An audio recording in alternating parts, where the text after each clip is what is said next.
Chapter 1399. The two continents had entered an era of communication. Qin Feiyang didn't care at all. There was a saying that went, counter soldiers with arms, water with an earth weir. It was useless to worry all day, so it was better to face it calmly. On a mountain peak, Qin Feiyang and Old Man Qin stood side by side. Old Man Qin looked in the direction of the imperial city and frowned.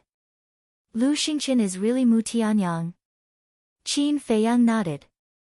Then you have to be careful in the future. Cooperating with such a person is equivalent to asking a tiger for its skin. Old Man Qin said in a deep voice, full of worry. Qin Feiyang smiled and said, isn't he also asking a tiger for its skin by cooperating with me? You brat. Old Man Qin shook his head helplessly and said, you are very smart, but after all, you are still young. And Mu Tianyang, as the emperor of the previous dynasty, is on the same level as the late emperor. Without waiting for Old Man Qin to finish, Qin Feiyang said, but in the end, didn't he still lose to the ancestor? Old Man Qin said, the late emperor is the late emperor, and you are you. There is no comparison between you and the late emperor. I don't think so. I always believe that as long as I work hard, what the ancestor can do, I, Qin Feiyang, can also do.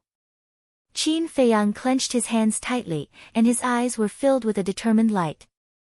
Seeing this, Old Man Qin couldn't help but shake his head with a hint of ridicule. In Old Man Qin's heart, no. In the hearts of everyone in the great Qin, the late emperor was an unsurpassable existence. He was the god of the great Qin. Therefore, in Old Man Qin's view, Qin Feiyang's thoughts were a little too naive. Qin Feiyang didn't take it to heart and said with a smile, there is still half a month before the miracle opens. Old man, where are you going during this time? Me? Old Man Qin fell silent. A moment later, he laughed self-deprecatingly and said, now this old man is already a traitor, where else can I go? Qin Feiyang sighed deeply and said with a smile, I do have a place, but I don't know if you are willing to go. Where? Old Man Qin. Ancient pagoda. Qin Feiyang said. Now that he was lacking false gods, if Old Man Qin was willing to enter the ancient pagoda, it would be like adding wings to a tiger. But that was only secondary. The main purpose of letting Old Man Qin enter the ancient castle was actually for Wang Yangfeng and the rest as well as the thunder leopard and the other two beasts. Now, Wang Yangfeng and the others, as well as the thunder leopard and the other two beasts, had already reached the peak of the 9-star combat emperor realm. It was urgent for them to comprehend the ultimacy of becoming gods. But it was common knowledge. To comprehend the profound meaning of becoming a god was not an ordinary difficulty. Therefore, if they had the help of Old Man Qin, who was a ready-made fake god, they would definitely be able to comprehend it much faster than if they were to comprehend it on their own. Furthermore, they hadn't opened the door of potential yet, so they needed Old Man Qin's help. Ancient pagoda, Old Man Qin remained silent.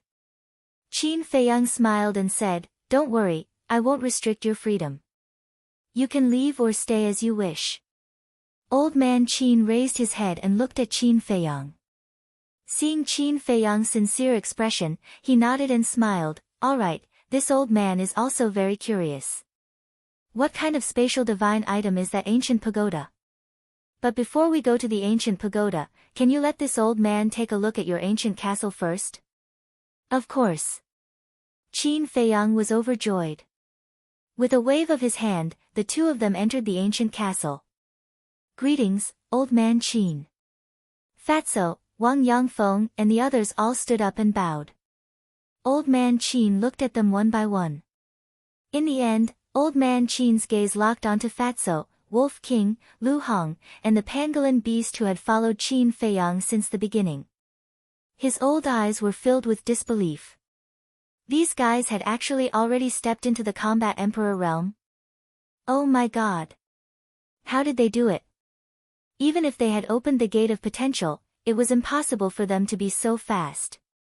Qin Feiyang rolled his eyes and said with a mysterious smile, Old Man Qin, tell me a secret, but you have to promise me that you won't tell anyone, including the emperor. Old man Qin was startled. He turned to look at Qin Feiyang and asked suspiciously, "You're so cautious, what secret?" "Promise me first." Qin Feiyang said. "All right, this old man promises." Old man Qin nodded. Qin Feiyang laughed. "Actually, the time rules inside this ancient castle are different from outside." "What do you mean?" Old man Qin was puzzled. "What I mean is that there is a difference between the time here and the time outside. 10 days in the castle, 1 day outside." Fatso chuckled. "What?" Old man Qin was dumbstruck. 10 days in the castle, only 1 day outside?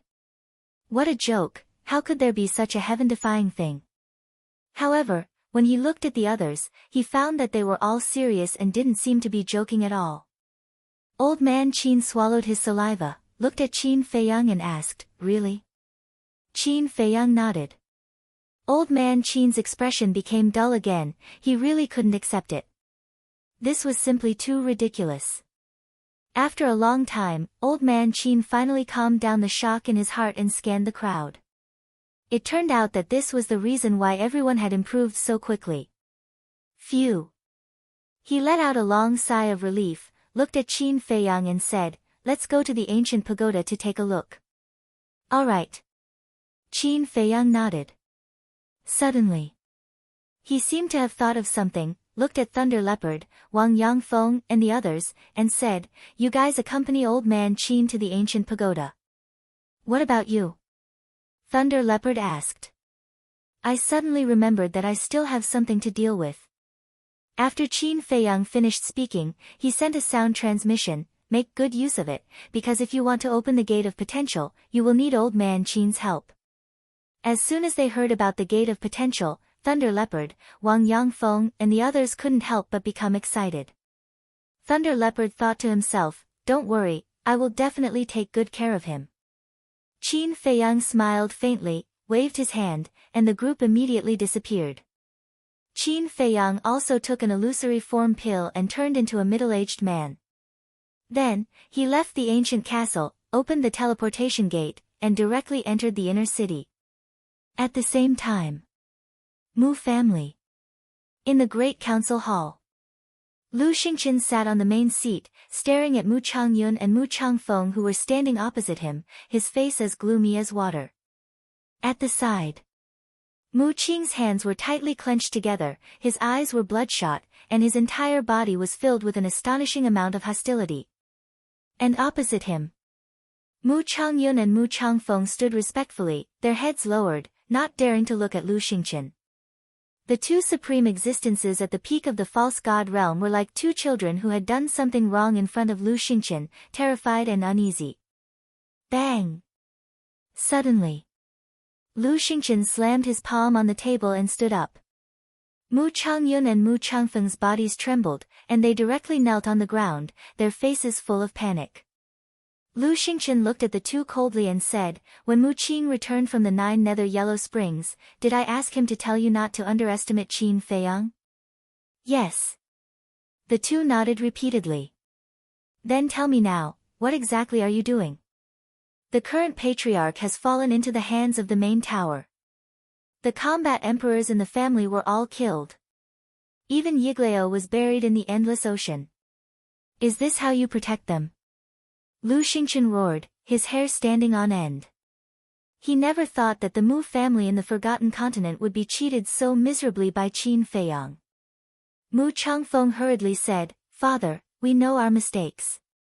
Mu Changyun also nodded repeatedly. "What's the use of knowing your mistakes now?" Lu Xingqian became even more furious. He took a step forward and slapped the two on the face. The two kneeled on the ground, covering their old faces and trembling. "You have disappointed me too much. When I asked you to bring your family to the Forgotten Continent, I wanted you to hide your strength and recuperate to prepare for the revival of the Heavenly Sun Empire.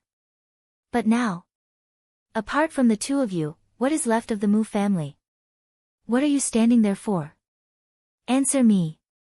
Lu Xingqian roared. Mu Changfeng's body trembled, and he said in a low voice, "The strongest people left now are combat saints." "I can't hear you, speak louder," Lu Xingqian shouted. Mu Changfeng quivered and shouted, "Among the people left in the Mu family, the strongest is a 9-star combat saint." "The strongest is a 9-star combat saint," Lu Xingqian coldly looked at the two, and said, "Then tell me, with the strength of the Mu family now, how can we destroy the great Qin Empire?" The two lowered their heads, not daring to breathe loudly. Mu Qing glanced at Mu Changfeng and Mu Xingqian before walking to Lu Xingqian's side. He cupped his hands and said, "My lord, you can't blame the two ancestors for this. It's all because Qin Feiyang is too hateful." "Qin Feiyang," Lu Xingqian muttered to himself, his eyes filled with murderous intent. From the time the two ancestors said, when Qin Feiyang came to the Forgotten Continent, it just so happened that Shen Mei was kidnapped by the imperial tutor.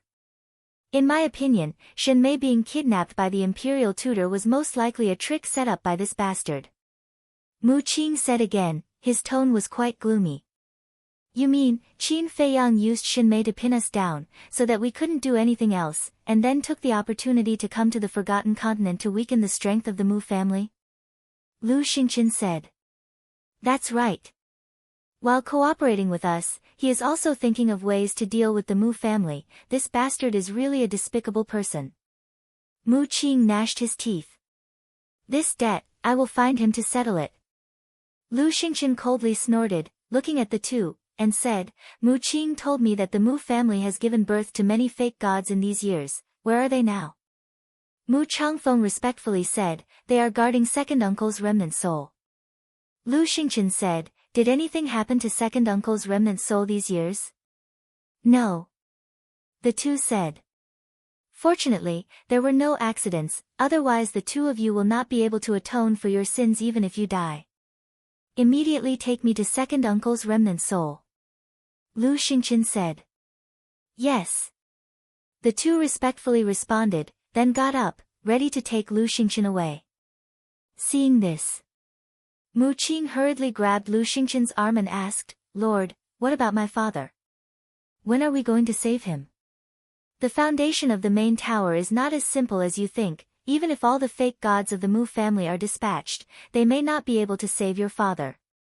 Unless we can catch them off guard. Moreover, now that Qin Feiyang has been eyeing us covetously, the other fake gods of the Mu family should not be exposed to the world too early." Lu Xingqian said expressionlessly. "Then are we just going to ignore it?" Mu Qing's face was full of anxiety. To achieve great things, someone must be sacrificed. Lu Xingqian said, his expression incomparably cold. Chapter 1400. Mu Changfeng glanced at Mu Qing and said to Lu Xingqian telepathically, "Mu Qing's all-seeing eye is very important to the Mu family, so I think we can't ignore his father." "That's what I think too. He has already lost a sister. If he loses his father as well, I'm afraid he will be disheartened. They might even harbor grudges and resentment toward you and the Mu family." Mu Changyun thought to himself. Lu Xingqian raised his eyebrows and looked at Mu Qing. "Well, for your sake, I'll try my best to save your father." "Really?" Mu Qing's spirit was lifted. "Yes." Lu Xingqian nodded. "Thank you, Lord." Mu Qing hurriedly kowtowed and thanked him. Lu Xingqian smiled and said, "Get up. You probably haven't seen my second brother's remnant soul, right? Come with me to take a look." "Yes." Mu Qing replied and stood respectfully behind Lu Xingqian. Lu Xingqian nodded to Mu Changfeng and Mu Changfeng. The two of them understood and immediately led Lu Xingqian and Mu Qing out of the meeting hall, disappearing in the other direction of the city like lightning. Clouds and mist lingered there. Even if one looked closely, nothing unusual would happen. However, as soon as Lu Xingqian and the other three entered the clouds and mist, they instantly disappeared without a trace. It was as if they had evaporated into thin air. At the same time, Chief Pagoda. At the top of a giant mountain. The Chief Pagoda Master stood at the edge of the cliff and looked at the space-time gate above the Pill Pagoda. His eyes flickered. Gong Sun Bei stood respectfully behind him and sighed. I didn't expect Lord Snow Python to open a passage between the Imperial Capital and the Central Divine Kingdom. In the future, whether it's the Central Divine Kingdom or the Great Qin's Imperial Capital, I'm afraid that both will fall into chaos. His face was full of worry. The Chief Pagoda Master said, "This is inevitable, but it's also a good thing for us." A good thing? Gongsun Bei was suspicious. Chief Pagoda Master said, "Let's wait for Elder Wang to return." Whoosh! Before his voice faded, Wang Su cut through the sky and landed directly on the mountain peak. "How is it?" Chief Pagoda Master asked. Wang Su said, "This old man saw Emperor Hong, the son of Emperor Qin, and Great Qin's imperial preceptor." What? The Qin Emperor actually has a son who is still alive? Gongsun Bei was shocked. Chief Pagoda Master's face also sank slightly. He asked, "What is the cultivation level of this Emperor Hong?" "Very strong. According to this old man's analysis, it should be similar to Mu Changfeng." Wang Su said in a deep voice. "If that's the case, he's a heavenly semi-divinity realm cultivator." The Chief Pagoda Master muttered.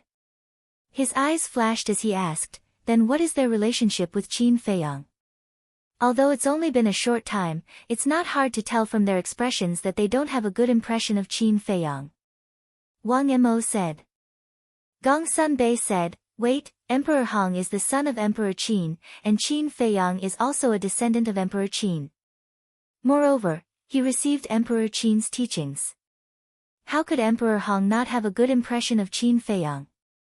This old man is not sure. Wang Su shook his head. Chief Pagoda Master sneered, "It seems that the situation in the Great Qin Empire is also very chaotic." Wang Su asked, "Then, should we send someone to the imperial capital to investigate?"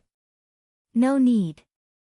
Wang Zichang and the others have already entered the imperial capital. I believe that the matter of Great Qin will soon spread to the Central Divine Kingdom." Chief Pagoda Master smiled. Gongsun Bei heard this and asked calmly, "My lord, what exactly do you want to do?" "What do I want to do? Qin Feiyang has schemed against my Chief Pagoda time and time again. Of course, I can't just let it go like this." Chief Pagoda Master sneered, killing intent surging in his eyes. Sigh.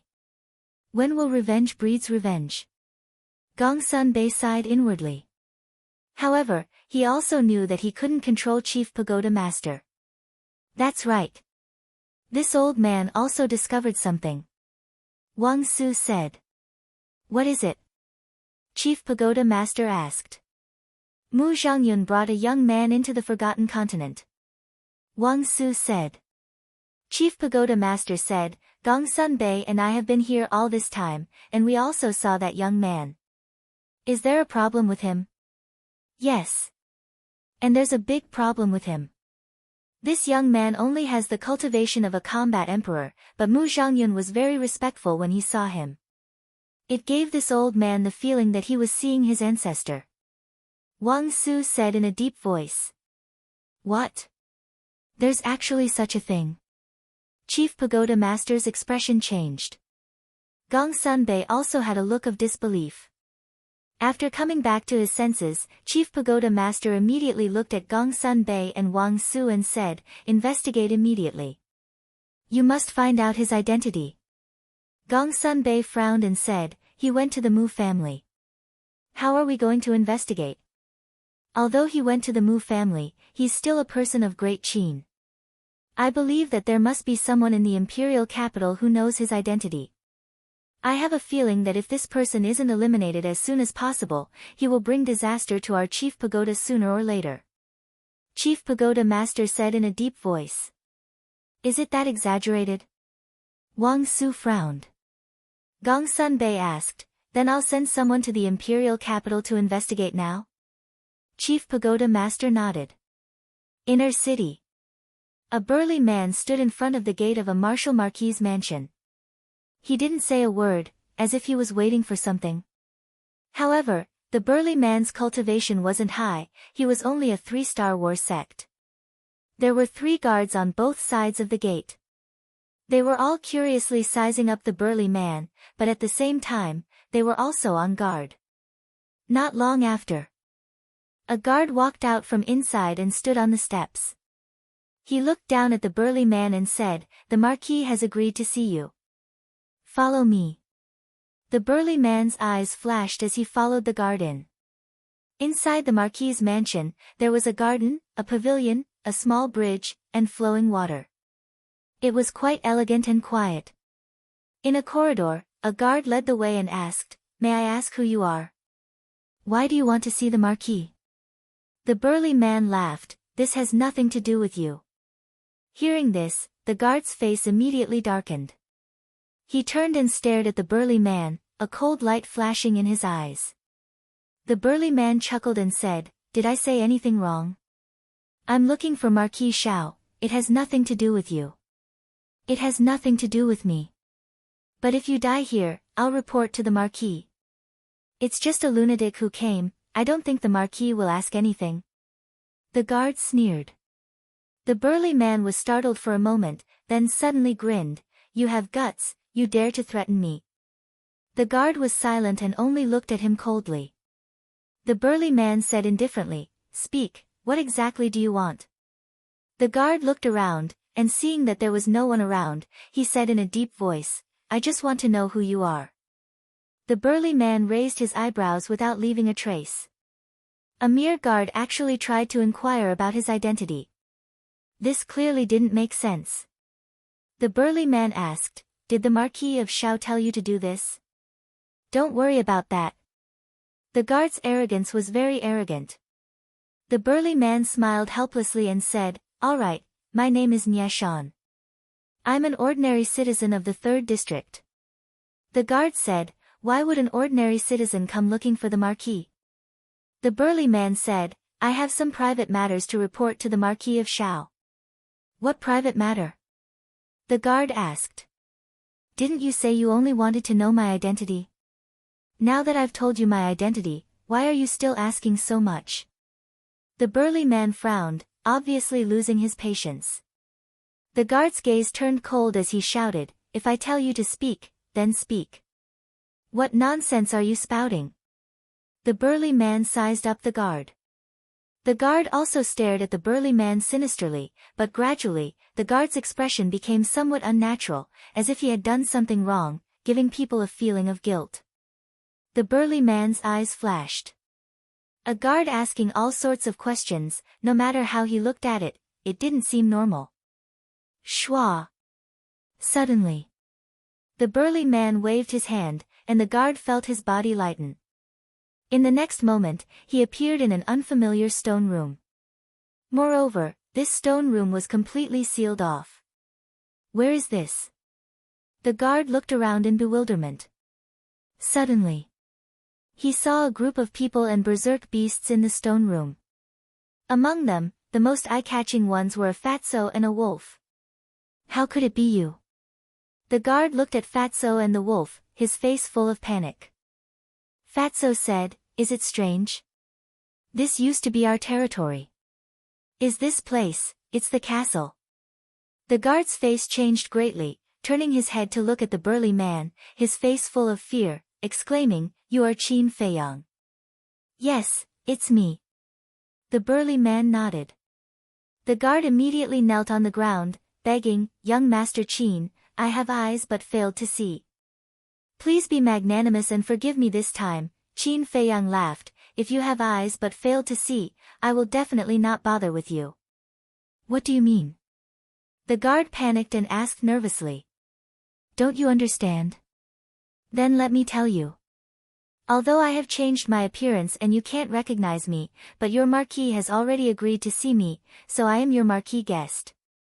But you actually asked me again and again about my identity, and even forced me to tell you the purpose of looking for your Marquis. Tell me, which guard of the House of Marquis has such guts? The most important thing is that when you asked me these questions, you still chose a place where there was no third person. Doesn't this show that there are many problems with you?" Qin Feiyang laughed. The guard's face was gloomy. "Just based on these, you can actually see that there is a problem with me. Qin Feiyang is indeed Qin Feiyang. Since you have already seen through me, then go to hell. Suddenly. The guard laughed sinisterly and suddenly jumped up. His aura erupted as he punched towards Qin Feiyang's mind. What? 9-star War Emperor. Fatso and the others' expressions changed. Unexpectedly, this person was actually hiding his cultivation. Wolf King shouted, "Little Qin Zi, quickly throw him out." If the Thunder Leopard, the 3 beasts, and Wang Yangfeng were still here, even if this person was a 9-star War Emperor, they would not be moved. But now, everyone went to the ancient pagoda. With their current strength, they could not stop this person at all. When I kill you, none of the people and beasts around you will live. The guard laughed sinisterly. I'm afraid you don't have the ability. Qin Feiyang smiled contemptuously and waved his hand. The guard immediately disappeared. At this time, only then did everyone breathe a sigh of relief. Fatso asked, "Where did you send him? Have you seen any guard of the House of Marquis with a 9-star War Emperor cultivation?" So of course, I sent him to the ancient pagoda and interrogated him clearly. Qin Feiyang said with a faint smile. Fatso and the others looked at each other and couldn't help but laugh. What kind of place was the ancient pagoda? That was Qin Feiyang's current headquarters, and all the experts around him were inside. It was no exaggeration to say that whoever wanted to enter the ancient pagoda was equivalent to entering a dragon's pool and tiger's den. Chapter 1401. At the same time. An ancient tower. Above a mountain range. A guard appeared out of thin air. Looking at the unfamiliar landscape, his face was filled with bewilderment. Where was this? What was going on? Where was Qin Feiyang? Roar. Suddenly. A series of deafening beast roars sounded. The guard was shocked. He lowered his head and scanned the mountains and rivers below. His eyes were suddenly filled with horror. He saw more than a dozen ferocious-looking beasts flying out of the jungle and standing in midair. They raised their heads and looked at him curiously. The aura that these beasts exuded was that of a 9-star combat emperor. Why are there so many 9-star emperor beasts? The guard's face was dull. Below. A beast looked at the guard and asked suspiciously, "Is he also Boss Qin's guest?" "He doesn't look like one. He looks shifty-eyed." Another beast shook its head, looking charmingly naive. "This is your fault. How can you judge a book by its cover? Although he looks ugly, what if he has a beautiful heart?" Another beast said. "Keep bragging. In this world, other than Boss Qin, which human isn't a cunning old fox?" "Wrong, wrong. Boss Qin is also very cunning, but his cunning is targeted at outsiders." "Stop talking. This guy is definitely not a good person. Let's be careful." The group of ferocious beasts looked at the guards warily while commenting. And they didn't transmit their voice. The guards heard every single word. "I look shifty-eyed?" His face suddenly darkened and he shouted, "You're courting death." "Ah!" The group of beasts was stunned. Boom! The guard took a step forward, and a terrifying aura rushed towards the group of ferocious beasts with an overwhelming force. "Are you sure you want to make a move?" A beast looked at him strangely. "Why? Do you think you have the advantage because you have more people?" The guard looked disdainful. Although these beasts were all 9-star combat emperors, he was confident that he could kill this group of beasts with his perfect battle art. Hee hee. The group of beasts immediately laughed. "What's the situation?" Seeing this, the guard was surprised. Suddenly, one of the beasts roared, "Brothers, someone wants to bully us. Come and help." His voice was like a great bell, resounding in all directions. Roar! Immediately, deafening roars rang out one after another from the surrounding mountains and rivers. What? The guards scanned the surrounding mountains and rivers in shock. "Who dares to bully us? Do you want to die?" Humph. This emperor wants to see who has the guts to come to our territory and cause trouble. Following a series of furious roars, several ferocious beasts dashed out from the mountain. Some were as big as mountains, while others were as small as boulders. This, the guard was dumbfounded. 5, 10, 20, 40, how could there be so many 9-star monarch beasts? And it wasn't over yet. There were even more 9-star monarch beasts flying over from the void in the distance. They were densely packed and majestic. It was simply shocking. What did you just say? We didn't hear you clearly. Say it again. Don't worry, we won't beat you up. Those ferocious beasts that appeared at the beginning stared at the guard playfully at this moment. The guard stammered and his face turned pale. Say it. What's wrong? Are you scared? Where's your arrogance just now? Facing the clamoring of a group of ferocious beasts, the guard didn't dare to say a word. His heart was drowned in deep fear. The other ferocious beasts flew over and directly surrounded the guard without saying a word. Their eyes were filled with astonishing ferocity. We have the numbers. What can you do? Come. We are courting death. Come and kill us if you have the guts. Why? Have you lost your temper? If you don't do it, then we will. Don't blame us for being too heavy-handed later. Brothers, beat him up. A group of ferocious beasts suddenly swarmed forward. No, the guard howled in despair. In less than 3 breaths, his sea of chi was destroyed by a group of ferocious beasts. His entire body was dripping with blood and he was in a sorry state. Don't beat him up, don't beat him up. If he's really Boss Chin's guest and we beat him to death, Boss Chin will be angry. Seeing that the situation wasn't good, the dozen or so ferocious beasts that appeared first repeatedly shouted. Damn! You guys didn't even figure out whether he's Boss Chin's guest or enemy, and you guys called us here to beat him up. Aren't you just trying to harm us? The beasts that came later immediately glared at the dozen or so ferocious beasts. Well, the dozen or so beasts were quite embarrassed. Suddenly, a burly man appeared in the sky. It was Qin Feiyang. When he saw the guard in a sorry state, he couldn't help but be stunned. Then, he looked at the group of beasts and said, You guys did this? Who are you? The group of beasts looked at Qin Feiyang suspiciously. Because Qin Feiyang had changed his appearance, they didn't recognize him. It's me.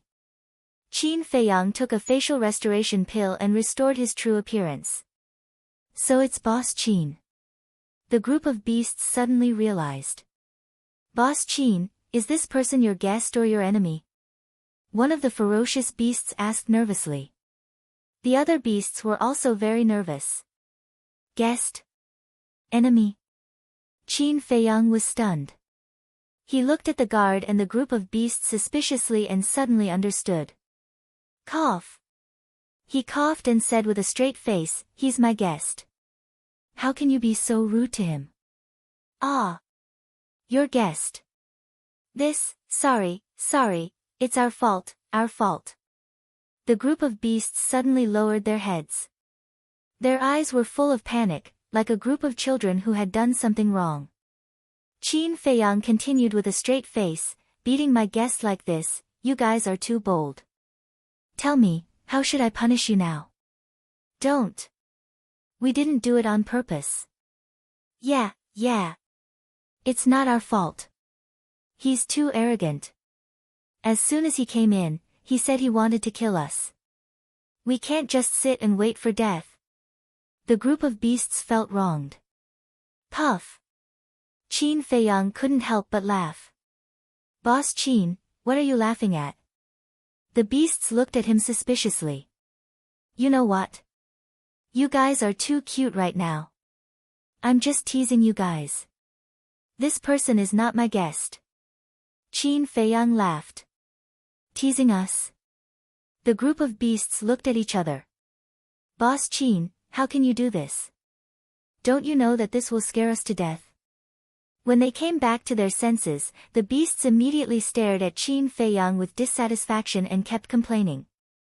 Qin Feiyang shook his head and waved his hand. Okay, it's my fault.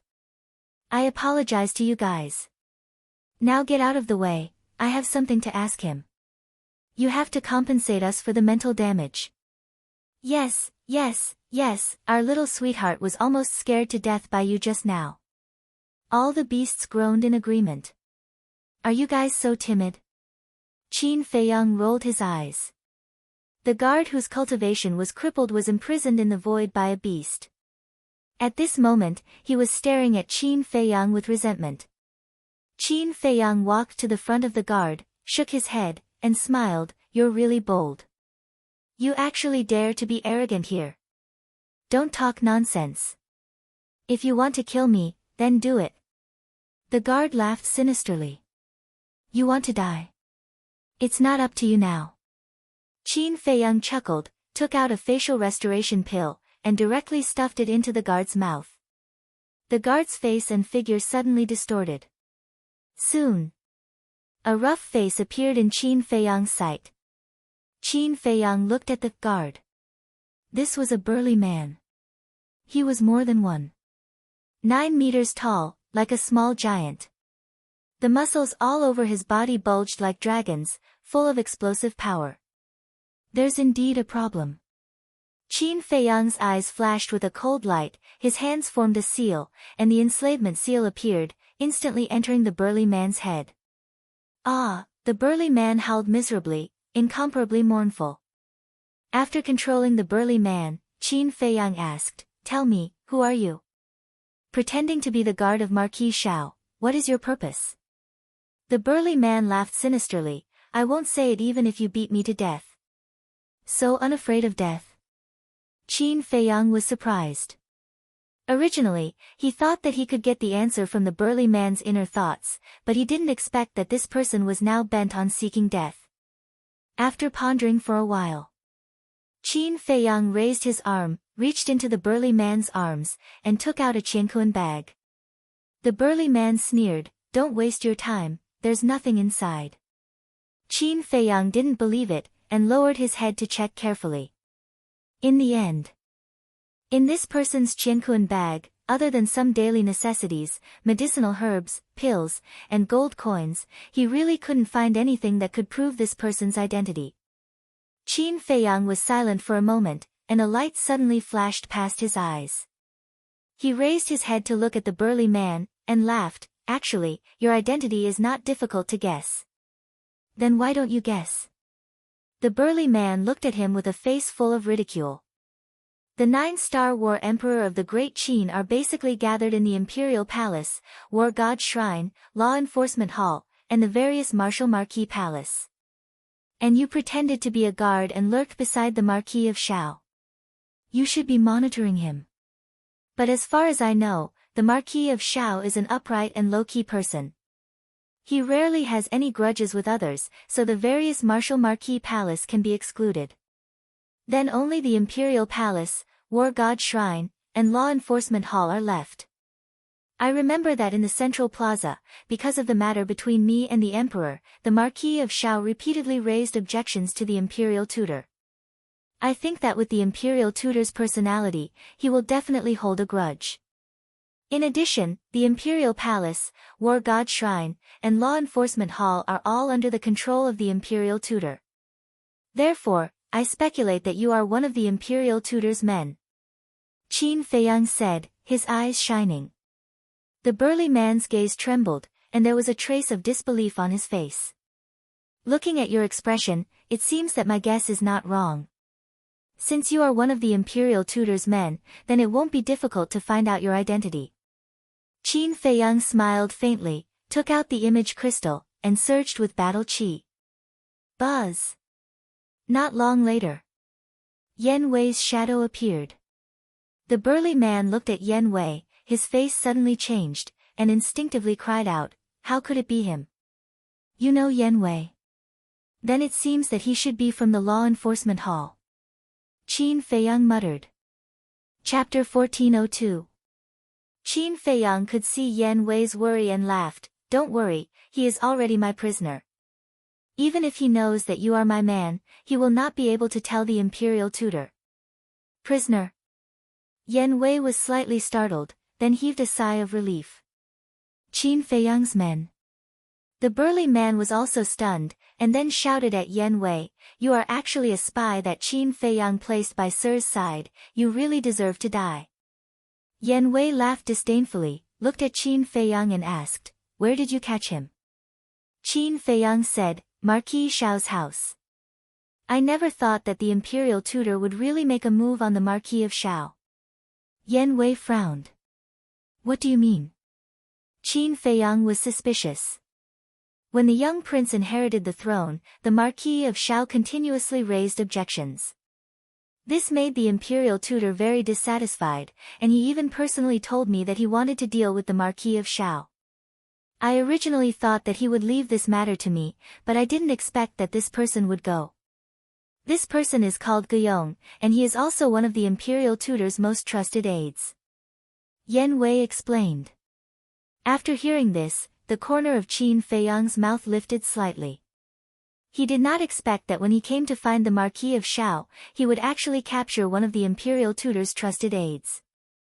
This was truly an unexpected surprise. It was no wonder that this person's bones were so hard, and he would rather die than submit. Qin Feiyang waved his hand at Yan Wei and said, "All right, you can go back to work." "All right."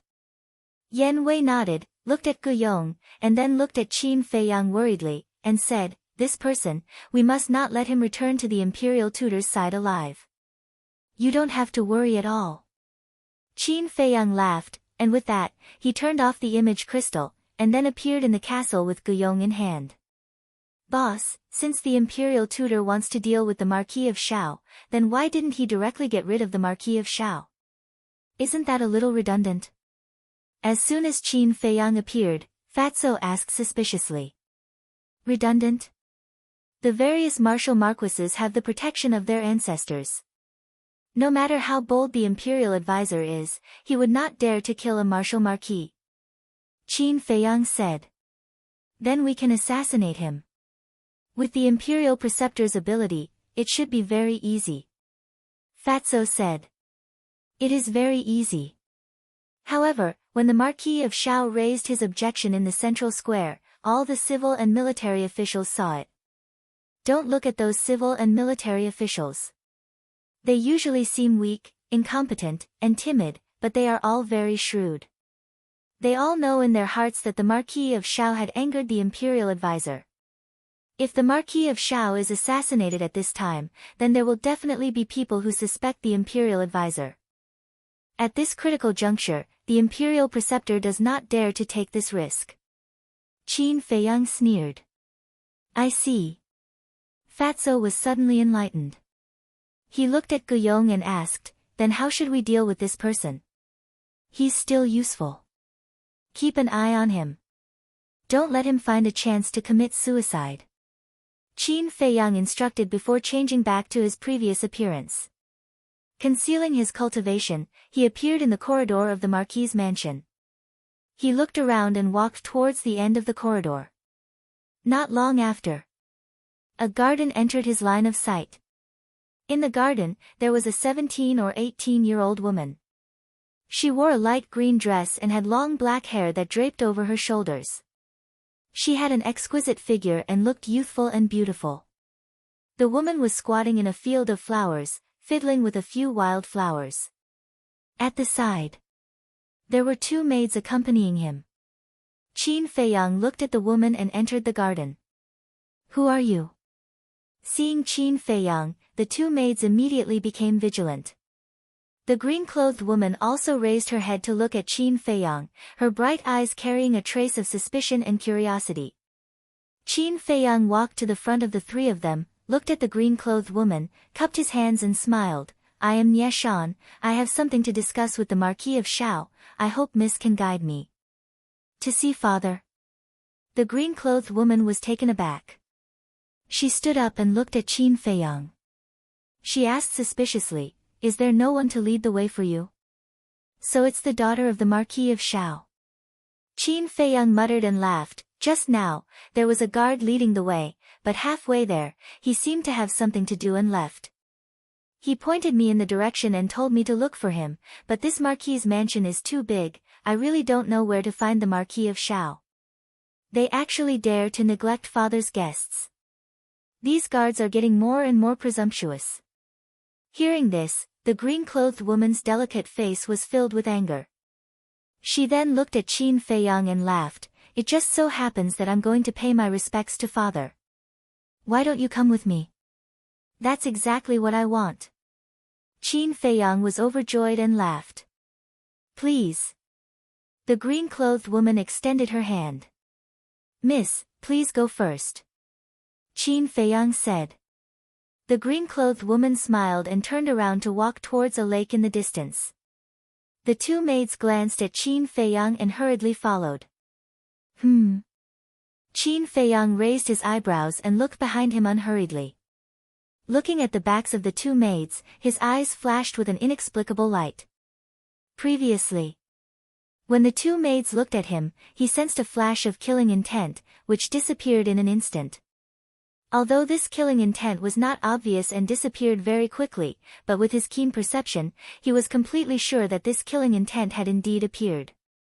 However, because the time was too short, he did not clearly distinguish which maid this killing intent came from.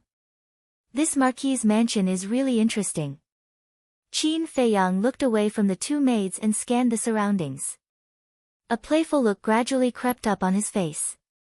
Not long after, Qin Feiyang followed the green-clothed woman to the lake. The lake was about half a mile long. The clear lake water was rippling in the wind. It was very quiet here. The surrounding vegetation was lush and full of vitality. On the east side of the lake, a courtyard quietly sat by the lake. At this moment, outside the courtyard, a middle-aged man in a purple robe was sitting alone at a stone table. He was drinking tea while looking at the surface of the lake. He looked like he had a lot on his mind. That's right. This person was Marquis Shao. Father is over there, the green-clothed woman said to Qin Feiyang and trotted towards the middle-aged man. At the same time, she exclaimed, "Father!" The green-clothed woman's voice awakened Marquis Shao. He raised his head to look at the green-clothed woman. His weather-beaten face suddenly revealed a trace of doting. However, when he looked at Qin Feiyang, there was a trace of suspicion in his eyes. Soon, the four of them walked in front of Marquis Shao. "Greetings, Marquis." The two maids bowed. "Greetings, Marquis Shao." Qin Feiyang also cupped his hands and bowed. "Yes." Marquis Shao nodded, looked at Qin Feiyang and asked, "Are you the person that the guard mentioned before?" "Yes." Qin Feiyang nodded. Marquis Shao asked, "Why are you looking for this Marquis?" Qin Feiyang glanced at the green-clothed woman and the two maids. As a Marquis, how could he not understand what Qin Feiyang meant? He said indifferently, "There are no outsiders here. If you have something to say, just say it." "That's not necessarily true," Qin Feiyang said meaningfully. Marquis Shao raised his eyebrows and pointed to the green-clothed woman. "She is this Marquis's daughter, you still don't believe me?" Qin Feiyang said, "Marquis's daughter, naturally there's no problem." "What do you mean?" "According to what you said, there's a problem with my two maids." "Don't be too presumptuous. They grew up with me. Although they are my maids on the surface, we are actually like sisters," the green-clothed woman said angrily. Don't be rude." Marquis Shao berated, looked at Qin Feiyang, and said, "If you have something to say, then say it quickly, otherwise this Marquis will give the order to leave." Sigh. Marquis is in danger right now, but he doesn't know about it at all. How sad. Qin Feiyang sighed. Impudent. Marquis Shao suddenly stood up, and a terrifying emperor's might pressed towards Qin Feiyang. Qin Feiyang's eyes flashed, he suddenly turned around and rushed towards the two maids. "What are you doing?" The two maids immediately retreated in fear. The green-clothed woman's expression also changed, and she shouted, Father, quickly stop him. Marquis Xiao was furious, and slapped towards Qin Feiyang's back.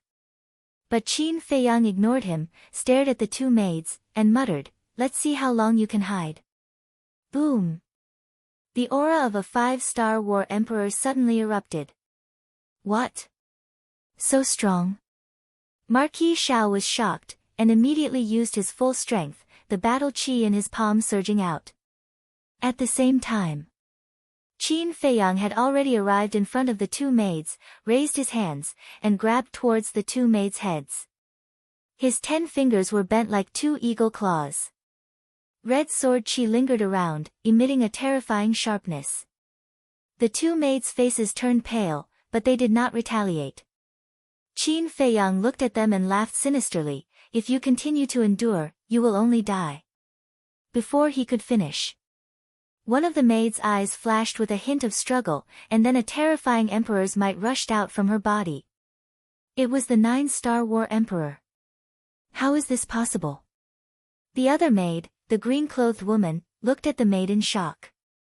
Marquis Xiao also braked and stopped behind Qin Feiyang, his face full of shock and bewilderment. The maid glanced at Marquis Xiao, stared at Qin Feiyang sinisterly, and said, "You dare to destroy my plan, no matter who you are? You must die today." Finished. She raised her arm like lightning and slapped Qin Feiyang's chest with her palm. "With just you?" Qin Feiyang laughed disdainfully and retreated a step. At the same time, with a thought, Thunder Leopard and the other two beasts appeared in front of him out of thin air. What's going on? Facing this sudden turn of events, Thunder Leopard and the other two beasts were stunned. It's them. Could this person be, at the same time? Seeing Thunder Leopard and the other two beasts appear, Marquis Xiao and the maid's expressions changed. They immediately looked at Qin Feiyang, and a terrifying name appeared in their minds at the same time. Qin Feiyang.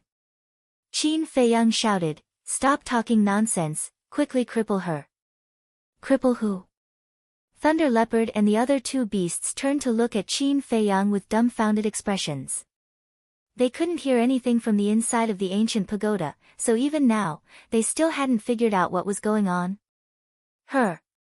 Qin Feiyang pointed at the maid. Thunder Leopard and the other two beasts looked at the maid, their eyes suddenly bursting with an astonishing ferocious light. Although he didn't know what was going on, the person that Qin Feiyang wanted to kill was definitely an enemy. Seeing this, the maid turned around and fled. Ha! Thunder Leopard grinned, turned into the power of thunder, and instantly caught up to the maid, slapping her back with his claws. Ah! The maid let out a blood-curdling scream and fell into the lake below, splashing up huge waves. Thunder Leopard stood in the air, looked at the lake with contempt, and said, "Second brother, third brother, I'll leave the rest to you guys. Let's end this quickly." Qin Feiyang added. "Don't worry. We don't need 5 breaths of time to end the battle. After all, we are from the Sea of Samsara. Fighting in the water is our forte." Chapter 1403. Boom! Crash! At the bottom of the lake, a series of earth-shattering sounds rang out. On the surface of the lake, waves covered the sky. The entire house of Marquis was trembling violently. Cracks spread out in all directions with the lake as the center. Qin Feiyang, tell your 2 subordinates to hurry up, or else the house of Marquis will be destroyed. Seeing this scene, Marquis Xiao was burning with anxiety. But before he could finish his sentence, the battle fluctuations subsided. Dong! The seal and leopard brought a bloody woman out of the lake and landed in front of Qin Feiyang. I said it won't take 5 breaths, so it won't take 5 breaths. Done! Seahorse said with a triumphant smile. Very good. Qin Feiyang nodded. Whoosh! At this moment, accompanied by the sound of something tearing through the air, the guards of the house of Marquis rushed over. Qin Feiyang looked at Marquis Xiao and said indifferently, "You should know what to say, right?" Marquis Xiao took a deep look at Qin Feiyang and nodded, "I know." Qin Feiyang waved his hand and disappeared without a trace with the 3 beasts and the woman. Not long after, The guards of the house of Marquis rushed over. When they saw the lake that was filled with cracks, their expressions changed drastically. A guard captain asked, "Marquis, what's going on?" Marquis Xiao laughed. "Just now, this Marquis was teaching Kai how to cultivate and accidentally made some noise." "Everyone, don't panic." Teaching the young miss to cultivate? The group of guards were stunned. The guard captain smiled bitterly. "Marquis, you don't have to make such a big commotion when teaching the young miss to cultivate, do you? We thought that a strong enemy had come to invade. I've made you worry. If there's nothing else, you can leave first." Marquis Xiao smiled apologetically and waved his hand. "Yes." The captain of the guards respectfully replied and left with a group of guards. But just as the group of guards left, another figure descended above the lake. Marquis Xiao raised his head and his expression immediately changed. He bowed and said, "Greetings, Imperial Advisor." "That's right. The person who came was the Imperial Advisor. He came really fast." Inside the castle, Qin Feiyang's eyes flashed. Then, he steered the ancient castle and flew away silently. The Imperial Advisor glanced at the lake, looked at the Marquis of Xiao and said with a frown, "Just now, I heard a very strong battle fluctuation coming from you." "What happened?" Marquis Xiao said, "Thank you for your concern, Lord State Preceptor. I was just teaching my daughter cultivation just now. There's nothing else." "Really?" The Grand Master looked at the green-clothed woman. The woman in green nodded. She looked slightly flustered. This was an instinctive fear of the Imperial Preceptor. The Imperial Preceptor sized up the two of them and suddenly released his divine sense. It surged out in all directions and instantly enveloped the entire Marquis residence. Soon, his face suddenly darkened. Unexpectedly, he did not sense Guyong's aura at all. Could it be that the shockwaves from the previous battle were related to Guyong and his companion? However, he did not say anything. He coldly glanced at the Marquis of Xiao Wu, then opened the teleportation gate and left. Only when the teleportation gate dissipated did Marquis Xiao let out a sigh of relief. The woman in green asked, "Father, isn't this Imperial Preceptor too concerned about us?" Marquis Xiao said in a deep voice, "It's not as simple as you think." "What do you mean?" The green-clothed woman was suspicious. That maid's identity had just been exposed by Qin Feiyang, and the Imperial Preceptor had already arrived at our Marquis residence. "What does this mean?" "It means that the Imperial Preceptor has been paying attention to the movements of our Marquis residence. I guess that maid is most likely a spy that the Imperial Preceptor planted by your side." Marquis Xiao said. "What? Why would he do that?" The green-clothed woman's expression changed. The remaining maidservant was also shocked. "Why else?" "It must be because I repeatedly raised objections to Emperor Hong in the central square and angered him." Marquis Xiao coldly snorted. "This old thing is too much." The green-clothed woman's face was filled with anger, and her bright eyes were filled with disgust. His Majesty Hao Tian is young and ignorant, and is unable to handle state affairs. As for Emperor Hong, he lives in seclusion and has no intention of managing these things. Right now, the person controlling the power behind the scenes is the Imperial Preceptor. In the past, when His Majesty was still alive, the Imperial Preceptor dared to deceive everyone, let alone now. Marquis Xiao sighed deeply. He couldn't help but worry about the future of the great Qin. "To be able to hear your words, it's not a waste of my trip." Suddenly, Qin Feiyang's voice sounded in the air. Following closely, Qin Feiyang and the three thunder leopard beasts appeared beside Marquis Xiao. Marquis Xiao was startled, and asked, "Why didn't the Imperial Preceptor notice you?" Qin Feiyang said, "As soon as I saw the Imperial Preceptor appear, I left." Marquis Xiao said, "You knew that he would use his divine sense to find you?" "He's not looking for me, he's looking for his lackeys." Qin Feiyang waved his hand, and Guyong and the maid appeared in front of Marquis Xiao. Both of them had their chi seas crippled and were dripping with blood. Marquis Xiao sized up Guiyong and asked in surprise, "Who is he?" Qin Feiyang said, "He is the guard who came to report to you before." "How could this be?" Marquis Xiao's face was lifeless. "When he brought me to see you, he asked me about my identity and my purpose for coming to find you. At that time, I felt that there was something wrong with him. As expected, when I crippled his qi and interrogated him, he was one of the Imperial Preceptor's men." Qin Feiyang said. "Damn it." When Marquis Xiao heard this, he flew into a rage. The green-clothed woman asked, "Then how did you know that there was a problem with this maid?" Qin Feiyang asked, "Do you remember the first time we met?" The green-clothed woman nodded. "It was at that time that a trace of killing intent appeared when she looked at me. But at that time, she concealed it very well. I was unable to determine which maid this killing intent came from. However, if there is killing intent, it means that there must be a problem with one of them." Qin Feiyang said. "Killing intent?" The green-clothed woman was stunned. "Then why didn't I sense it at that time?" "Ugh." Qin Feiyang was stunned, not knowing how to answer. Marquis Xiao said helplessly, Don't mess around. You and Qin Feiyang are not on the same level at all. What he can sense, even father might not be able to sense, let alone you." The green-clothed woman smiled embarrassedly and then stared at Qin Feiyang without blinking. Her moving eyes were filled with curiosity. What kind of man was this? Who? Marquis Xiao took a deep breath and bowed to Qin Feiyang, saying, "Thank you. If it wasn't for you, I'm afraid I wouldn't have known that there were two biting dogs hiding by my side." Marquis Xiao was also a smart person.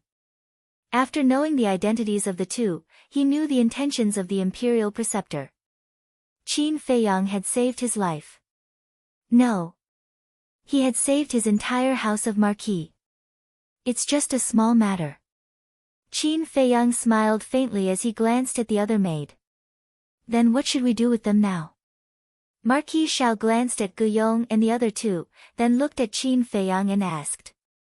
Qin Feiyang said indifferently, "You can do whatever you want. These damn things should be thrown into the lake to feed the fish." Killing intent flashed in Marquis Xiao's eyes. He reached out with both hands and directly twisted Guiyong and the other two's necks. Then, like throwing trash, he threw them into the lake. Qin Feiyang glanced at the lake, then looked at the other maid and said, "She can't be left alive either." The maid's expression changed. She hurriedly ran behind the green-clothed woman and looked at Qin Feiyang in fear. "Don't be afraid, I will protect you."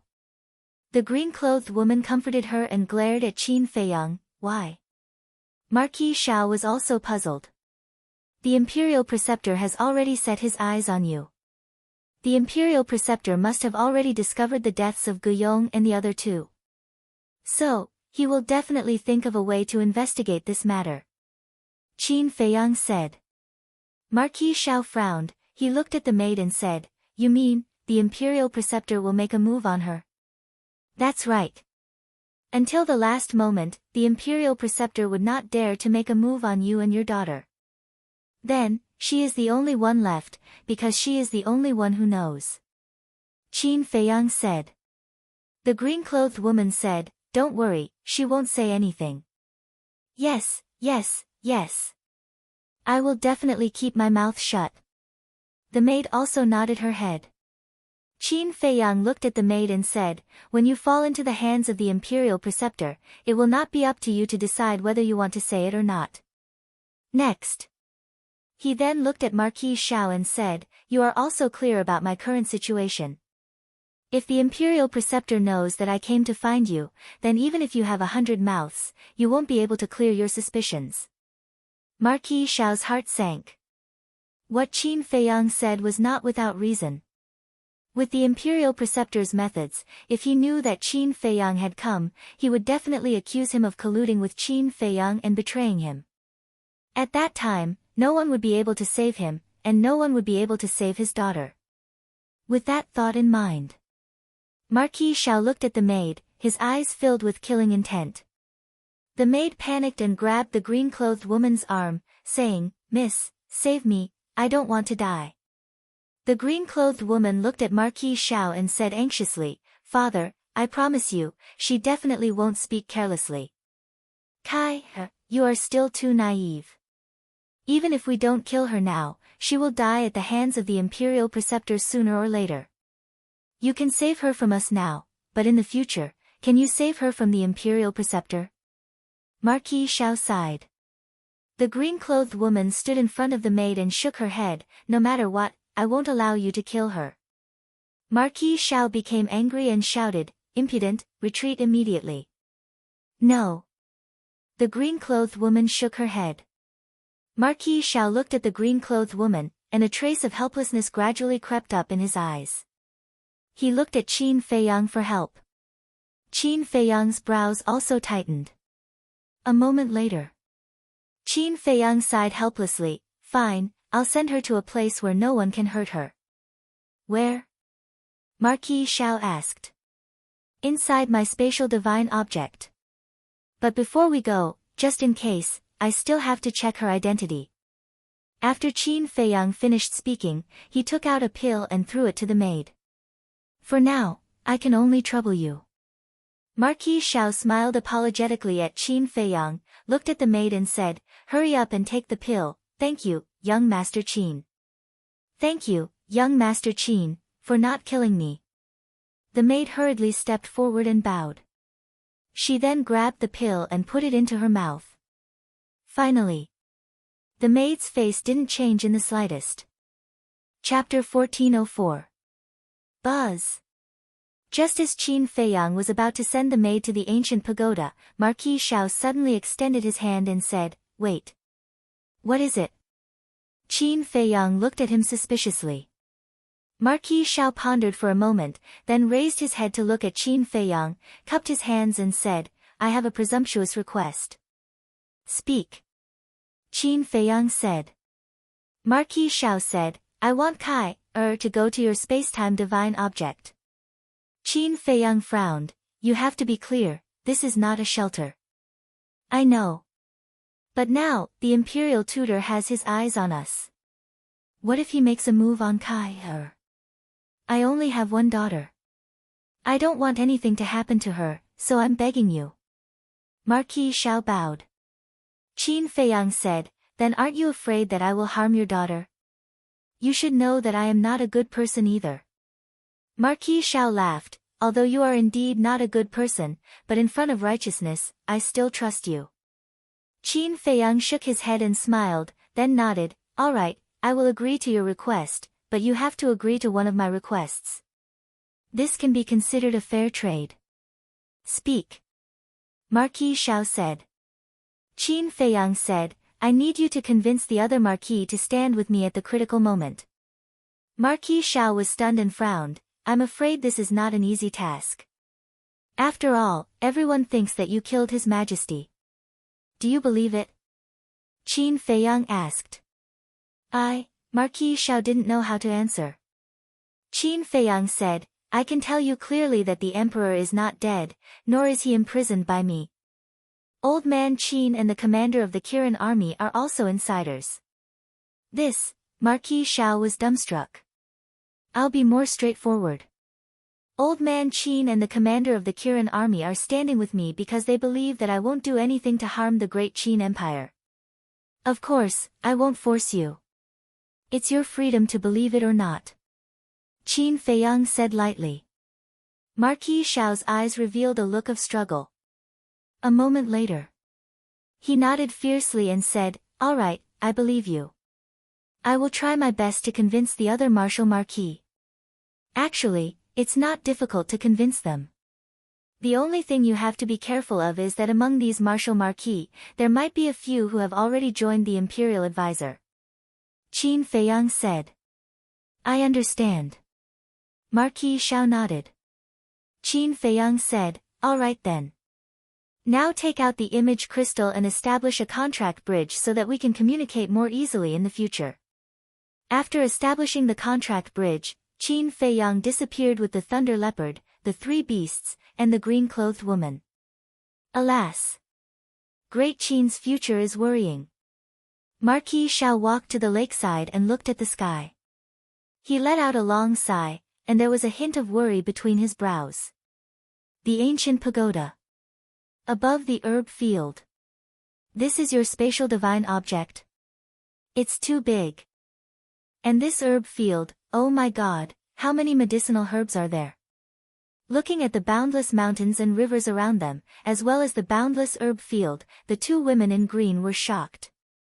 Qin Feiyang smiled faintly and looked at the center of the herb field. In the center of the herb field, beside the tree of good fortune, there was now a courtyard. The courtyard was about 100 feet long. Although it was not big and was very simple, it was very clean and neat. At this moment, the old man, Luo Qianxue, Lu Ji, and Yan Nanshan were sitting around a stone table in the courtyard. The old man and Yan Nanshan sat opposite each other, playing chess and drinking tea. Lu Ji and Luo Qianxue sat at the side and watched. From time to time, they would laugh.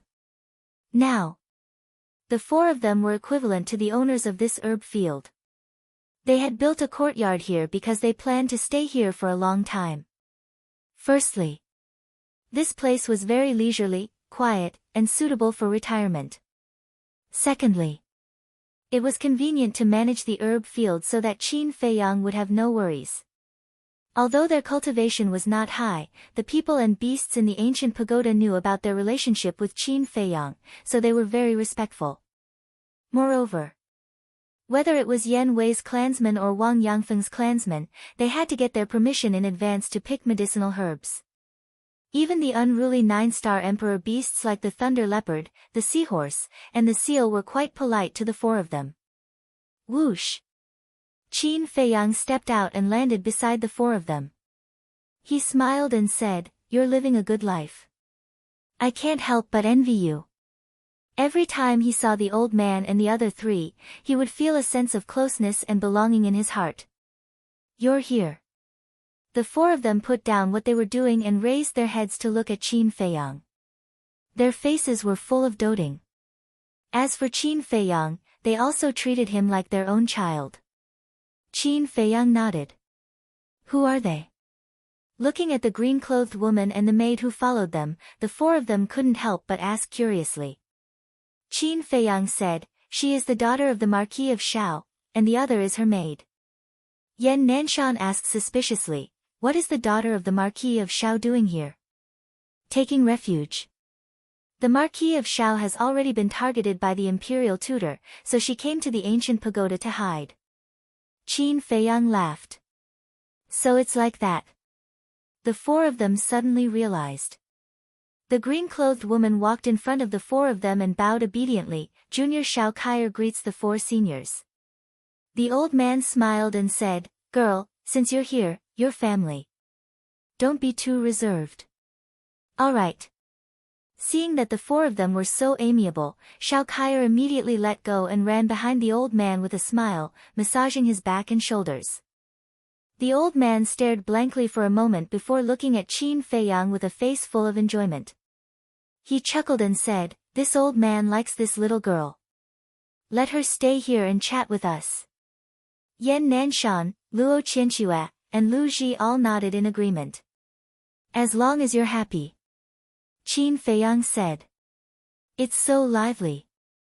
Suddenly, a burst of laughter sounded out. Old man Qin, Wang Yangfeng, and the others flew through the air and landed in the courtyard. "Greetings, old man Qin." The four of them immediately stood up and bowed. Old man Qin hurriedly waved his hands. "No, no, no, you are all Qin Feiyang's elders, this old man really can't accept it. Keep pretending, keep pretending." Lei Bao and the other two beasts looked at him with disdain. "What this old man said is the truth, why don't you believe me? Furthermore, this old man is living under someone else's roof, so I can't pretend even if I want to." Old man Qin glanced at Qin Feiyang, shook his head and sighed, feeling a sense of loneliness like a tiger being bullied by a dog. What else could Qin Feiyang say about this? There was nothing he could say. He could only smile helplessly. In any case, as long as these old people were happy, it was fine. Old man Qin is actually here too. Xiao Kaier and the maid looked at each other and hurriedly went forward to bow. You're here too. It seems that your father is still a reasonable person. Old man Qin glanced at the maid and smiled at Xiao Kaier. Xiao Kaier said, Junior doesn't dare to guarantee anything else, but Junior dares to guarantee father's loyalty to great Qin with my life. This old man doesn't dare to believe your words, but this old man believes in Qin Feiyang's vision and judgment. Since he can bring you here, it means that there is no problem with Marquis Xiao. Old man Qin said. Xiao Kaier glanced at Qin Feiyang. What kind of charm did this man have? Even old man Qin trusted him so much. Next, everyone gathered together and chatted happily. Lei Bao rolled his eyes and leaned over to Wang Yangfeng's side, whispering, Old Wang, did you mention to him about opening the gate of potential? The seal and seahorse also immediately went up. Yes. Wang Yangfeng nodded. Then how did he answer? Lei Bao asked, looking rather nervous. Sigh. Wang Yangfeng sighed. The others also lowered their heads, looking disappointed. Seeing this, Lei Bao and the other two beasts also lowered their heads, their hearts filled with disappointment. But they didn't notice that when they lowered their heads, Wang Yangfeng and the others instantly had a look of ridicule on their faces. This bastard old man is too much. Isn't that so? Now he's eating our food and living in our place. He's not even willing to help us with a small favor. No, I have to get Boss Qin to chase him out. The three beasts were indignant. Just as they were about to rush towards old man Qin in anger, Wang Yangfeng's expression changed slightly, and he hurriedly sent a sound transmission, Don't mess around, we were just teasing you. He has already agreed to help us open the gate of potential. Teasing us? The three beasts were slightly stunned and immediately flew into a rage out of humiliation, glaring fiercely at the group of people. At this moment, Qin Feiyang smiled and said, All right, you guys take your time to chat, I'll go take a look at my disciple. Although he liked the feeling of everyone gathering together to chat and laugh, he knew that he was not qualified to do so now. There were many things waiting for him to deal with. You have a disciple? Old man Qin looked at him in surprise. Qin Feiyang said unhappily, I'm at least a 4-star combat emperor now, what's wrong with accepting a disciple? Old man Qin said indifferently, Nothing, I'm just worried that you'll lead others astray. When the old man and the others heard this, they couldn't help but laugh. Qin Feiyang was helpless. Was he that bad? Ignoring everyone's laughter, Qin Feiyang closed his eyes and quickly found Wang Xiaojie and Mu Chen. Swoosh! Following closely. Qin Feiyang opened his eyes and glanced at everyone, then concealed his aura, and with a flash, he instantly descended above a forest. In the forest, the bushes were overgrown, the weeds were dense, and there were berserk beasts everywhere. However, the cultivation of the berserk beasts here was not strong, they were basically between the warrior and the war emperor. Although these berserk beasts were nothing to Qin Feiyang, to Wang Xiaojie and Mu Chen, they were fatal existences. At this moment, the two of them were being chased by a few berserk beasts. Their hair was a mess and their bodies were covered in blood. They also emitted a stench, as if they were two beggars. Wang Xiaojie roared, Ever since we were thrown here, we have been chased by berserk beasts all day long. When will these days end? What's the use of complaining? Hurry up and think of a way to deal with them. Otherwise, we'll all be finished today.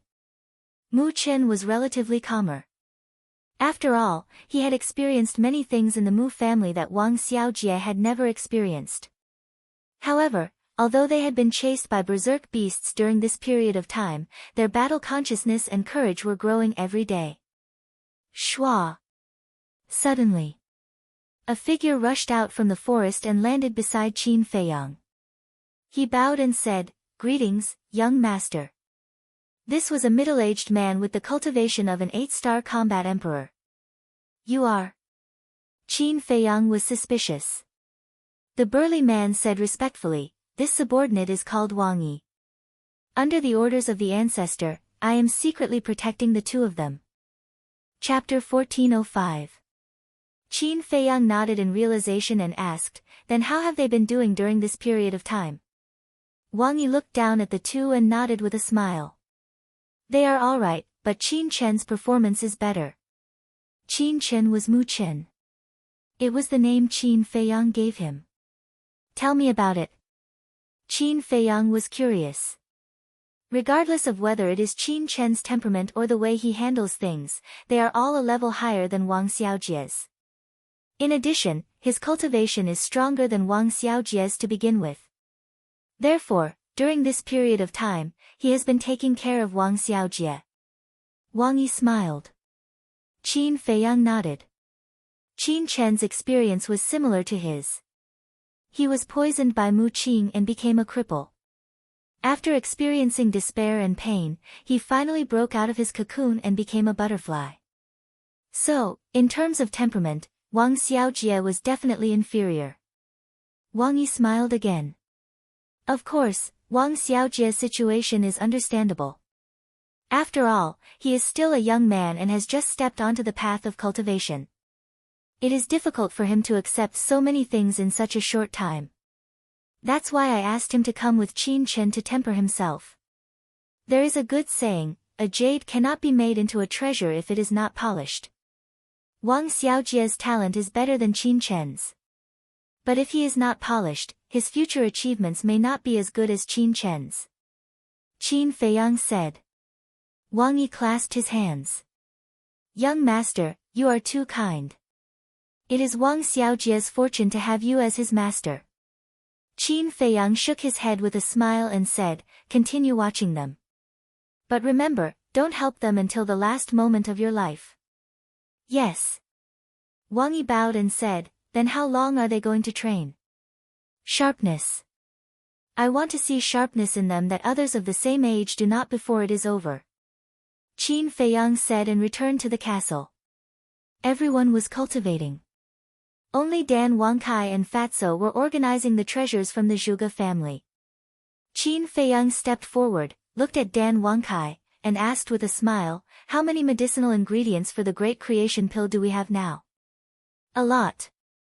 Dan Wangkai replied as he sorted out the items. Can you make it clearer? Qin Feiyang rolled his eyes. He also knew that there were many. This was because the Mu family's herbal field alone had a lot of herbs. But how many are there? One had to know.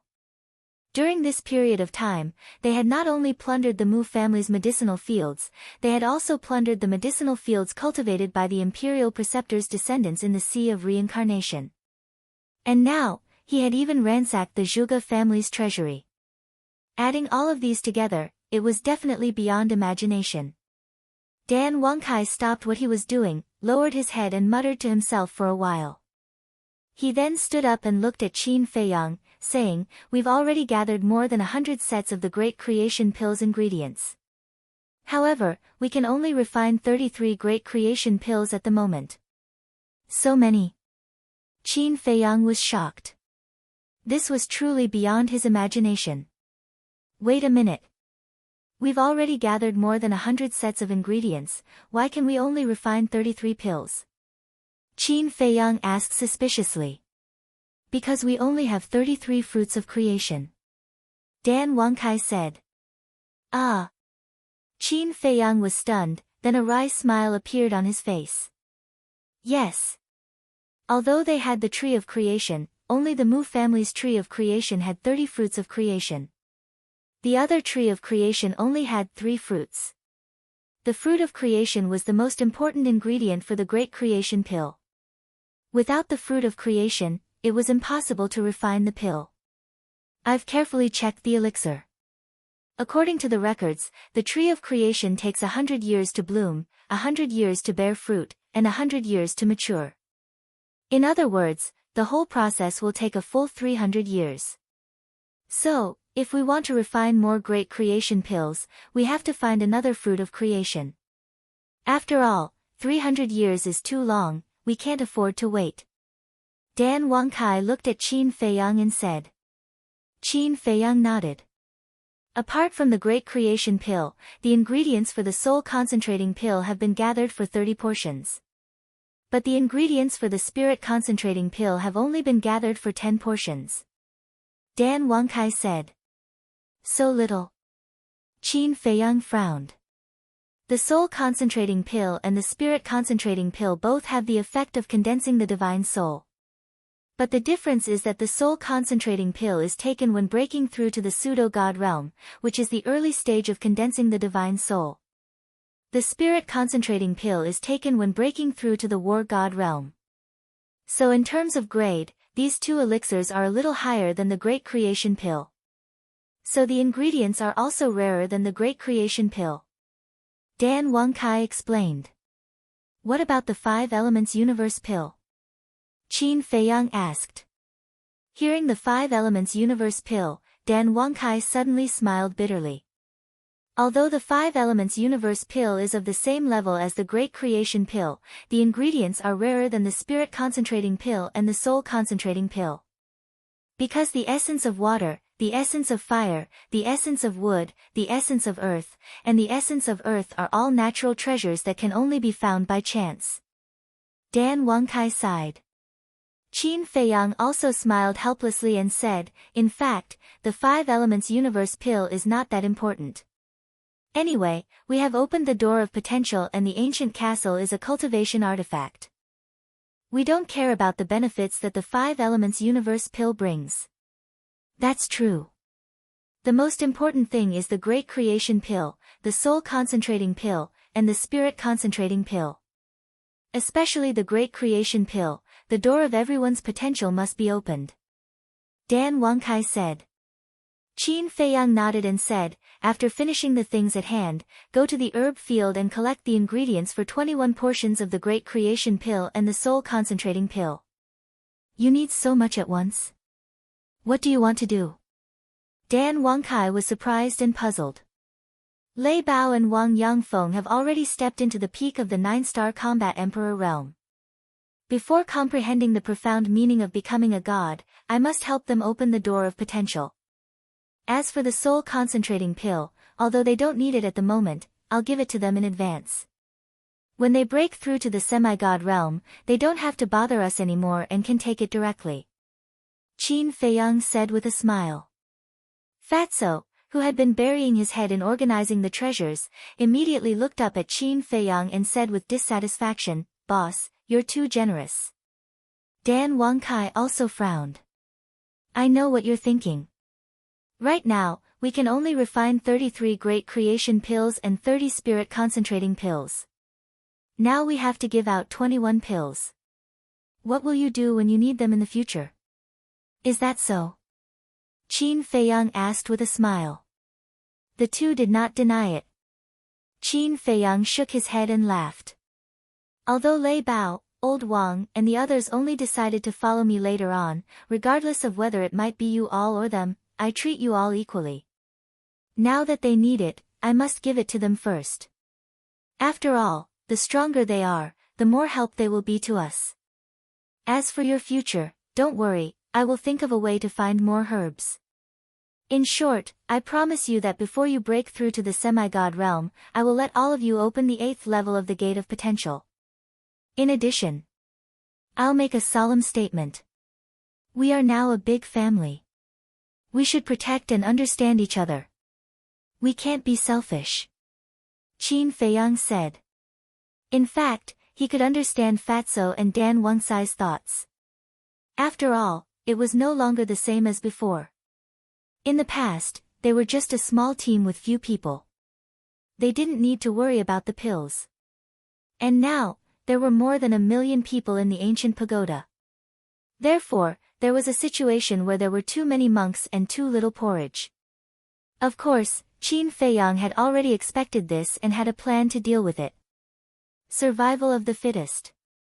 This was an unchanging law. No matter where, resources were usually tilted towards the winner. However, no matter how the fittest survived, he would not forget these people and beasts who had been following him and would take care of them first. Beasts such as the black dragon snake, the mountain pangolin, and the flood dragon did not contribute much to him compared to Wang Yangfeng and the others. Especially the black dragon snake. Ever since it followed Qin Feiyang, it had been cultivating in seclusion. But had Qin Feiyang ever given up on it? No. Not only did he not give up, as long as it was what the black dragon snake wanted, Qin Feiyang would satisfy it. This was Qin Feiyang's character. He cherished his comradeship and friendship very much. As long as you treated him sincerely, he would repay you 10 times, or even 100 times. Hearing Qin Feiyang's words, Fatso and Dan Wangkai both fell silent, with a hint of shame on their faces. Fatso looked at Qin Feiyang apologetically, and said, "Boss, I'm sorry, I was selfish, I promise I won't do it again." "Me too." Dan Wangkai lowered his head and said. Qin Feiyang laughed, "It's great to know your mistakes and be able to correct them." Seeing that Qin Feiyang did not look angry at all, the two of them secretly heaved a sigh of relief, and a smile crept onto their faces. "You guys go ahead." Qin Feiyang smiled, then walked to the front of the altar, opened the iron box, flipped open the 6-word divine formula, and continued to copy the Xing character formula. Actually, in terms of contribution, Dan Wangcai's contribution to Qin Feiyang was the greatest. Because ever since Dan Wangkai entered the castle, Qin Feiyang had basically never touched the pill furnace again. One had to know. With so many people and so many fierce beasts cultivating in the castle, the amount of pills they needed was not a small amount. Moreover, Qin Feiyang himself was copying the 6-word divine formula, which consumed even more battle Qi Dan. If not for Dan Wangcai's help, Qin Feiyang would definitely not have been able to concentrate on cultivating like he was now. Moreover, it was also because Dan Wangkai often refined pills that he delayed his cultivation. Originally, his cultivation was not as good as Dan Wangcai's, but now, he had surpassed Dan Wangkai. Therefore, Qin Feiyang was extremely grateful to Dan Wangkai. He would do his best to satisfy Dan Wangcai's requests. Time flew. The next day, Dan Wangkai and Fatso finally finished sorting out the treasures of the Zhuge family. Fatso directly entered a state of cultivation. Dan Wangkai went to the ancient tower to collect the medicinal ingredients for the Great Creation Pill and the Soul Concentrating Pill. After that, Qin Feiyang personally opened the furnace to refine pills, while Dan Wangkai assisted from the side. After all, Dan Wangcai's talent in alchemy was ultimately not as good as Qin Feiyang's. Whether it was the Great Creation Pill or the Soul Concentrating Pill, they were the same as the 9-turn Dragon Blood Pill and the Small Creation Pill. The more pill patterns there were, the higher the success rate. Therefore, Qin Feiyang had to personally refine them. However, even if Qin Feiyang personally refined them, he also wasted a portion of the Great Creation Pill and the Soul Concentrating Pill's medicinal ingredients. Because these two pills were too difficult to refine. Whether it was the heat or the technique, they all had to be done perfectly. After the refinement, Qin Feiyang was sweating profusely, to the point that water could be wrung out of his clothes. It was also because of the waste of a set of medicinal ingredients that there were only 11 complete sets of medicinal ingredients left for the Great Creation Pill and 8 complete sets of medicinal ingredients for the Soul Concentrating Pill. However, Dan Wangkai looked at Qin Feiyang with a face full of admiration. For such a difficult pill to refine, only one set of medicinal ingredients was wasted. His attainments in alchemy were truly astonishing. If it were him, he might not even be able to successfully refine a pill with 5 sets of medicinal ingredients. Chapter 1406. After refining the Great Creation Pill and Soul Condensing Pill, Qin Feiyang rested for a while and refined some small creation pills. As for the potential pill, he already had it, so there was no need to refine it. After doing all this, Qin Feiyang continued to copy the Xing formula. Elixir King Kai brought the pills into the ancient pagoda and handed them to Wang Yangfeng and the Thunder Leopard. When they received the pills from Dan Wangkai, whether it was the Thunder Leopard, the other 2 beasts, or Wang Yangfeng and the others, they were all extremely excited. However, Dan Wangkai was very nervous. He was worried that everyone would fail when opening the 7th and 8th level of the door of potential. Because once they failed, it meant that they would have to waste another set of medicinal herbs. One had to know. Now, every time he used one of these pills, there would be one less. However, everyone was very hardworking. After half a day, with the help of Elder Qin, they successfully opened the 8th level of the door of potential. And Dan Wangkai still had one more set of pills in his hands. This was prepared for Wang Yishan. Wang Yishan accompanied the commander of the Kirin army to find the emperor and had not returned yet. Time passed day by day. The imperial capital and the central divine kingdom were very lively now. Every day, people came and went from both sides. At first, everyone was just curious. But whether it was the imperial capital or the central divine kingdom, there were some arrogant people or some people who wanted the world to be in chaos. How could they always get along peacefully? Therefore, as time passed, disputes slowly appeared. And the people in power of the Great Qin and the Forgotten Continent, because they were afraid of the snow python, did not interfere and allowed those people to cause trouble. In short, in their eyes, as long as no one died, it was fine. Because of this, some people became more and more presumptuous, running to the opposite side in groups to cause trouble. Among them, the ones who caused the most trouble were Wang Zicheng and his group. As the Qinghai 10 heroes, each of them had extraordinary talent, so they naturally felt that they were superior to others.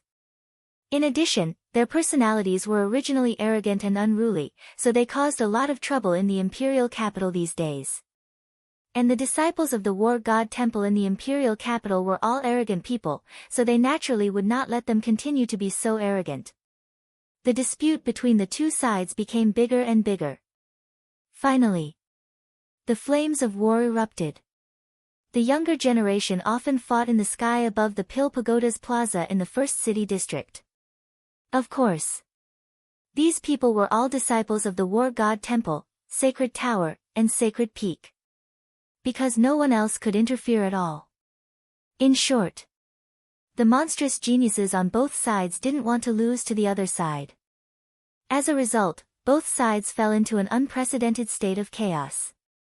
Meanwhile, while the chief tower master and the others were investigating the situation in Great Qin, the imperial tutor and the others were also investigating the situation in the Forgotten Continent. But they had a tacit understanding. Qin Feiyang was the one who made the most inquiries. The people on both sides didn't try to hide it. As such, in just a few days, whether it was Qin Feiyang's actions in Great Qin or in the Forgotten Continent, everyone knew about them. People on both sides were surprised. No one in the Forgotten Continent would have thought that Qin Feiyang had done so many shocking things in the Great Qin Empire. And no one in the Great Qin Empire would have thought that Qin Feiyang was so savage in the Forgotten Continent. Although Qin Feiyang hadn't appeared since the opening of the Gate of Time and Space, he had become the subject of heated discussion on both continents. At the same time, everyone finally understood Qin Feiyang's current situation. The Forgotten Continent couldn't tolerate him, and the Great Qin Empire couldn't tolerate him either. This was simply making the entire world his enemy. I really didn't expect this Qin Feiyang to be so annoying. Yeah, there's no place for him on both continents. It's really funny. He can only blame himself for being too arrogant. Hasn't he heard of the old saying that the tallest tree in the forest will be destroyed by the wind? No wonder he hid when the Gate of Time and Space opened. After offending so many people, does he dare to not hide? Believe it or not, if he didn't hide, he would have been cut into pieces by now. Everyone was discussing. In the eyes of the world, Qin Feiyang had already become the public enemy. There were people attacking him at every moment. On the 5th day of the opening of the Gate of Time and Space, Wang Yishan and the commander of the Kirin army finally returned. Qin Feiyang immediately welcomed them into the castle. Looking at the two of them, he smiled and asked, "How was it?" The commander of the Kirin army lowered his head, looking extremely downcast. Wang Yishan glanced at the commander of the Kirin army, shook his head and sighed. These days, he has been kneeling in front of the emperor and begging, but the emperor didn't even look at him. If I didn't forcefully pull him away, I'm afraid he would still be kneeling there. Hearing this, Qin Feiyang wasn't surprised at all. Looking at the commander of the Kirin army, he said calmly, "Now you should know what kind of person the emperor you respect is." The commander of the Kirin army suddenly raised his head and looked at Qin Feiyang, angrily saying, "The emperor must have his difficulties." Difficulties? You think too highly of him. In my opinion, he is just a coward. Qin Feiyang snorted coldly. The commander of the Kirin army was unable to restrain his anger. He grabbed Qin Feiyang's clothes and shouted, "I won't allow you to slander the emperor like this." Qin Feiyang waved his hand and slapped away the commander of the Kirin army's big hand, saying, "This is the reality. You have to accept it even if you don't want to." After saying this, Qin Feiyang didn't care how bad the commander of the Kirin army looked. He turned to Dan Wangkai and said, "Give the elixirs to Mr. Wang." Dan Wangkai took out a jade box from his arms and handed it to Wang Yishan. "What is this?" Wang Yishan was suspicious. Dan Wangkai smiled and said, "The elixirs to unlock the door of potential are specially prepared by the young master for you." Wang Yishan raised his trembling hands and took the jade box. He opened the lid and saw several elixirs lying quietly inside. "Thank you, young master." After coming back to his senses, Wang Yishan quickly knelt down and thanked him. Qin Feiyang smiled and said, "During this period of time, you have risked your life for me. This is what you deserve. Go to the ancient tower and find Mr. Qin. He will help you unlock the door of potential. After that, you can begin to comprehend the profound meaning of becoming a god and strive to step into the false god realm as soon as possible." "Yes." Wang Yishan was extremely excited. Qin Feiyang waved his hand and sent Wang Yishan to the ancient tower. Then he looked at the commander of the Kirin army and finally sent the commander of the Kirin army to the ancient tower. Then, Qin Feiyang took out the image crystal. Buzz.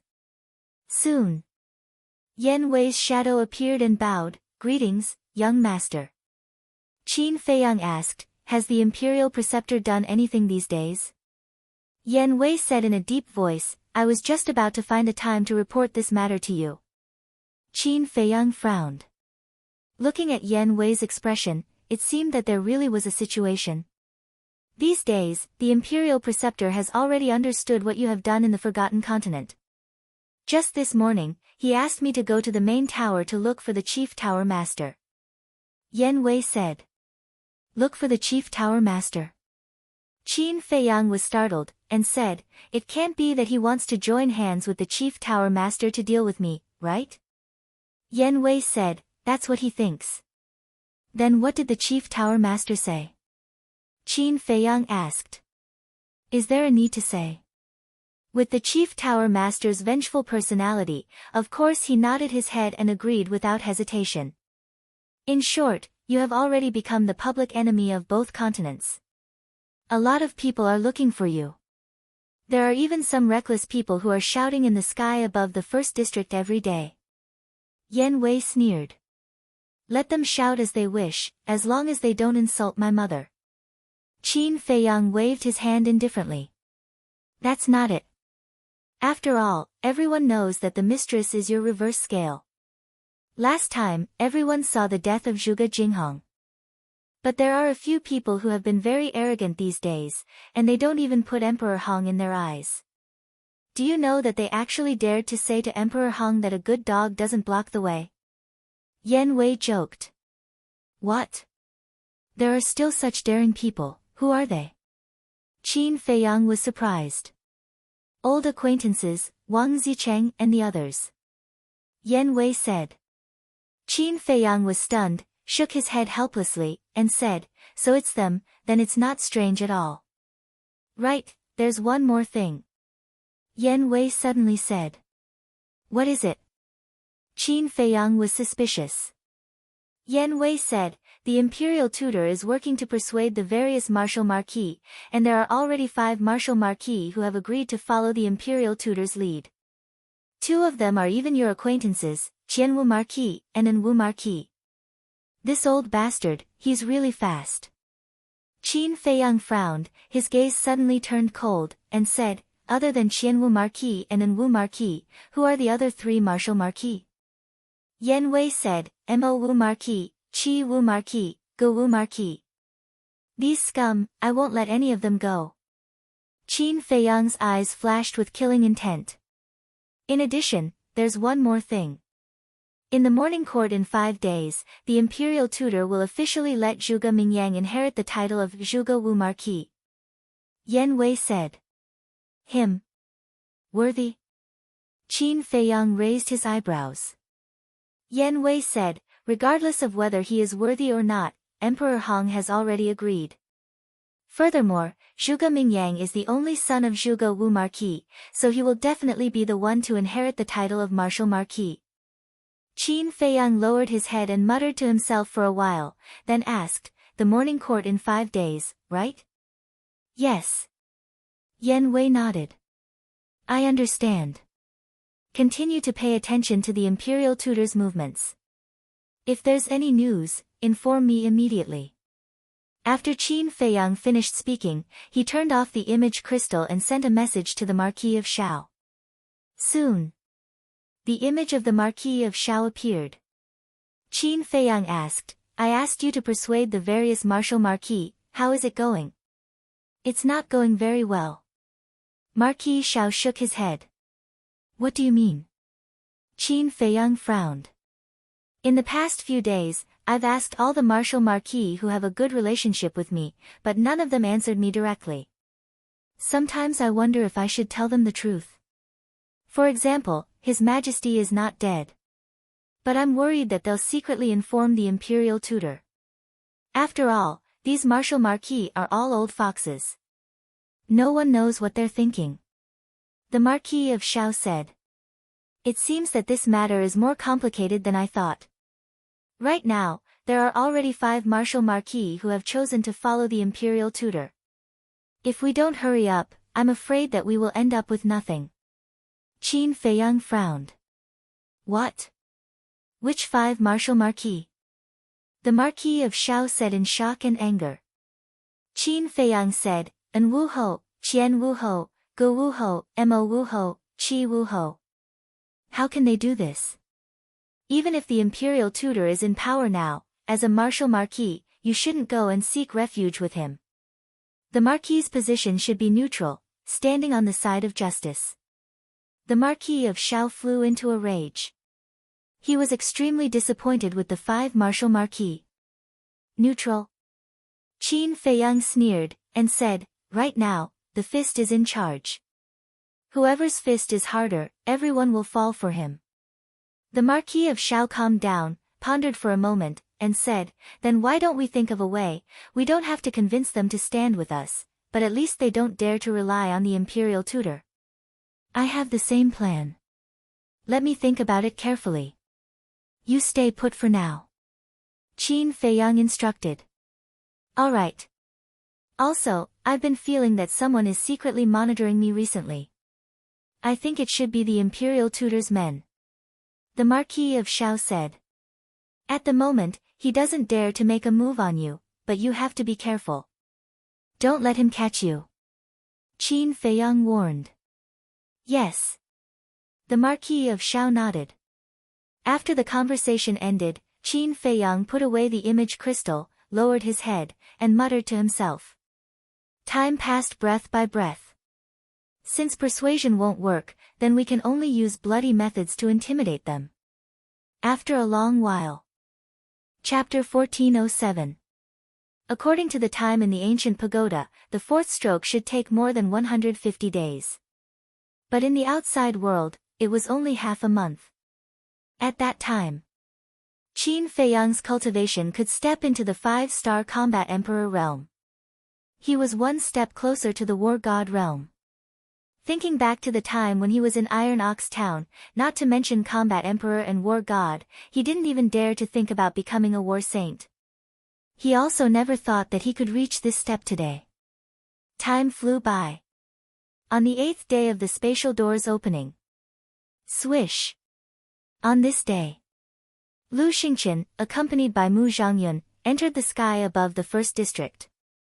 Whoosh! The imperial tutor immediately flew into the sky and stood in front of the two. A good dog doesn't block the way, Lu Xingqian said indifferently. The imperial tutor's brows suddenly had a touch of hostility. He coldly looked at Lu Xingqian, looked at Mu Zhangyun, and said, I didn't expect that the people of your Mu family are still alive. You already know. Mu Zhangyun was surprised. Last time, I saw you and found that you looked a little familiar. Later, I looked through the ancient history and found that you look very similar to Mu Tianyang's son, Mu Zhangyun. This is very surprising to Imperial Preceptor. However, the ancient history recorded you when you were young. Now that you are old, I can't be sure. So, I sent people to the Central Divine Kingdom to investigate. In the end, I found that you are actually Mu Zhangyun. I also heard that your big brother Mu Zhangfeng is still alive in this world. I wonder how he is now. The imperial tutor sneered.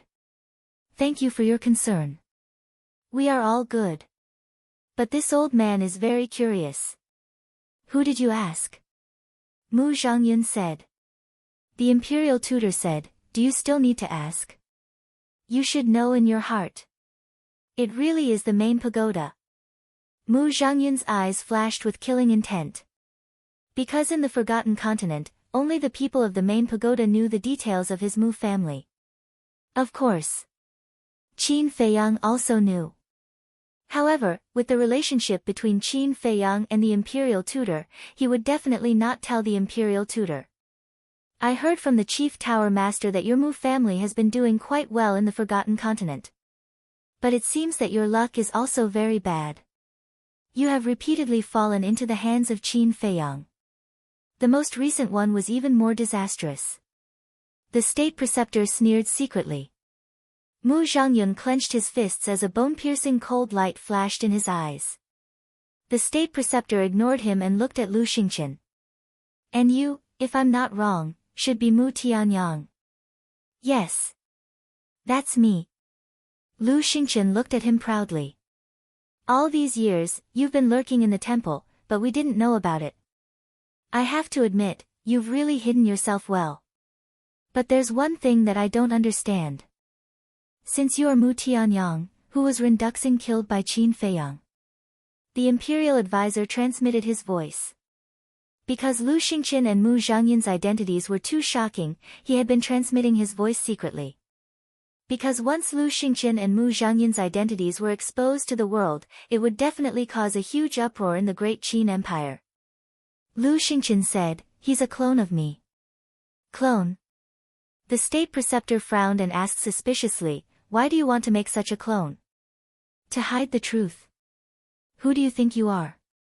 Do you have the qualifications to make me answer your question? Lu Xingqian said proudly, his eyes full of contempt.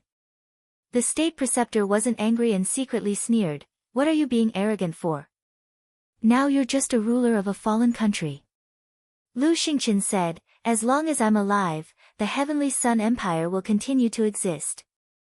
Wishful thinking. The Heavenly Sun Empire has been destroyed.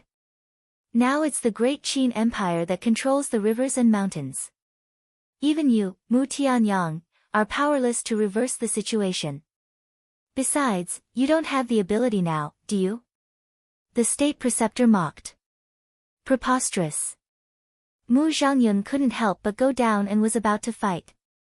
Lu Xingqian waved his hand and said, it's just a clown. There's no need to bother with him. Let's go. Finished. Lu Xingqian opened a teleportation door and walked in without looking back. Mu Zhangyun looked at the state preceptor gloomily and quickly followed.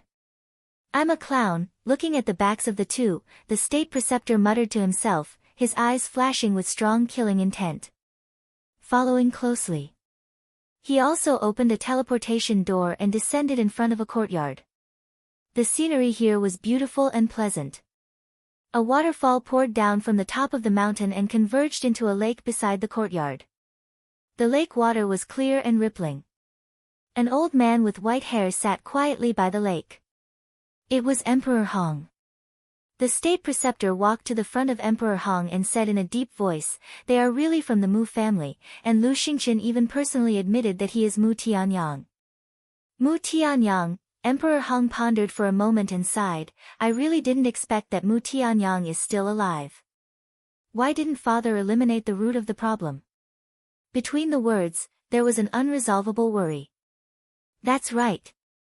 If back then, the previous emperor could eliminate the root of the problem, how could today's matter happen? According to my inquiries, in the past 10,000 years, the Mu family has been recuperating in the Forgotten Continent, and their overall strength has surpassed ours. Mu Zhangyun and Mu Zhangfeng have both broken through to the peak of the false god realm. But fortunately, Qin Feiyang recently went to the Mu family once, causing the Mu family to suffer heavy losses, and even lost a false god. Otherwise, with our current strength, I'm afraid we really can't stop them. The state preceptor said.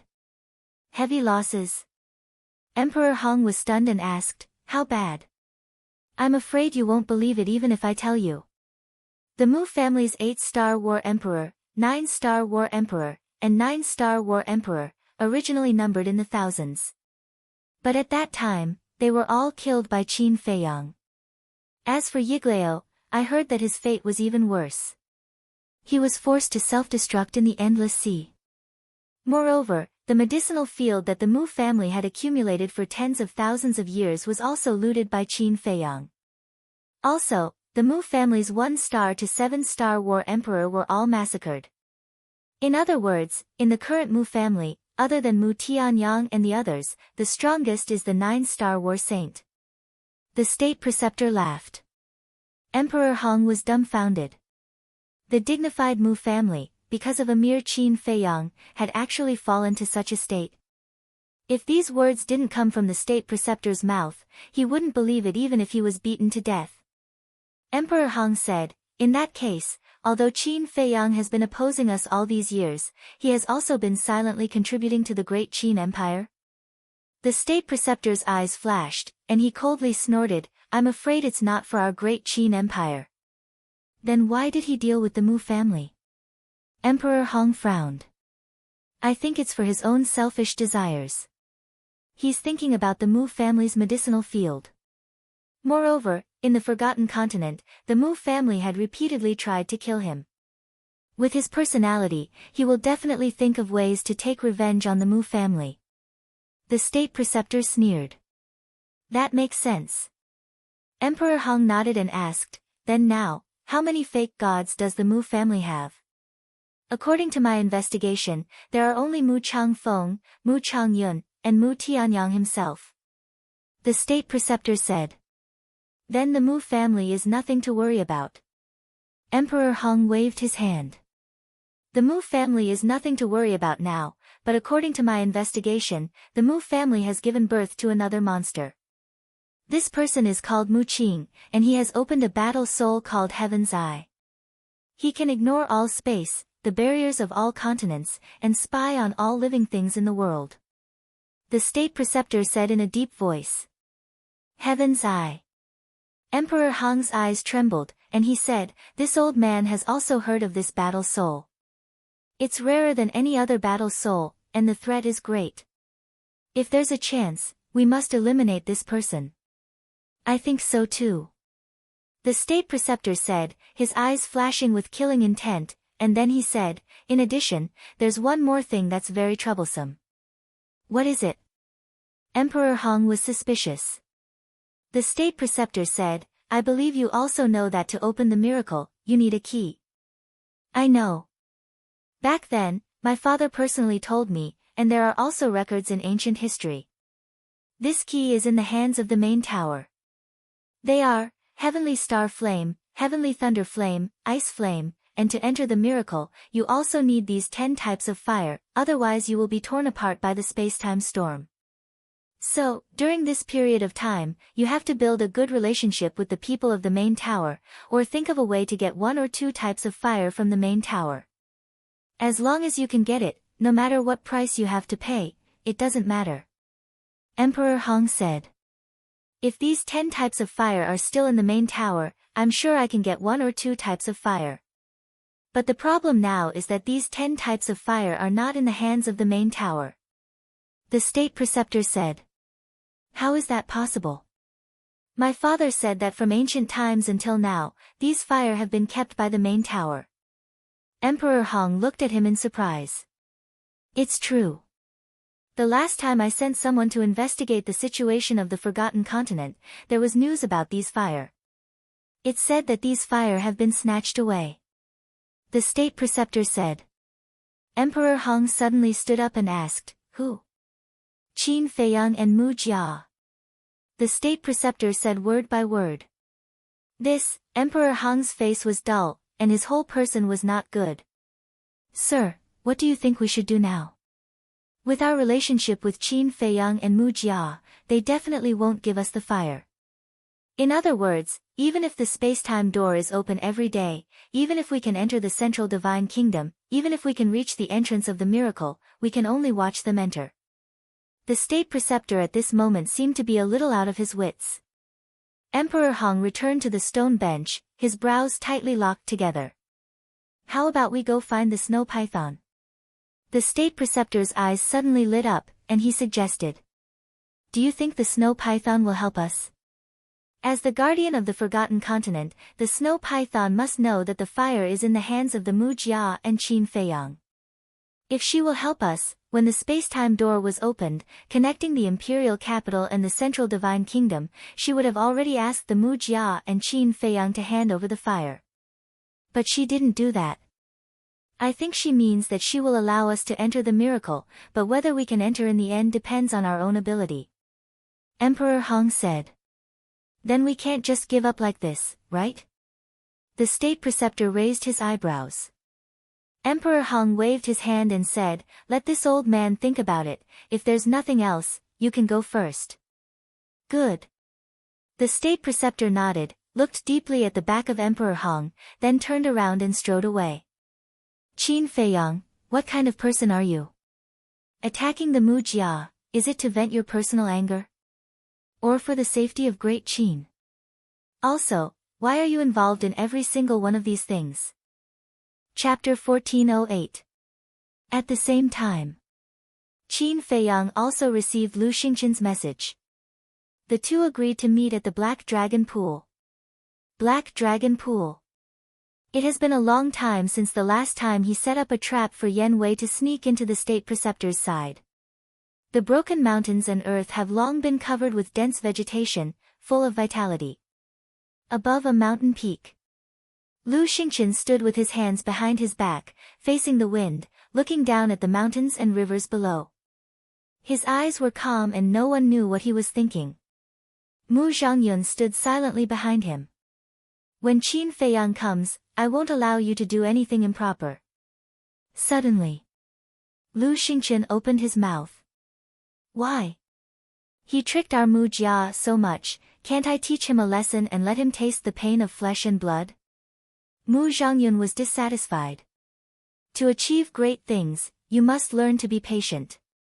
Lu Xingqian said. Mu Zhangyun still wanted to say something.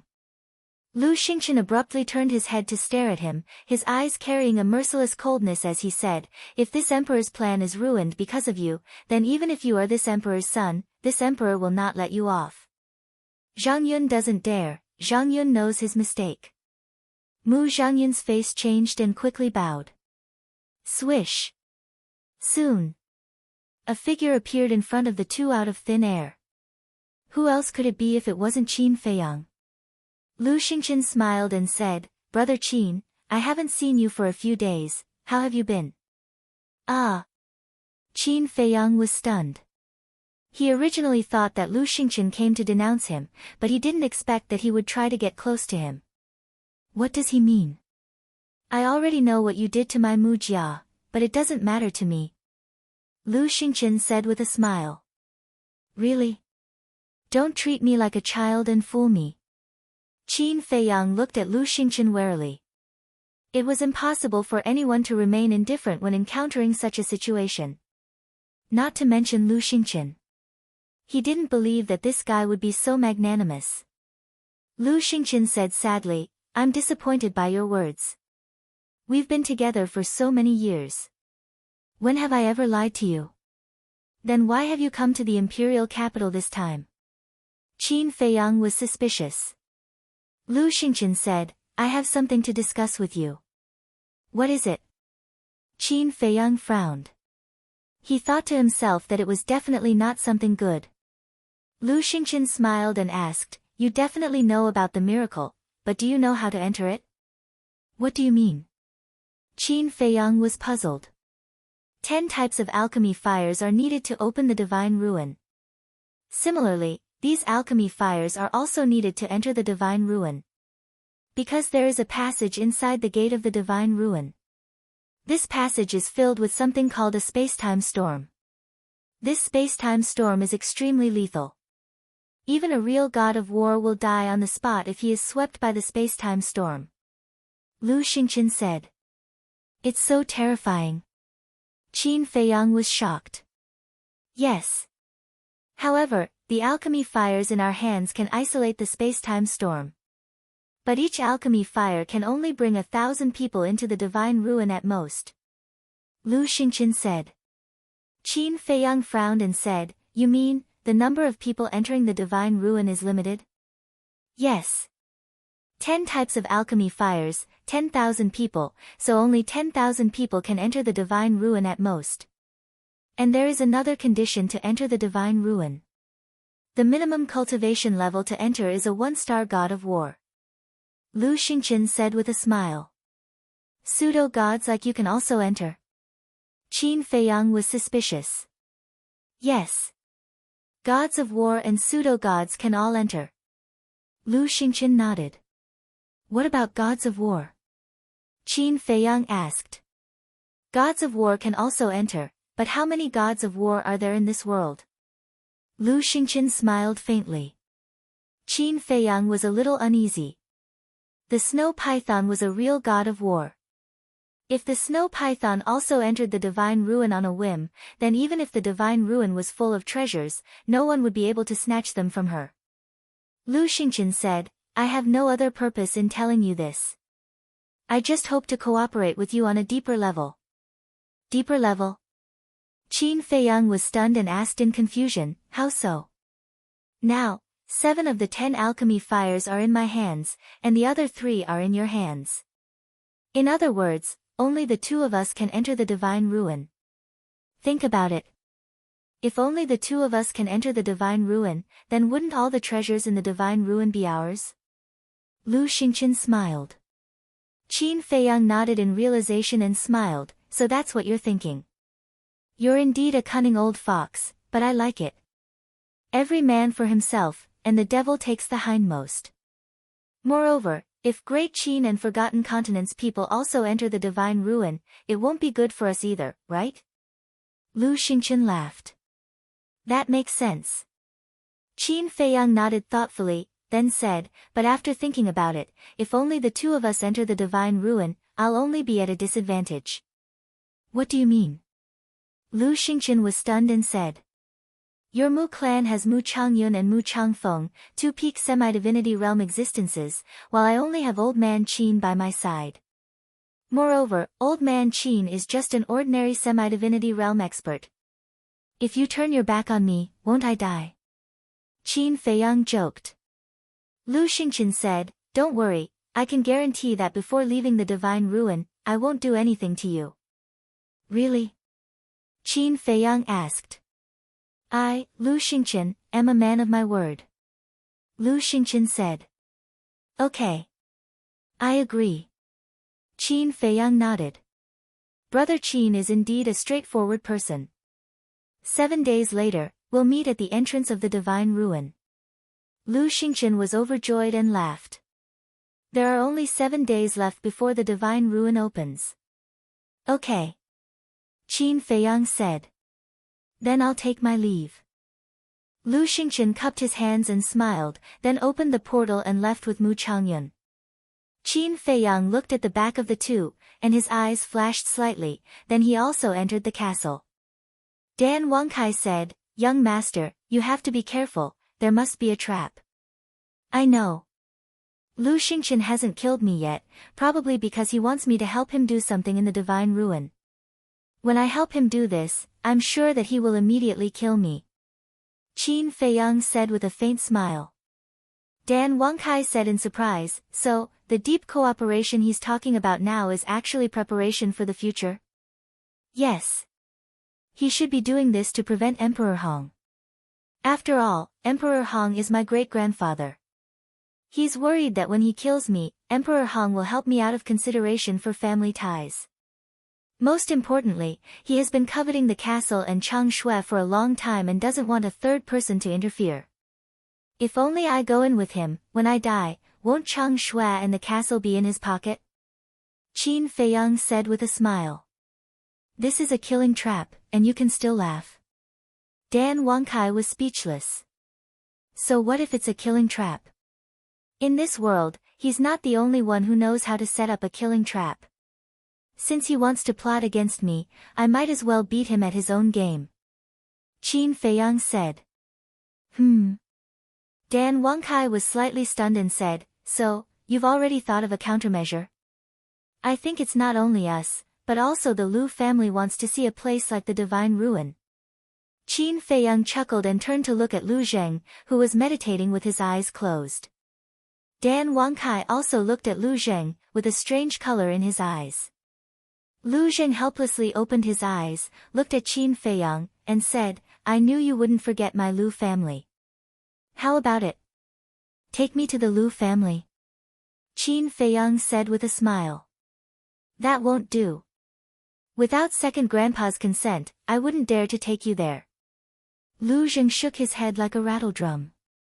Hearing this, Dan Wangkai couldn't help but snicker. This guy didn't know that Qin Feiyang had already been to the Lu family. Second grandpa and third grandpa already knew. Qin Feiyang also smiled meaningfully, stepped forward, grabbed Lu Zheng, and descended over the black dragon pool. I said I can't go, so I can't go. Don't force me, okay? Lu Zheng looked at him angrily. I won't force you, and I don't need you to lead the way, because I know where the Lu family is. Qin Feiyang chuckled and opened a portal. You know? Are you talking in your sleep? Lu Zheng looked at him in astonishment. You'll know soon whether I'm talking in my sleep or not. Qin Feiyang grabbed Lu Zheng and rushed into the portal. Swish! The next moment, the two landed over a square. On the square, there were two statues of deities. One statue was riding a purple gold dragon, and the other was riding a flaming divine wind. From afar, they looked like two overlords of heaven and earth, exuding a king's aura that could intimidate all things. Lu Zheng looked at the square and the two statues, and his expression suddenly became dull. Wasn't this the place of inheritance of the Lu family? How did Qin Feiyang know the coordinates? Third grandpa was still sitting cross-legged under the stone tablet as before. There was no aura around him, and he looked like an old grandpa next door. He looked kind and kind. Third grandpa opened his eyes when he sensed the auras of Qin Feiyang and Xiao Qian. He raised his head and looked at the two of them. A smile immediately appeared on his old face. He looked at Qin Feiyang and said, You are back. Yes. Lu Zheng nodded. But then, he was stunned again.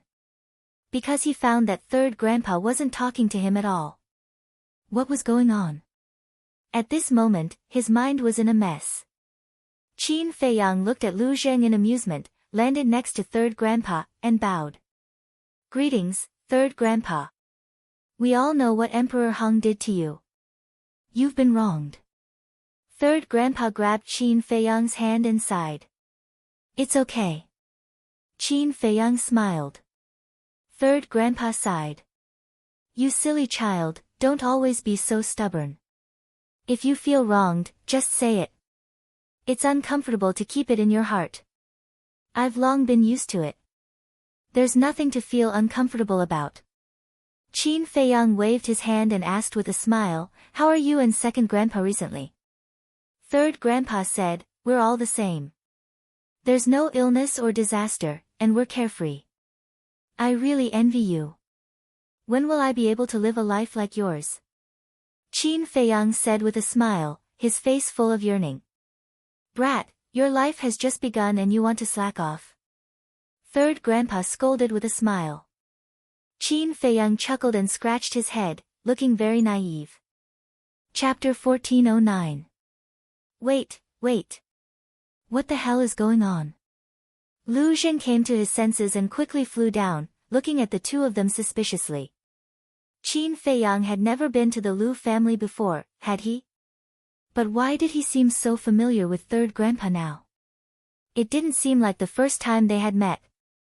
Third grandpa's face darkened and he said, "You still have the nerve to ask. Isn't it all because of you?" Me? Lu Zhen pointed at his nose, looking confused. Third grandpa rolled his eyes at him and looked at Qin Feiyang with a smile. Let's go to the village and have a good chat with your second grandpa. Okay. Qin Feiyang nodded. Third grandpa glanced at Lu Zhen again and said angrily, "What are you waiting for? Lead the way." Oh. Lu Zhen responded and turned to fly toward the village with a stomach full of doubts. Feiyang will take his leave. Qin Feiyang bowed to third grandpa and quickly caught up with Lu Zhen. Little cousin, what the hell is going on?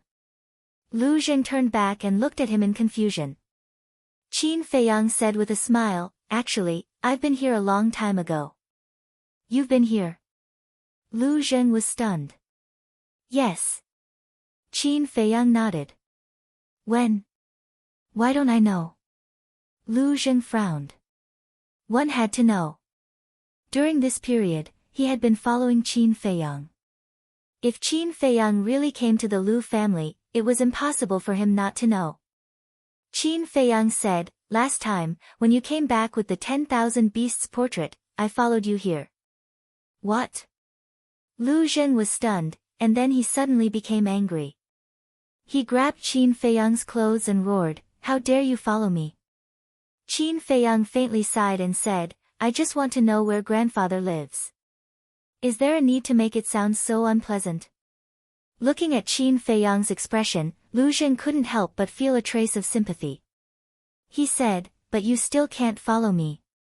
If second grandpa finds out about this, won't he scold me to death?" Qin Feiyang said with an embarrassed smile, "Second grandpa already knows." Bastard. When Lu Zhen heard this, he was furious again and punched Qin Feiyang in the stomach with all his might. Boom! Qin Feiyang smashed into the mountains below like a meteorite, creating a huge crater in the ground. His hair was disheveled and his face dirty, and he looked rather miserable. What happened? Third grandpa was just about to close his eyes and meditate, but when he heard the commotion, he immediately got up and took a step forward. In an instant, he landed beside Lu Zhen. When he saw Qin Feiyang lying in the crater with blood flowing out, he immediately glared at Lu Zhen and said, "What are you doing?" Lu Zhen said, "He followed me. Can't I beat him up?" Third grandpa said angrily, "He followed you to the Lu family. That's his ability. You should reflect on yourself instead of yelling here, understand?" Lu Zhen still wanted to argue. What? You're not convinced?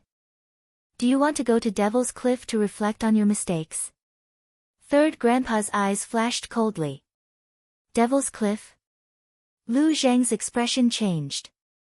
He quickly waved his hand and said with a flattering smile, Okay. I'll reflect on myself. I'll definitely reflect on myself seriously. As long as I don't go to Devil's Cliff. That's more like it. Third grandpa glared at him, then lowered his head to look at Qin Feiyang. He was slightly stunned. Why was this kid still lying in the crater? Could it be that Lu Zhen, that little bastard, hurt him in some vital part? Thinking of this, he hurriedly flew to Qin Feiyang, squatted on the ground, and asked, "How are you?" Qin Feiyang clutched his stomach and said in pain, "My sea of qi." Not only was his face pale, but his forehead was also full of sweat. Seeing this, Lu Zhen frowned slightly and landed beside Qin Feiyang. He snorted coldly and said, "Don't pretend. I didn't use my full strength at all in that punch just now. Besides, even if I used my full strength, I couldn't have seriously injured you.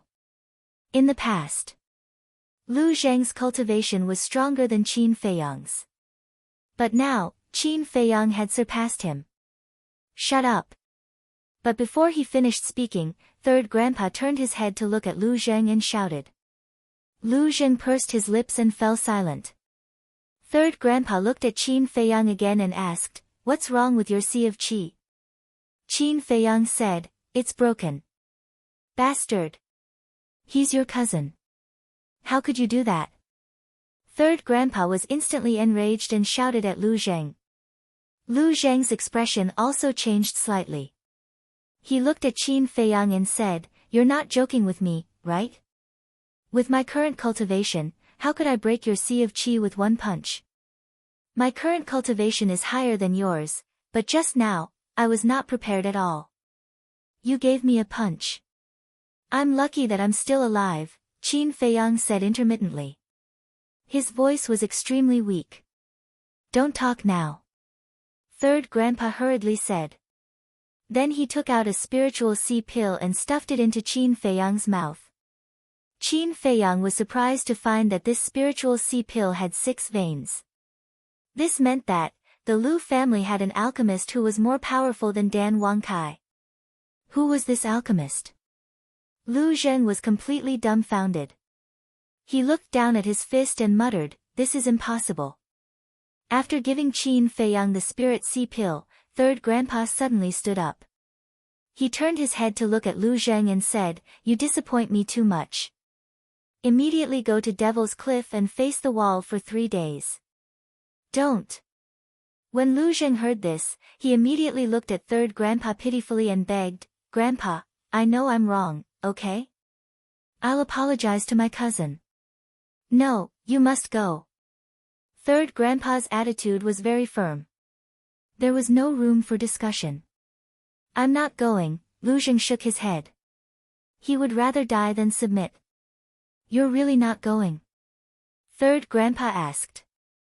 There was a cold light in his old eyes. "Go, go, go." Seeing this, Lu Zheng's face turned slightly pale. He quickly nodded. But before he left, he glared fiercely at Qin Feiyang, as if to say, "Bastard, just wait and see." Qin Feiyang also returned a look to Lu Zheng. "Little guy, you're still too young to fight with me." Obviously, the broken sea of energy was just an act. After Lu Zheng left, Third Grandpa shook his head helplessly. He stood up and smiled. "Get up, stop pretending." "Ah." Qin Feiyang was stunned.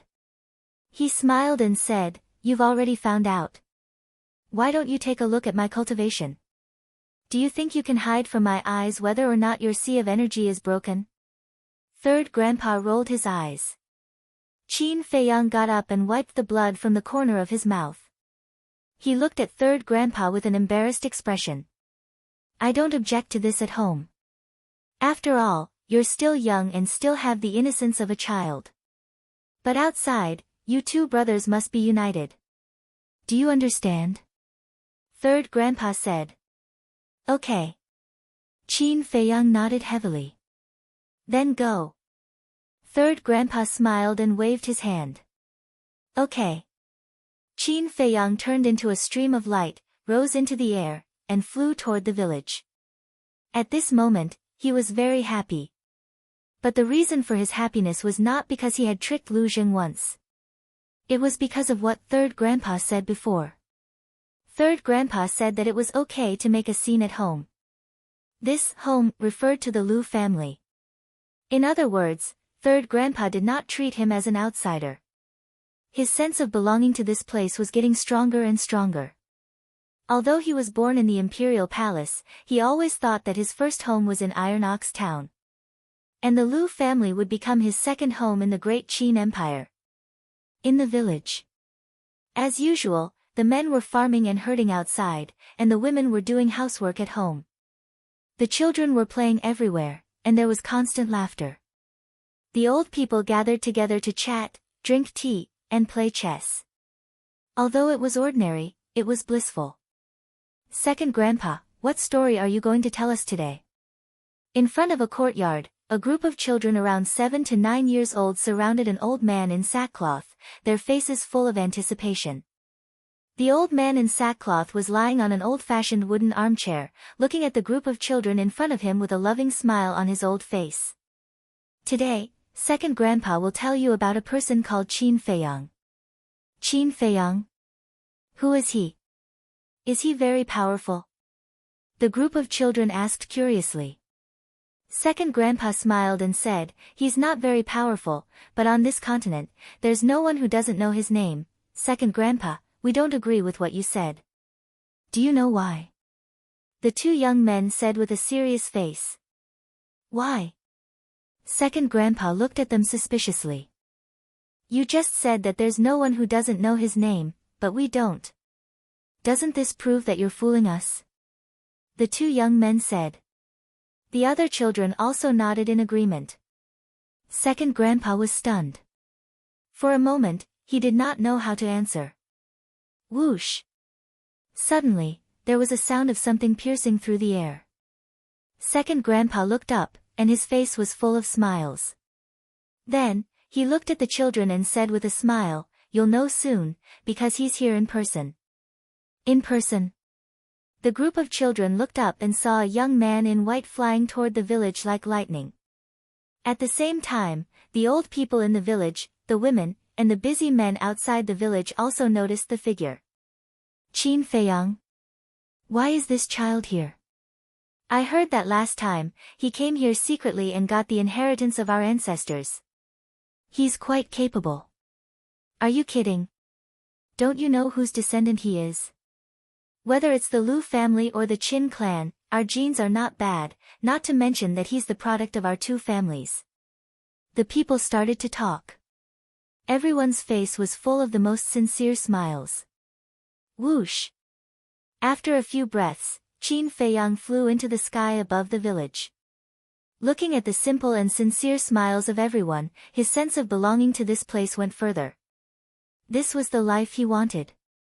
How comfortable and happy it would be for a family to live together without any worries and worries. His face was also full of an innocent smile. Whoosh! He landed in the village. The people in the village came from all directions. Second grandpa also got up and walked slowly toward Qin Feiyang with a group of children.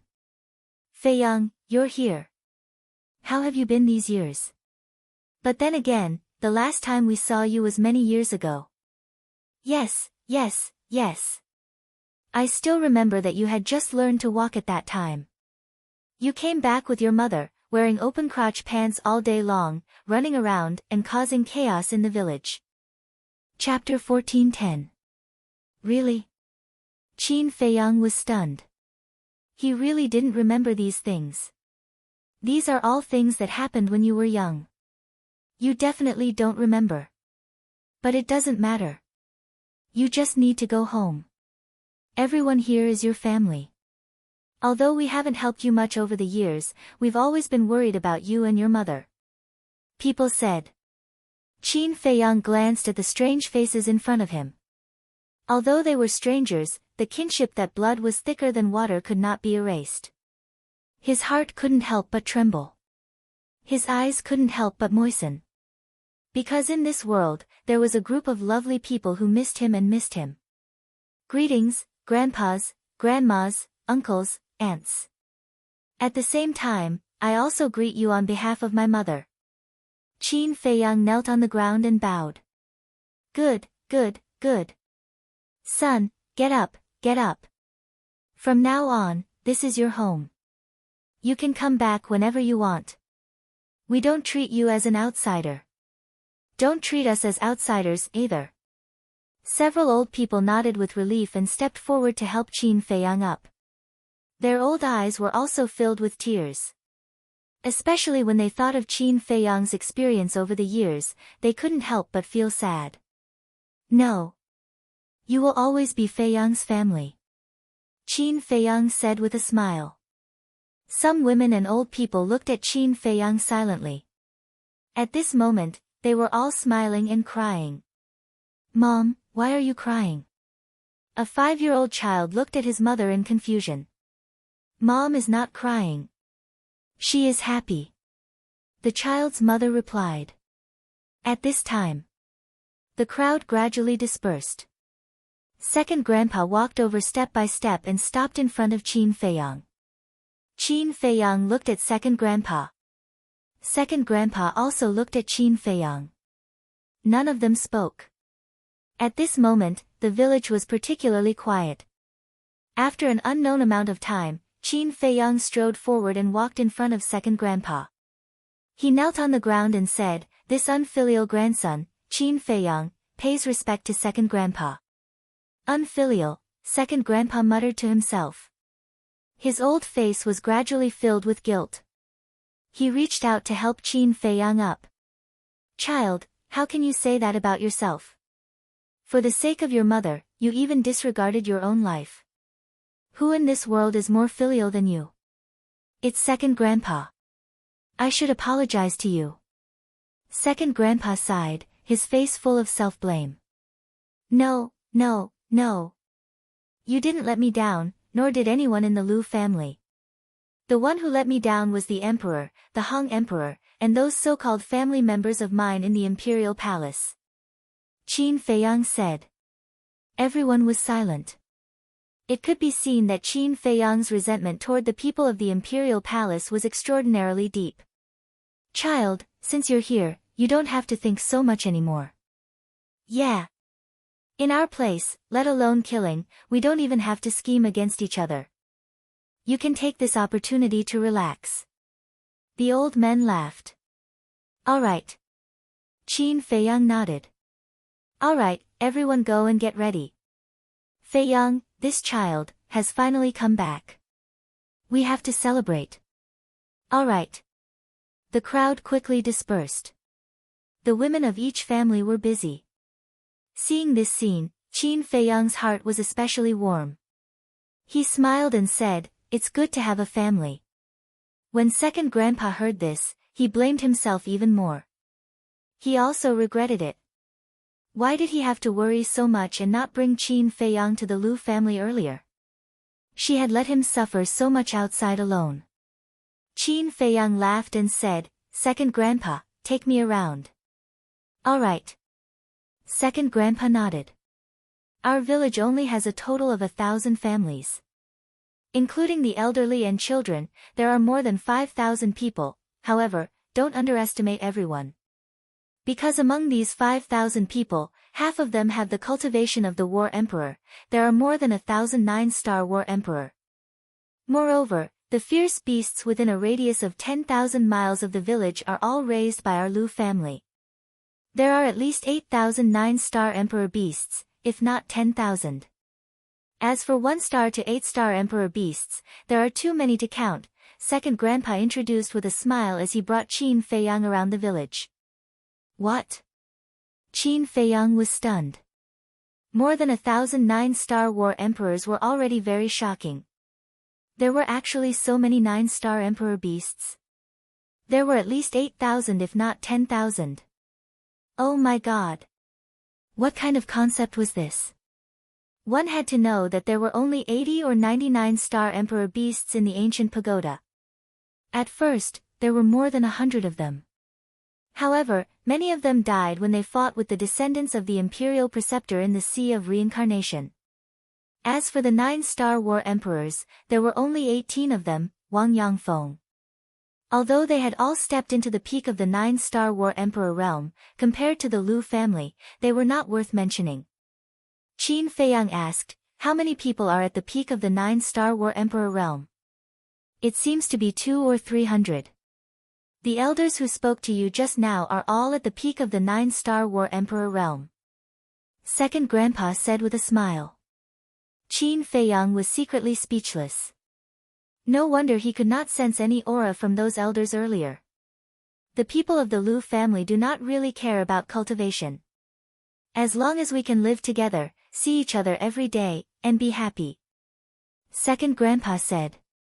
"When can my mother and I be like you?" Sigh. Qin Feiyang sighed softly. Second grandpa stopped and turned to look at Qin Feiyang. He said with a smile, don't be too stubborn. Let nature take its course. Your obsession now is too deep. I'm afraid it will hinder you from becoming a god in the future. How can I become a god?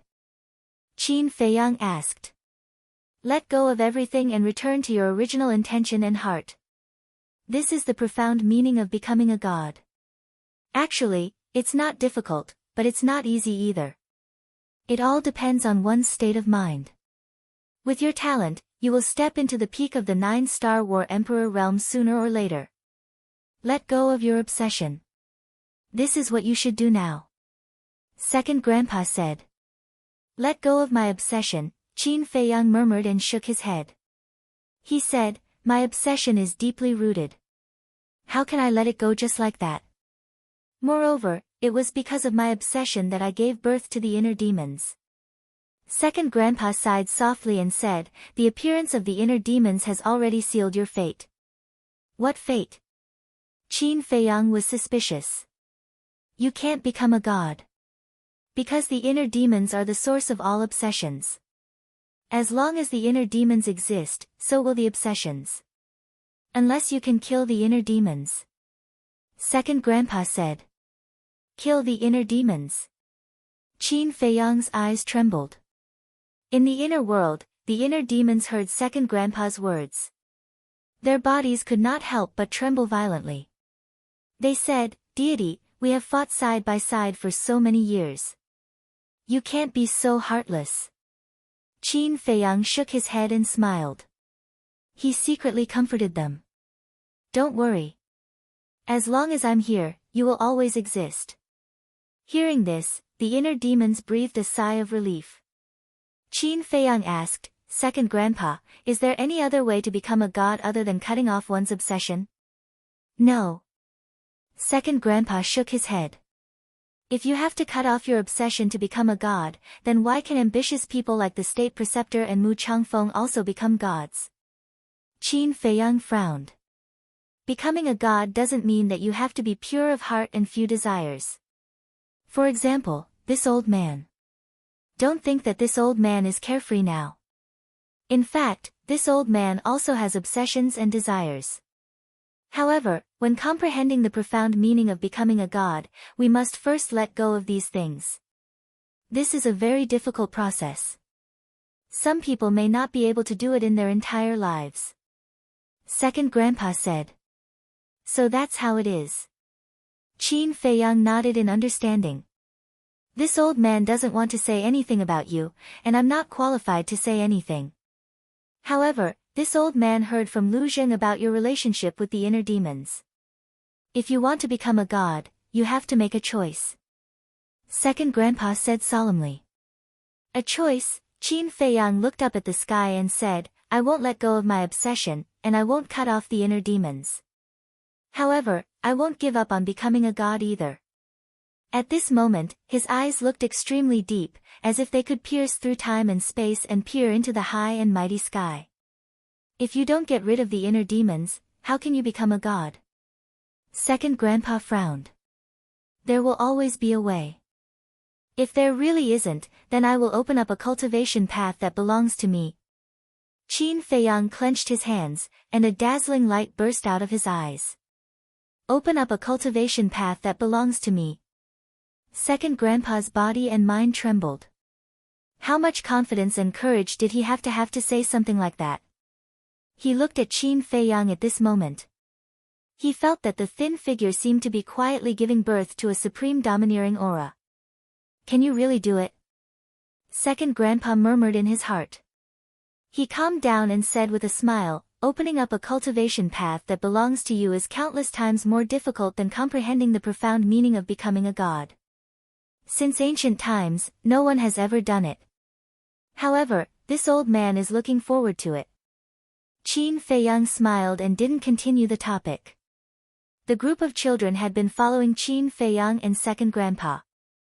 They looked at Qin Feiyang with curiosity in their big eyes. Qin Feiyang looked at them. Although these children were young, according to his observation, each of them had extraordinary talent. If nothing unexpected happened, they would be the future heavenly talents of the great Qin Empire. A snot-nosed child ran to second grandpa and asked, "Second grandpa, is he the Qin Feiyang you wanted to tell us about just now?" "Yes." Second grandpa nodded. The snot-nosed child glanced at Qin Feiyang and said, "He doesn't look that big of a deal." "Yes. I thought he was someone great. Turns out he's not that great." The other children also nodded. Ah. Qin Feiyang was stunned. He was actually being looked down upon by a group of children. Are you not convinced? If you have the ability, you can compete with Big Brother Lu Zheng. I feel that you're far inferior to Big Brother Lu Zheng. The snot-nosed child clamored. Qin Feiyang also became playful. He said jokingly, "Little brat, your Big Brother Lu Zheng is now facing the wall at Devil's Cliff to reflect on his mistakes." What? Devil's Cliff? The children's expressions changed when they heard the words, Devil's Cliff. The snot-nosed child asked suspiciously, "Did Big Brother Zheng do something wrong? Why is he facing the wall at Devil's Cliff?" "He didn't do anything wrong. I used a little trick to make him face the wall at Devil's Cliff. Now tell me, between your Big Brother Lu Zheng and me, who is more powerful?" Chapter 14:11. It can't be. Are you that capable? The snot-nosed kid was stunned. "If you don't believe me, you can go to the Devil Cliff and take a look," Qin Feiyang said, but he was a little puzzled. What was so scary about the Devil Cliff? Not only Lu Zheng, but even these little kids were afraid. No. The snot-nosed kid shook his head and said, "If you have the ability, you can go and fight with Brother Jean. I guarantee that you won't be able to take one move from him." Brother Jean? Qin Feiyang was stunned. Who was this? You don't even know who Brother Jean is? You're really ignorant. Let me tell you, Brother Jean stepped into the Battle Monarch realm at the age of 10 and the Battle Emperor realm at the age of 50. Second grandpa and the others all said that Brother Jean is a genius that only appears once in 100,000 years. He's more powerful than anyone in the world. The snot-nosed kid first looked down on Qin Feiyang, then raised his little head and said proudly. He stepped into the Battle Emperor realm at the age of 50. Qin Feiyang was shocked. He turned to look at second grandpa with a questioning gaze. Don't listen to these little kids. It's not that exaggerated. However, one thing is true. Jean Er's talent is indeed better than Zheng Er's. Second grandpa smiled. Then who is he? Qin Feiyang asked. After being together for so long, he naturally knew how talented Lu Zheng was. It was no exaggeration to say that Lu Zheng's talent could be ranked in the top 10 in the entire Great Qin Empire. However, he didn't expect that there was someone in the Lu family who was more talented than Lu Zheng. How could he not be surprised? Second grandpa smiled and said, "He's your eldest cousin, Lu Jiajin. He's also Lu Zheng's elder brother." Qin Feiyang nodded and said with a smile, "I'm really looking forward to meeting him." Second grandpa said, "Jean Er is in seclusion to break through to the semi-divinity realm. However, there will be plenty of opportunities in the future." What? Qin Feiyang turned pale with fright. He originally thought that his eldest cousin was just in seclusion to cultivate normally. He didn't expect that he was actually trying to break through to the semi-divinity realm. This was too terrifying. There's another interesting thing. Second grandpa said again. Interesting? Qin Feiyang was stunned and asked suspiciously, "What interesting thing?" He and Zhuge Mingyang were born in the same year, the same month, and the same day. They were even born at the same time. Second grandpa said with a smile. No way. Qin Feiyang was stunned. How could there be such a coincidence? Absolutely. Second grandpa said. Then this cousin of mine is really not simple. Qin Feiyang murmured. The two of them were born on the same day and at the same time. But now, his cousin was already pushing for a breakthrough to the semi-divinity realm. However, Zhuge Mingyang's current cultivation was even lower than his. The gap between them was too big. However, the Lu family had all kinds of potential pills recipes. As the prodigy of the Lu family, Lu Jiajin must have unlocked the door of potential just like Lu Zheng. His cultivation speed was naturally not something that Zhuge Mingyang could compare with. In terms of talent and potential, the two of them should be on par. Although your cousin's talent is extraordinary, he has been very low-key since he was a child.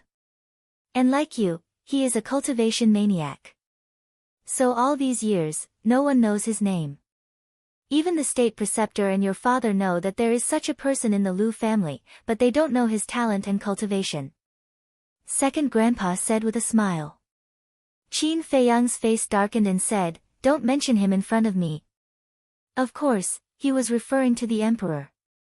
Second grandpa also realized that he had said something wrong and a trace of apology appeared on his face. Qin Feiyang asked, "Where is my cousin in seclusion now?" Second grandpa said, "In the forbidden area of the back mountain." "I know what you want to do. But don't disturb him now." "Okay." Qin Feiyang nodded and couldn't help but feel disappointed. Hearing about him was not as good as meeting him in person. Frankly speaking, he really wanted to see just how monstrous this cousin of his was. Swish! But at this moment, a white figure appeared out of nowhere in the sky above the village. It was a young man, about 185 meters tall, with a handsome face and a tall figure. His snow-white clothes were spotless. His long black hair was casually draped behind his back, fluttering in the wind. There was no aura around him at all, as if he was one with the void. Even his arrival was not noticed by anyone in the village. "It's Brother Jean. Brother Jean is back." The first to notice the young man in white were a few teenagers. They looked at the young man in white and exclaimed in surprise. Second grandpa was stunned and looked up. Qin Feiyang's eyes also trembled slightly, and he immediately looked up at the young man in white. "Is he my cousin?" Although this young man in white had no aura at all, he gave him a great sense of danger. "Jean, why are you back?" Second grandpa looked at the young man in white suspiciously. Suddenly, he seemed to think of something and asked in surprise, "Have you made a breakthrough?" The young man in white looked at second grandpa with a face full of respect. But he didn't answer second grandpa. Instead, he turned his eyes and fell on Qin Feiyang. Qin Feiyang didn't evade at all. The two pairs of eyes collided in the void. All of a sudden, Lu Jiajin raised his arm and hooked his finger at Qin Feiyang. The meaning was self-evident. He was provoking Qin Feiyang. "Jean, don't mess around." Second grandpa frowned and said. Swish! But before his voice died away, Qin Feiyang jumped and directly landed in the void opposite Lu Jiajin. "Come on, everyone. There's a good show to watch. Brother Jean, come on. Beat him down." The snotty kid immediately shouted excitedly. The other children also looked excited. It's Jean, Why is he back?" When everyone heard the snotty kid's voice, they looked up at Lu Jiajin with eyes full of suspicion. Suddenly, an old man's face changed and said in shock, "Are they going to fight?" "Jean, your cousin just came back. You can't bully him." "Yes. Your cousin is only a 4-star combat emperor. How can he be your opponent? Don't mess around. Come down quickly." The group of old men immediately tried to persuade them. But whether it was Lu Jiajin or Qin Feiyang, they turned a deaf ear to them. They only had eyes for each other. Boom! A gust of emperor aura suddenly rushed out from Lu Jiajin's body. But this emperor aura wasn't strong. It was only at the level of a 4-star combat emperor. And the cultivation level he revealed was only that of a 4-star combat emperor. 4-star combat emperor?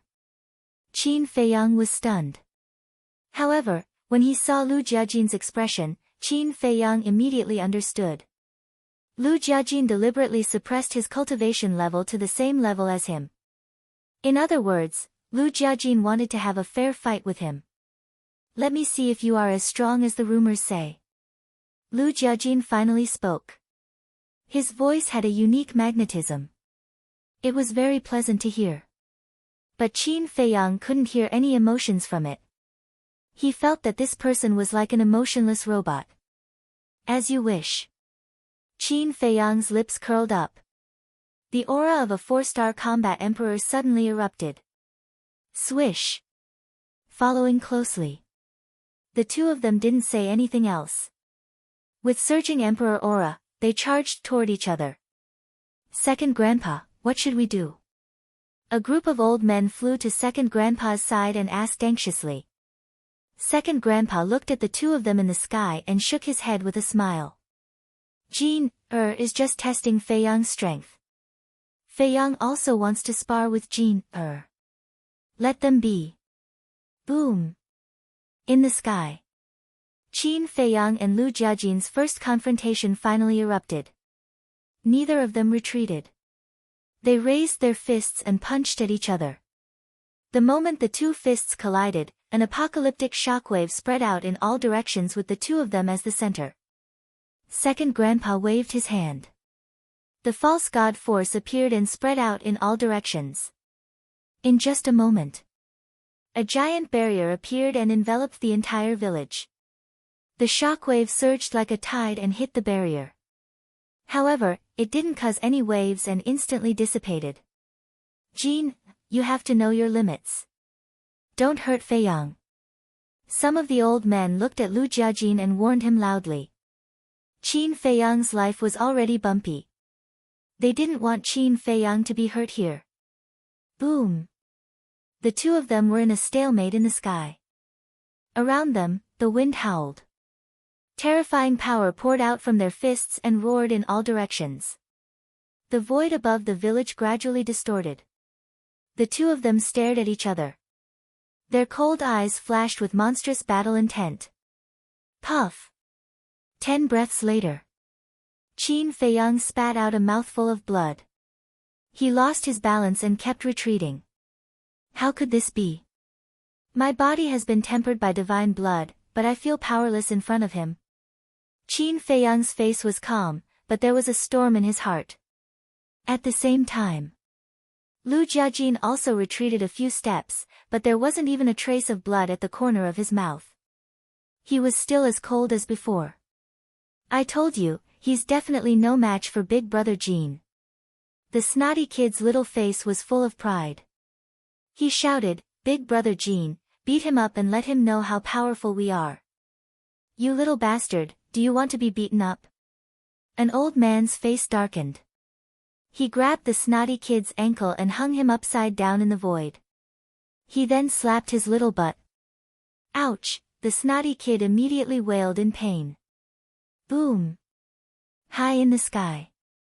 Qin Feiyang glanced at the snotty kid and looked up at Lu Jiajin opposite him. His eyes were full of battle intent. He took a step in the void and stabilized his body. Then, without saying a word, he raised his fist and punched. Stop. But at this time, Lu Jiajin stretched out his hand. Qin Feiyang raised his eyebrows and stopped in the void, looking at him suspiciously. Lu Jiajin looked at Qin Feiyang, and a friendly smile suddenly appeared on his cold face. He said, Little cousin, our fight ends here. What? Qin Feiyang was dumbfounded. He was just in the mood, but the other side stopped. The collision just now is enough to prove that your ability is indeed worthy of your reputation. Lu Jiajin said with a smile. There was a touch of appreciation in his eyes. Wait. It's just a collision. How can you judge my ability? Besides, I'm just in the mood, but you stopped. Aren't you deliberately making me feel uncomfortable? Qin Feiyang was dissatisfied. It was like standing in front of a beautiful woman who had already taken off her clothes and was ready to fight, but then told you that her period had come. Ha, Lu Jiajin laughed loudly. He looked at Qin Feiyang and said, Right now, the gap between the two of us is too big. I am unable to go all out. In the future, when you step into the false god realm, let's have a good fight. As for how I judge your ability, speaking of this. Chapter 14:12. Divine Might. Qin Feiyang's eyes trembled. Second Grandpa and the others below were stunned at first, but then they all looked like they were wild with joy. Although I suppressed my cultivation, as you can see, I have stepped into the semi-divinity realm. You should also know that after stepping into the semi-divinity realm, my body will undergo a qualitative change. Although we only met once, you were able to hold on for so long without suffering any serious injuries. This is enough to show that you are indeed very powerful. Lu Jiajin looked at Qin Feiyang and smiled. Qin Feiyang couldn't help but smile bitterly when he heard this. Breaking through to the semi-divinity realm meant that Lu Jiajin had shed his mortal body and become a semi-divinity body. Although his current physical body was very strong, compared to a semi-divinity body, there was still a long way to go. After all, a semi-divinity body was considered half a divine body. No wonder he felt a sense of powerlessness when he clashed with Lu Jiajin. Huff. Qin Feiyang took a deep breath and said, "Thank you for showing mercy, big cousin. You don't have to be humble. Although I suppressed my cultivation, I didn't show mercy. I have high hopes for you. I also believe that it won't be long before you can catch up with me." Lu Jiajin smiled. "I will work hard." Qin Feiyang nodded. Lu Jiajin smiled and looked down at Second Grandpa. "Second Grandpa, I still have to stabilize my cultivation, so I will take my leave first. This is the first time you two have met. Don't you want to have a good chat with Feiyang? Moreover, you have successfully stepped into the semi-divinity realm, which is a great thing for the Lu family. We should celebrate." Second Grandpa said. "There will be plenty of time in the future." Lu Jiajin faintly smiled and nodded to Qin Feiyang. Then, he turned around and left, leaving everyone with a faintly discernible back. Lu Jiajin, big cousin, Qin Feiyang looked at the back and muttered to himself. To be able to step into the semi-divinity realm at such a young age, he was truly a monstrous genius. If Zhuge Mingyang knew that the person who was born in the same year, month, and day as him had already stepped into the false divinity realm and stood above the billions of living beings, how would he feel? Time flew by. In the evening, the entire Lu family was enveloped in a festive atmosphere. Firstly, it was because Qin Feiyang had returned. The second reason was because Lu Jiajin had suddenly become a pseudo-divinity. Even Second Grandpa could not help but drink a few more cups. Qin Feiyang really liked this feeling. He was surrounded by his family, and all he heard were concerned voices. There was no fighting or scheming, and everyone was happy and harmonious. That night, he also drank a lot. Midnight. The moon in the sky was very round and the moonlight was hazy. Most of the villagers had already fallen asleep. In a courtyard, Qin Feiyang was sitting at a stone table with Second Grandpa. They were drinking tea and chatting. Second Grandpa smiled and said, "Feiyang, this time you came back, there must be something else, right?" "Yes." Qin Feiyang nodded. "Tell me." Second Grandpa said. Qin Feiyang immediately told Second Grandpa about the 10 types of pill fire and Lu Xingqian's scheme in detail. After listening, Second Grandpa lowered his head and fell into deep thought. Qin Feiyang did not say anything to disturb him. After a long time, Second Grandpa's eyes flashed. He looked up at Qin Feiyang and said, "You killed Ren Duxing and severely damaged the Mu family of the Forgotten Continent. Even so, Lu Xingqian still did not do anything to you. It can be seen that he has a big plan." Qin Feiyang nodded. Second Grandpa was silent for a moment. He sighed and said, "I know what you mean. You want to beat him at his own game and kill Lu Xingqian to get rid of this disaster. But Feiyang, I can only apologize to you." "Why?" "The last time I came, although I was accepting the inheritance, I know what happened at that time. I remember that in addition to you and Third Grandpa, there were 10 false gods at that time. With such a powerful lineup, I really don't understand." "What are you still afraid of?" Qin Feiyang said. Some things are far more complicated than you think. Although I don't know the background of the Mu family, I'm sure it's not that simple. Second grandpa said. Qin Feiyang frowned and said, you mean that in addition to Mu Changyun and Mu Changfeng, the Mu family is hiding other false gods? That's inevitable. After all, even my Lu family has so many false gods, let alone the ambitious Mu family. However, the Mu family is not the reason why I'm afraid. Second grandpa said with a trace of bitterness. Then what is the reason? Qin Feiyang asked. I can't tell you now. I can only tell you this. Although I also want to enter the miracle site, I can't go. Not only can I not go, but your third grandpa and the 10 false gods that you know can't go either. To be exact, the false gods of our Lu family can't leave the great Qin Empire. Second grandpa sighed, his old face full of disappointment. Why is that? Qin Feiyang looked at second grandpa in confusion. This answer was completely out of his expectations. You will understand in the future. However, although we can't go, your cousin can. Because now, except for our own people, no one knows that he has broken through to the false god realm. I believe that with your cousin's strength and wisdom, he will definitely be able to help you in the miracle site. Second grandpa said with a smile. As you wish. Qin Feiyang sighed and did not force him to answer. Second grandpa looked at Qin Feiyang deeply and said with a smile, it's already very late, go and rest. Okay. Qin Feiyang nodded and then walked to the wooden building. But suddenly, he stopped and turned to look at second grandpa and asked, what about my grandfather? Why didn't he come to see me when I came back this time? Second grandpa's hands, which were hidden in his sleeves, suddenly clenched. There was a hint of murderous intent in the depths of his eyes. But Qin Feiyang did not notice any of this. Because second grandpa hid it very well. However, seeing that second grandpa did not speak for a long time, Qin Feiyang gradually felt uneasy and asked, did something happen to grandpa? No. Your grandfather is so powerful. How could something happen to him? Second grandpa hurriedly said. Qin Feiyang said, then why don't you tell me where he is now? Your grandfather is in seclusion. Even I can't see him, let alone you. But don't worry, when he comes out, he will definitely see you immediately. Second grandpa said with a smile. I hope so. Qin Feiyang sighed. With a heart full of disappointment, he turned and entered the wooden building. His thin back seemed particularly disappointed. Big brother, tell me, how should I tell Feiyang about this?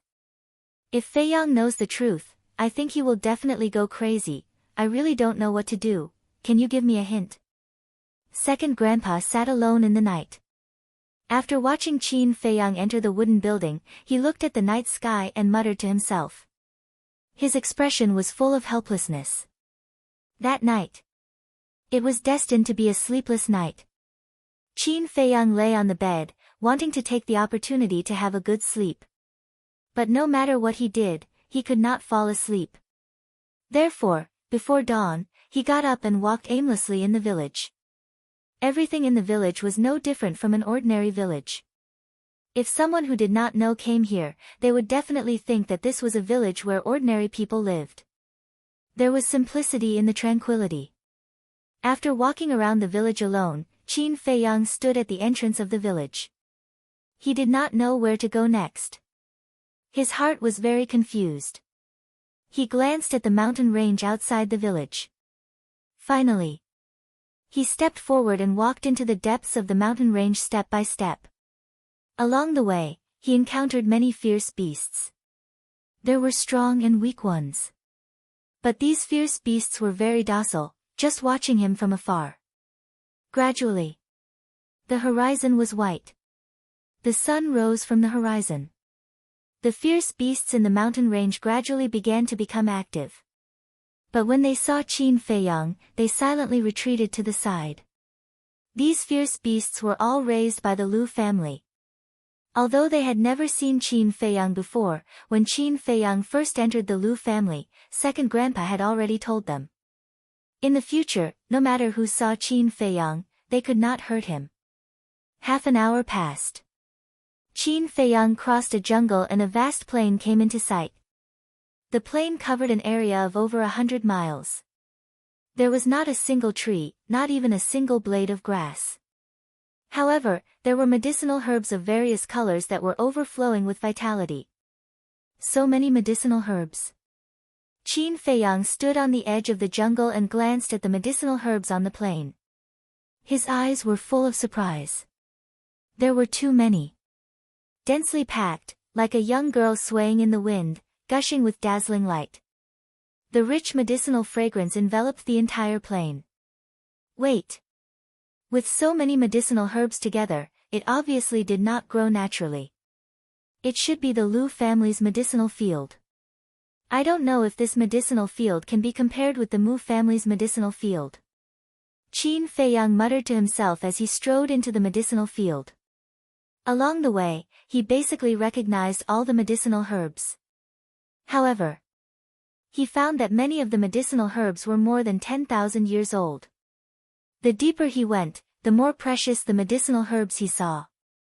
Finally, he also found white jade fruit, purple spirit flower, and other extremely rare medicinal herbs.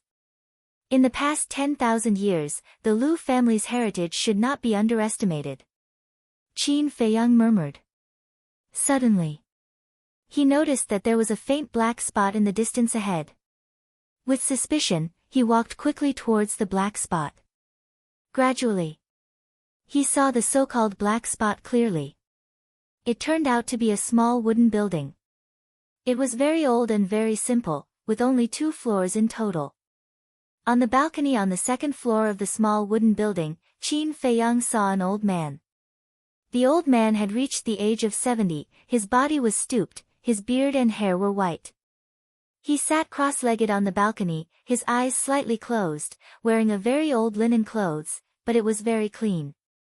His old face, with a bit of kindness. The old man also gave Qin Feiyang a very strong sense of intimacy. Qin Feiyang looked at the old man, step by step walked to the front of the small wooden building and stood under the balcony. The sense of intimacy deep in his heart became stronger and stronger. However, the old man did not seem to notice the arrival of Qin Feiyang and still closed his eyes. Chapter 14:13. His voice was very soft, but as long as one was not deaf, one could hear it. And the old man in front of him gave Qin Feiyang a sense of familiarity that his second and third grandfathers could not compare with. Therefore, he guessed that this old man was most likely his grandfather, who had never shown himself. But the old man still did not open his eyes. What's going on? Qin Feiyang was suspicious and said again unwillingly, Grandpa, I really miss you. Can you open your eyes and look at me? Another long time passed. Just as Qin Feiyang was about to rush to the balcony, the old man's eyelids moved and he finally opened his eyes slowly. It was a pair of cloudy eyes, but one could clearly see that there was a strong sense of loss in them. The old man just looked at Qin Feiyang without saying a word. Qin Feiyang urged, Answer me, are you my grandfather or not? Alas! The old man sighed and shook his head. I'm not your grandfather.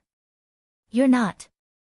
Qin Feiyang's body stiffened and said, Since you're not my grandfather, why do you give me such a strong sense of familiarity? Maybe it's because of this. The old man reached out and grabbed a crutch from the ground in front of him. The crutch was red all over, as if it was cast from magma, with a lifelike fire phoenix attached to it. Qin Feiyang looked at the crutch. The old man said, This crutch was made by your grandfather himself. Can I go up and have a look? Qin Feiyang asked. Yes. The old man nodded. Qin Feiyang jumped up, landed on the balcony, and took the crutch from the old man.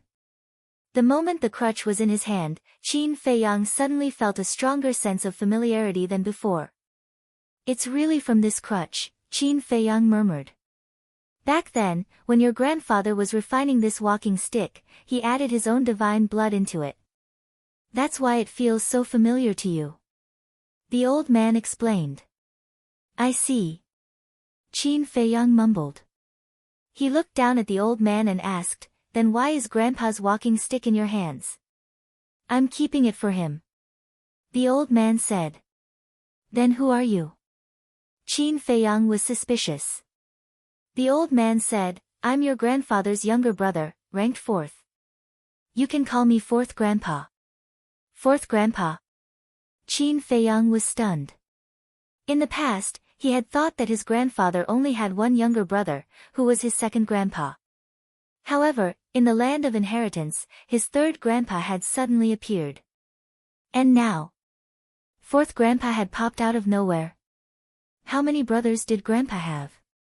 Would another 5th Grandpa pop up in the future? As if seeing Qin Feiyang's doubts, the old man said in a hoarse voice, "We only have 4 brothers." "Oh." Qin Feiyang nodded. He looked down at the crutch and suddenly asked, "Where is Grandpa now?" "Seclusion." 4th Grandpa replied without hesitation. "Seclusion," Qin Feiyang murmured. Last night, he heard from his 2nd grandpa that Grandpa was in seclusion. He didn't believe it, so when he saw 4th Grandpa, he suddenly asked. Because when a person was faced with a sudden question, they would instinctively answer truthfully. In other words, he was trying to get information from 4th Grandpa. Hearing 4th Grandpa's straightforward answer, he didn't have any doubts anymore. Qin Feiyang reached out and stroked the walking stick. He asked, "4th Grandpa, can you give this walking stick to me?" "No." 4th Grandpa shook his head. He was very straightforward again. Qin Feiyang smiled helplessly. He held the walking stick with both hands and handed it to 4th Grandpa. 4th Grandpa reached out and grabbed the walking stick. He looked up at Qin Feiyang and sighed. "We can understand your feelings, but some things can't be forced." "I understand." Qin Feiyang nodded. "It's good that you understand," 4th Grandpa said lightly. Then he asked, "When I saw you enter the herbal field just now, you looked very confused. Were you thinking about something?" Compared with 2nd Grandpa and 3rd Grandpa, 4th Grandpa's character was a little cold. "You knew I entered the herbal field?" Qin Feiyang was surprised. "Of course. As long as someone enters the herbal field, I can sense it immediately," 4th Grandpa said. "Then why did you pretend you didn't see it just now?" Qin Feiyang was quite unhappy, but he didn't dare to say it out loud. He nodded and said, "I was thinking about something. This time I came to the Liu family, I thought I could find the answer in my heart, and I also thought I could see Grandpa.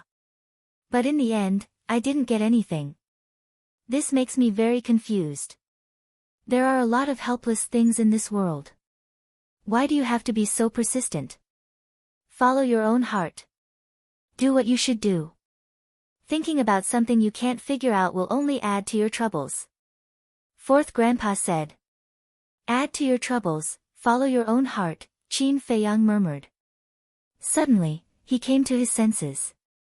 He bowed and said, "Thank you for your advice, 4th Grandpa. Go. Your life has just begun. The road ahead is very long. Do whatever you want to do. Don't leave yourself any regrets," 4th Grandpa said with a smile. This was the first time he smiled since he met Qin Feiyang. "Yes." Qin Feiyang replied with a bow. Then he turned into a stream of light and flew toward the village. What a smart boy. If 2nd brother hadn't sent me a message in advance last night and told me clearly, I might have spilled the beans when he suddenly asked me such a question. Looking at Qin Feiyang's back, 4th Grandpa shook his head and murmured. Then he closed his eyes again and entered the state of meditation. When Qin Feiyang returned to the village, the sun had risen high in the sky. Most of the villagers had also gotten up. The old people gathered in 2s and 3s to exercise. The children also faced the morning sun and breathed in the vitality. Smoke rose in spirals over the entire village, presenting a peaceful scene. "Feiyang, good morning. Where did you come from? Didn't you sleep last night?" When he passed by the village entrance, several burly men who went out to do farm work greeted Qin Feiyang with a smile. They were very friendly. Yes, I slept. But I woke up early in the morning. Seeing that no one was up, I went to the nearby mountains for a walk. Qin Feiyang said with a smile. It seems that you haven't gotten used to our life here. Let me tell you, in our place, whether adults or children, basically sleep and rest every night. Yes, what is the purpose of living in this world? Isn't it to enjoy life? Why do you have to suffer for the pursuit of cultivation? You've just arrived. You certainly can't understand. After waiting for a long time, you'll gradually get used to it. Alright, let's not talk about it. We're going to work. There's still a large wheat field to weed. Let's drink together tonight. The burly men sighed and smiled at Qin Feiyang. Then, they carried their hoes and walked towards the wheat field in the distance. Qin Feiyang's eyes were filled with envy as he looked at Yuzizi and the others. Although they were burly men, their cultivation wasn't weak. 2 of them were 8-star combat emperors and 4 were 7-star combat emperors. In the outside world, such a cultivation level was enough to dominate a region. But these people lived the lives of ordinary people. Every day, they ate, slept, and did farm work. They even enjoyed it. Frankly speaking, even Qin Feiyang felt inferior to such an indifferent state of mind. Shaking his head, Qin Feiyang turned around and entered the village. When a woman saw Qin Feiyang, she waved her hand from afar and said, Feiyang, I just made breakfast. Come and have some. Thank you, Auntie. Second Grandpa is still waiting for me at home. I'll visit your house when I'm free. Qin Feiyang smiled. Okay, come over anytime. The woman nodded. Feiyang, come. These are freshly steamed meat buns. Take a few and try them. There's also soy milk. I made it myself. I also have freshly baked old mantou. Take a few and try them too. The villagers were too enthusiastic. Qin Feiyang almost couldn't handle it. However, looking at the smiling faces full of care, his heart felt very warm. This was what family was. Those hypocritical people in the imperial palace, compared to the people here, were simply not worth shit. Soon, he returned to the courtyard. Second Grandpa had already woken up and personally prepared breakfast for Qin Feiyang. 2 bowls of millet porridge, 2 portions of stir-fried vegetables, and a plate of kimchi. It was very simple. But it was very warm. The taste was also ordinary, but Qin Feiyang ate it. It was very delicious. Seeing Qin Feiyang eating with relish, Second Grandpa was also full of smiles and asked, Feiyang, how long are you going to stay this time?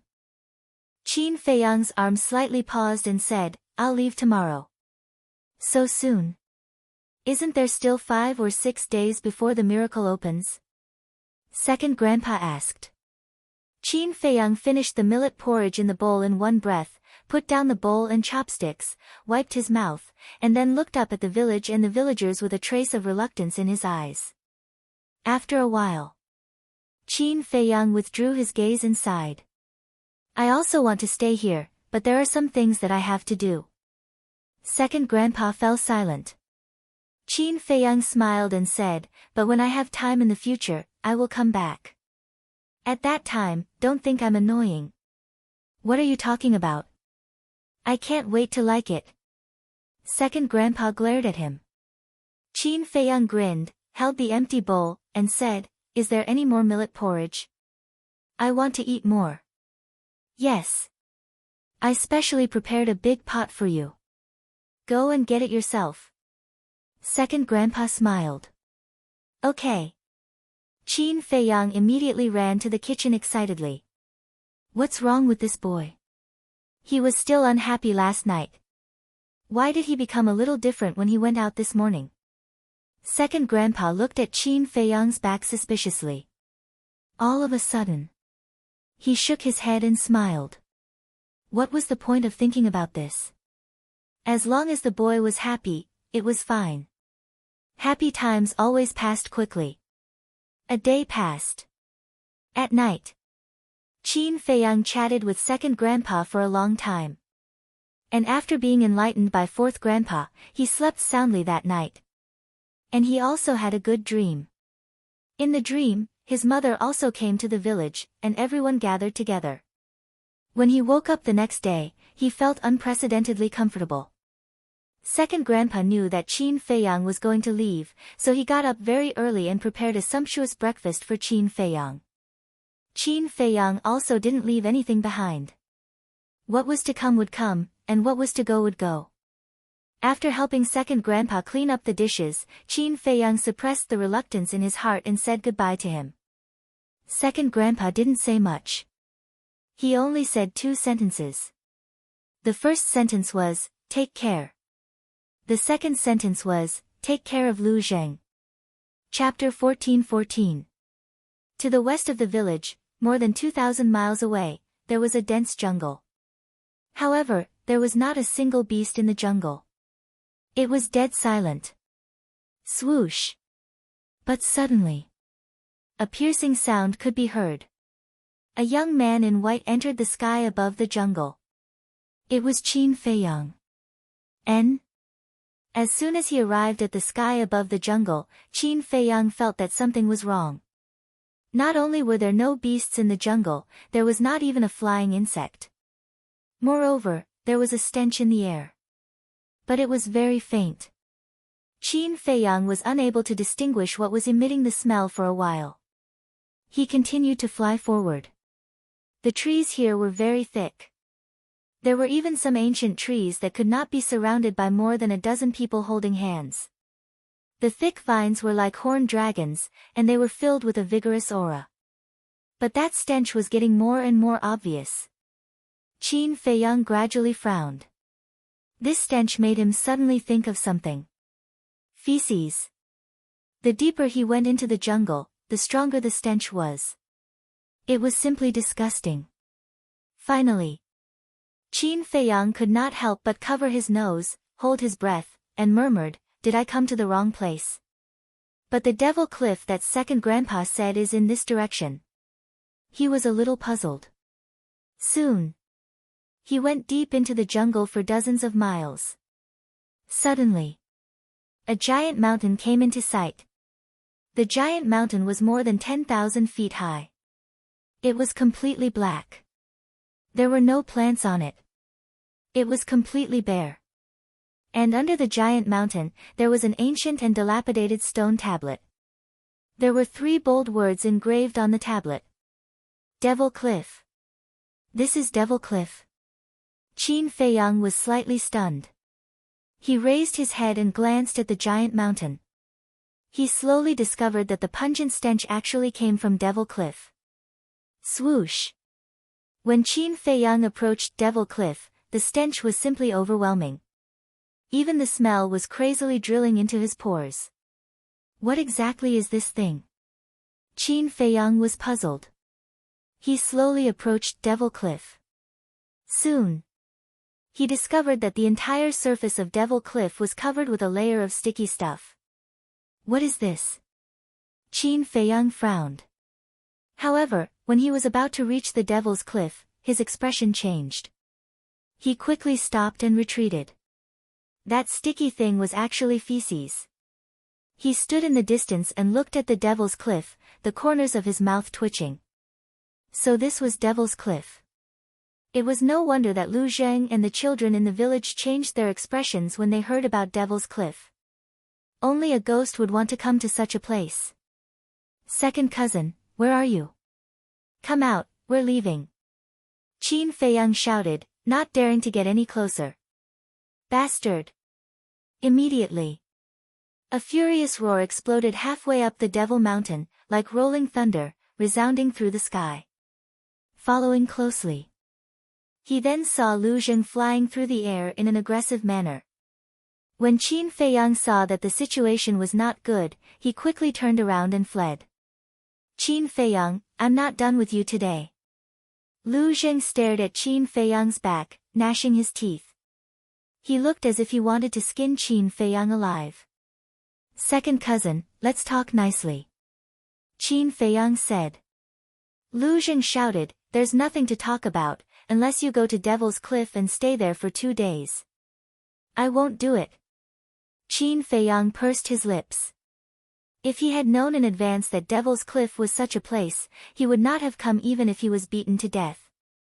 Lu Jing suddenly burned with anger and shouted, "You also know that this is not a place for people to stay, then why did you cheat me?" "I didn't know." Qin Feiyang smiled apologetically. "Is not knowing a reason? How can there be such a good thing in the world?" Lu Jing angrily chased after Qin Feiyang. Qin Feiyang did not fight back. He fled without looking back. On one hand, it was because he was in the wrong. On the other hand, it was because Lu Jing also had a stench on him. The two of them chased one after the other. After about an hour, a vast sea came into sight. The Lu family was in the reincarnation sea. This was just a very big island. Qin Feiyang looked at the sea and frowned. Although he had not entered the sea, he could already feel the terrifying aura. And these auras were basically from 9-star combat emperors. It could be seen that the sea ahead was definitely not a place where ordinary people could set foot. Whoosh! He slammed on the brakes and stopped in the void. He turned around and looked at Lu Jing. He said angrily, "Are you done yet?" If his second grandpa had not asked him to bring Lu Jing along, he would not have bothered to take so long. "I'm not done." Lu Jing rushed toward Qin Feiyang with monstrous anger. "The morning court in the throne room has already begun. I don't have time to mess around with you now. If you continue to pester me like this, don't blame me for being rude." Qin Feiyang covered his nose and raised his eyebrows. Lu Jing had stayed on the Devil's Cliff for 2 days. He really smelled like a pile of feces. Seeing Qin Feiyang cover his nose, Lu Jing was undoubtedly even more annoyed and almost lost his mind. Boom! Qin Feiyang did not waste any more words. His emperor's aura rolled out and directly sent Lu Jing flying. He said, "When you calm down, come to the Imperial Palace to find me." After that, Qin Feiyang then opened the teleportation gate and rushed in without looking back. "Don't go!" Lu Jing roared and immediately rushed toward the portal. Boom! But just as he was about to reach the portal, a surge of purple gold dragon chi roared out of the portal like a tide. Lu Jing was blasted away again. When he stabilized his body and rushed toward the portal again, the portal had already dissipated. "Bastard, I won't let you go," Lu Jing roared again and again. He was so angry that the sea beasts in the sea ahead were frightened. The Imperial Palace.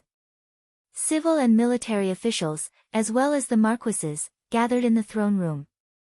But at this moment, the entire throne room was dead silent. The ministers standing in the main hall all lowered their heads and seemed to be deep in thought. Above, the little prince, wearing a dragon robe and a dragon crown, sat on the dragon throne. Although he had just succeeded the throne a few days ago, he already had the temperament of an emperor and was much more mature than before. Next to him, the imperial preceptor stood upright with his hands behind his back, glancing at the people below with sharp eyes. However, at this time, the most eye-catching person was a young man in purple. He stood in front of the ministers, his body straight and his eyes straight, exuding a threatening aura. That's right. He was Zhuge Mingyang. The imperial preceptor raised his eyebrows, looked at everyone, and shouted, "Why are you all so silent? Zhuge Mingyang is the only son of the Marquis of Zhuge. Is there a problem with him inheriting the position of Marquis?" Civil and military officials, the various marquises, you look at me, I look at you, none of them daring to be the first to stand out and express their stance.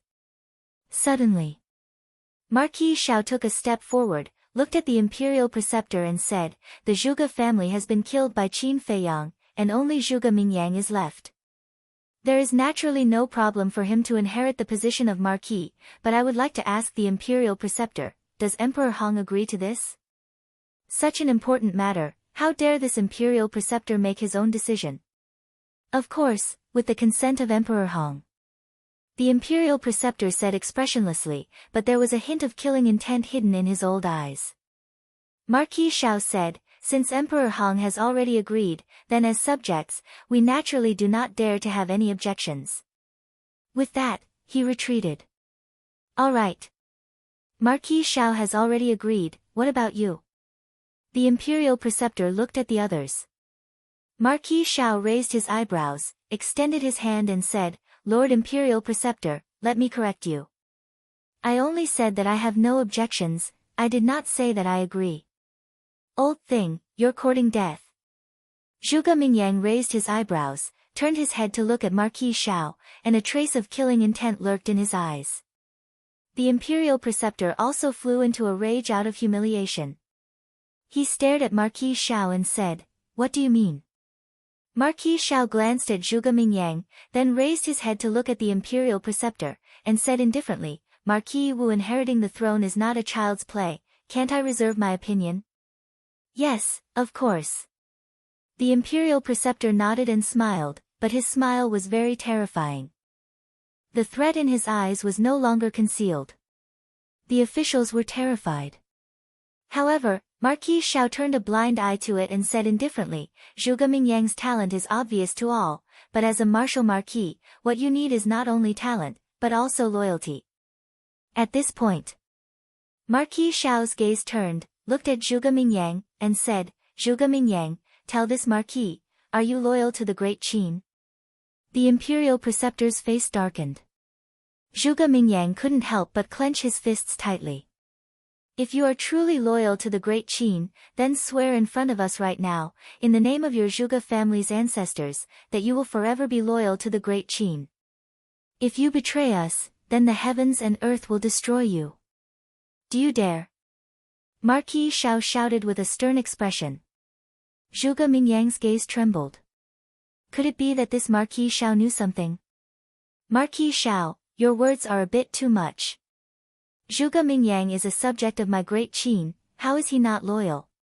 Suddenly, a martial marquis looked at Marquis Xiao with dissatisfaction. This person was Marquis Qian Wu. Marquis Xiao said, I only want him to swear an oath, what's so difficult about that? Marquis Qian Wu said, there's no problem with swearing an oath, but I just feel that your attitude is too aggressive, and I feel that you are targeting Zhuge Mingyang. I think so too. Marquis Xiao, do you have any enmity with Zhuge Mingyang? Why are you targeting him like this? Another martial marquis stood up to speak up for Zhuge Mingyang. This person was Marquis Yan Wu. Marquis Xiao frowned. Marquis Yan Wu glanced at him indifferently, and said, actually, there's not much meaning in swearing an oath. I only want to say one thing, as long as you have a clear conscience. With that, he raised his head to look at the imperial tutor and the little prince, and bowed, Imperial tutor, your majesty, this subject agrees that Zhuge Mingyang should inherit the title of Marquis of Zhuge. This subject also agrees. Marquis Qian Wu followed. This subject agrees as well.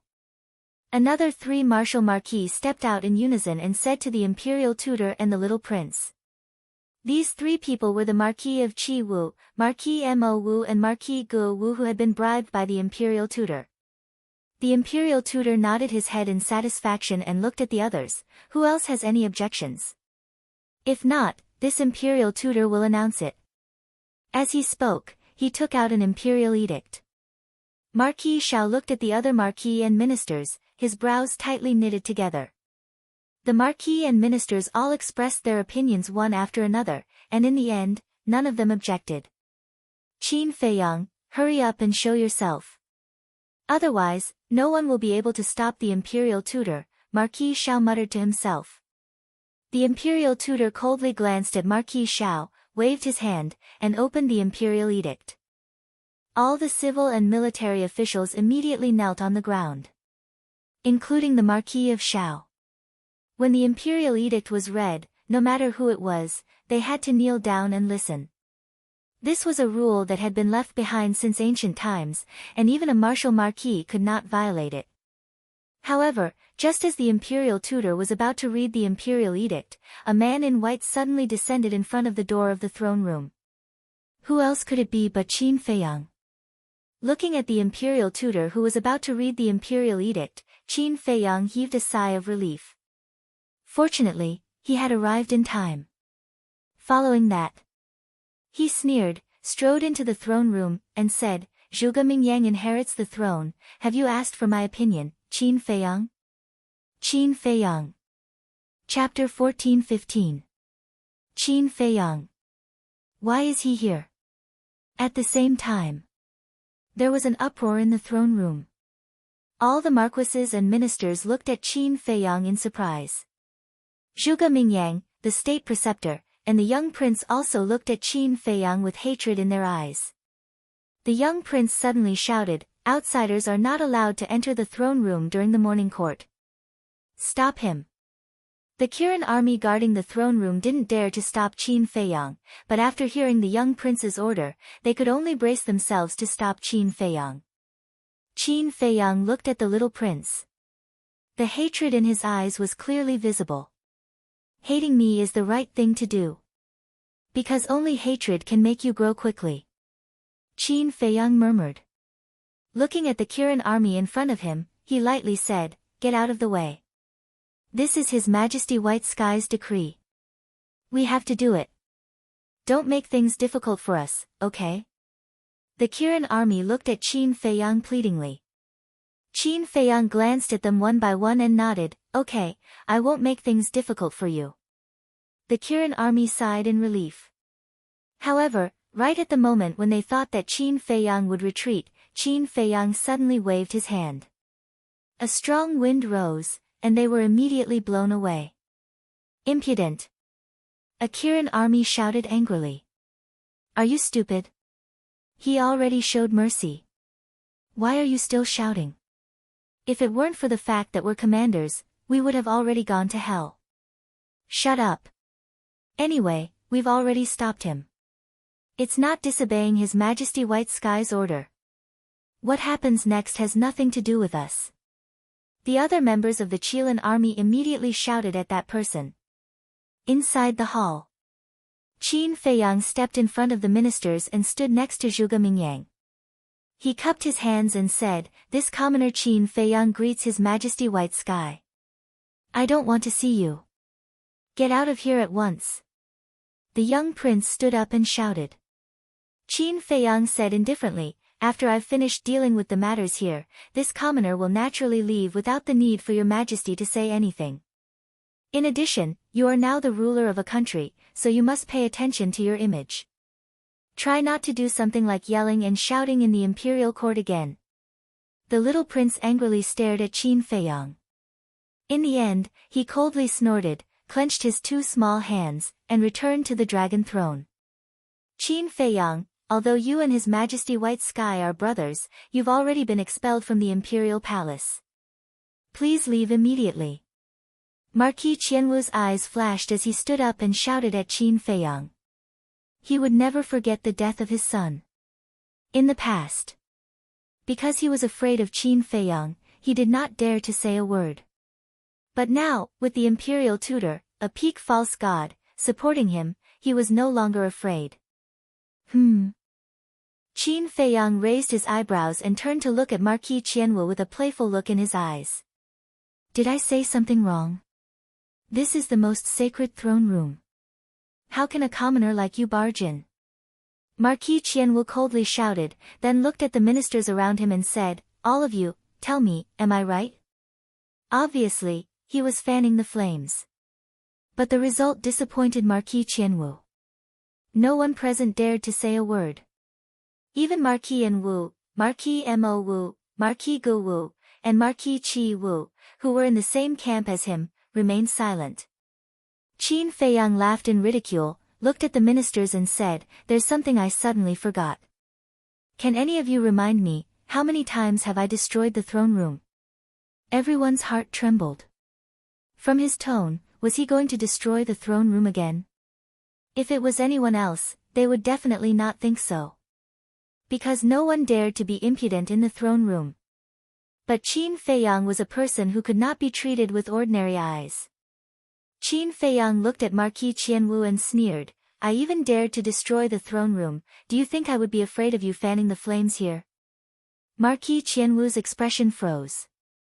The imperial tutor suppressed his anger and said in a deep voice, Qin Feiyang, what exactly do you want? Qin Feiyang smiled faintly, looked at the imperial tutor and said, last night, the ancestor gave me a dream, do you know what it was? The imperial tutor raised his eyebrows. The ancestor told me two things. The first is about Zhuge Mingyang inheriting the marquis title. The ancestor said that this Zhuge Mingyang has disloyalty to the great Qin and cannot be allowed to inherit the marquis title. Qin Feiyang chuckled. Ridiculous. Let's not talk about whether your dream is real or not, just your words are not credible. The imperial tutor sneered. Of course my words are not credible. However, I wonder if Lord Imperial Tutor still remembers that I told you that I have a recording of your conversation with the Grand Valley Master? Qin Feiyang teased. The Imperial Tutor's pupils constricted as he sent a voice transmission, don't think that you can threaten me with that recording? Did I threaten you? Qin Feiyang asked back. If that's not a threat, then what is? The Imperial Tutor said angrily. Qin Feiyang laughed. I just want you to understand a principle, as long as I, Qin Feiyang, am here, you can't do whatever you want. The imperial tutor clenched his fists. Qin Feiyang smiled faintly, turned to look at the officials, and said, everyone must be thinking, isn't it just a dream? What is there to believe? But I want to tell you that this is a dream from the ancestor, even if it is not credible, you have to consider it carefully. Ridiculous, this is too ridiculous. Marquis Qianwu roared with righteous indignation. Qin Feiyang changed the topic and said angrily, you even dare to question the ancestor, blaspheme, are you courting death? Marquis Qianwu's body trembled, this was a serious crime, and hurriedly said, I don't dare to blaspheme the previous emperor, but who knows if your dream is real or fake? Only I know about dreams, of course I can't verify whether it is real or fake. But we don't know if Zhuge Mingyang has any disloyalty. Therefore, I suggest that Zhuge Mingyang's succession of the marquis title be postponed for the time being. I wonder if anyone has any objections. If there is, don't hesitate to say it, after all, Qin Feiyang, am a very democratic person, I respect everyone's opinion. Qin Feiyang said with a smile. Democracy? Respect? Hearing this, many people snorted in their hearts, but no one dared to show it. Because they didn't want to follow in the footsteps of the Zhuge family. Zhuge Mingyang could no longer hold back the anger in his heart, he stared at Qin Feiyang and roared, don't go too far. How can such a kind person like me bully you? I'm doing this for the sake of the great Qin, and for your own good. Because everyone is now wondering if you have any ulterior motives. So I have to investigate as soon as possible and prove your innocence. Moreover, if you really don't have any disloyalty, then the marquis title will be yours sooner or later, what are you afraid of? Qin Feiyang teased. Zhuge Mingyang said angrily, who said I'm afraid? You're just spouting nonsense. Qin Feiyang laughed, there's a good saying, if you don't do anything wrong, you won't be afraid of ghosts knocking on your door. Since you're not afraid, then cooperate with my investigation. Don't try to twist words. Who do you think you are? Why should I cooperate with you? Zhuge Mingyang was unable to restrain his anger. Seeing that the situation was not good, the state preceptor shouted, shut up. Zhuge Mingyang was not convinced, he looked at the state preceptor and said angrily, Lord State Preceptor, this is the throne room, you're just going to let him mess around like this? Stupid. Can't you see that Qin Feiyang is setting a trap for you? He wants to provoke you on purpose, make you lose your mind and say those things you shouldn't say, understand?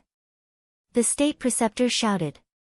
Hearing this, Zhuge Mingyang's eyes trembled slightly, he looked at Qin Feiyang gloomily and said, I, Zhuge Mingyang, have a clear conscience, you can say whatever you want. Qin Feiyang glanced at the state preceptor. As expected, the older the ginger, the spicier it was. He had seen through his scheme so quickly and woke up Zhuge Mingyang. Qin Feiyang looked at the civil and military officials and said impatiently, all of you, say something. I propose to postpone Zhuge Mingyang's succession as the martial marquis. Do you have any objections? Marquis Xiao's eyes flashed, and said, "This marquis agrees to postpone it." Heard of it? The state preceptor and Zhuge Mingyang immediately looked at Marquis Xiao, the killing intent in their hearts unprecedentedly strong. Marquis Qianwu raised his eyebrows and said angrily, "Marquis Xiao, what do you mean? Could it be that you have already been bribed by Qin Feiyang? Impudent! Is this something a marquis dares to say?" Marquis Xiao glared at Marquis Qianwu. Marquis Qianwu said indifferently, "This marquis is only voicing the doubts in my heart." What a joke! Before Qin Feiyang appeared, this marquis had already said that Zhuge Mingyang had ulterior motives, so this marquis only agreed with his own point of view, and has nothing to do with Qin Feiyang. If you continue to spread rumors that this marquis is colluding with Qin Feiyang, then this marquis has reason to suspect that you are the same as Zhuge Mingyang, and also have ulterior motives towards the great Qin. Marquis Xiao said. Marquis Qianwu was so angry that he was actually bitten back. All right, the two of you stop arguing. Since everyone can't agree on this matter, then let's discuss it later. Let me first talk about the second dream that the ancestor gave me. Qin Feiyang said. Everyone couldn't help but frown. What kind of trick was this kid playing now? Especially the state preceptor. At this moment, there was an indescribable sense of irritation in his heart. Qin Feiyang laughed. This second dream is related to some martial marquis. The various martial marquis immediately became nervous. The ancestor told me that recently, there have been some martial marquis who have been very dishonest. They are clearly taking our great Qin's salary, but they colluded with some old bastard and colluded with him.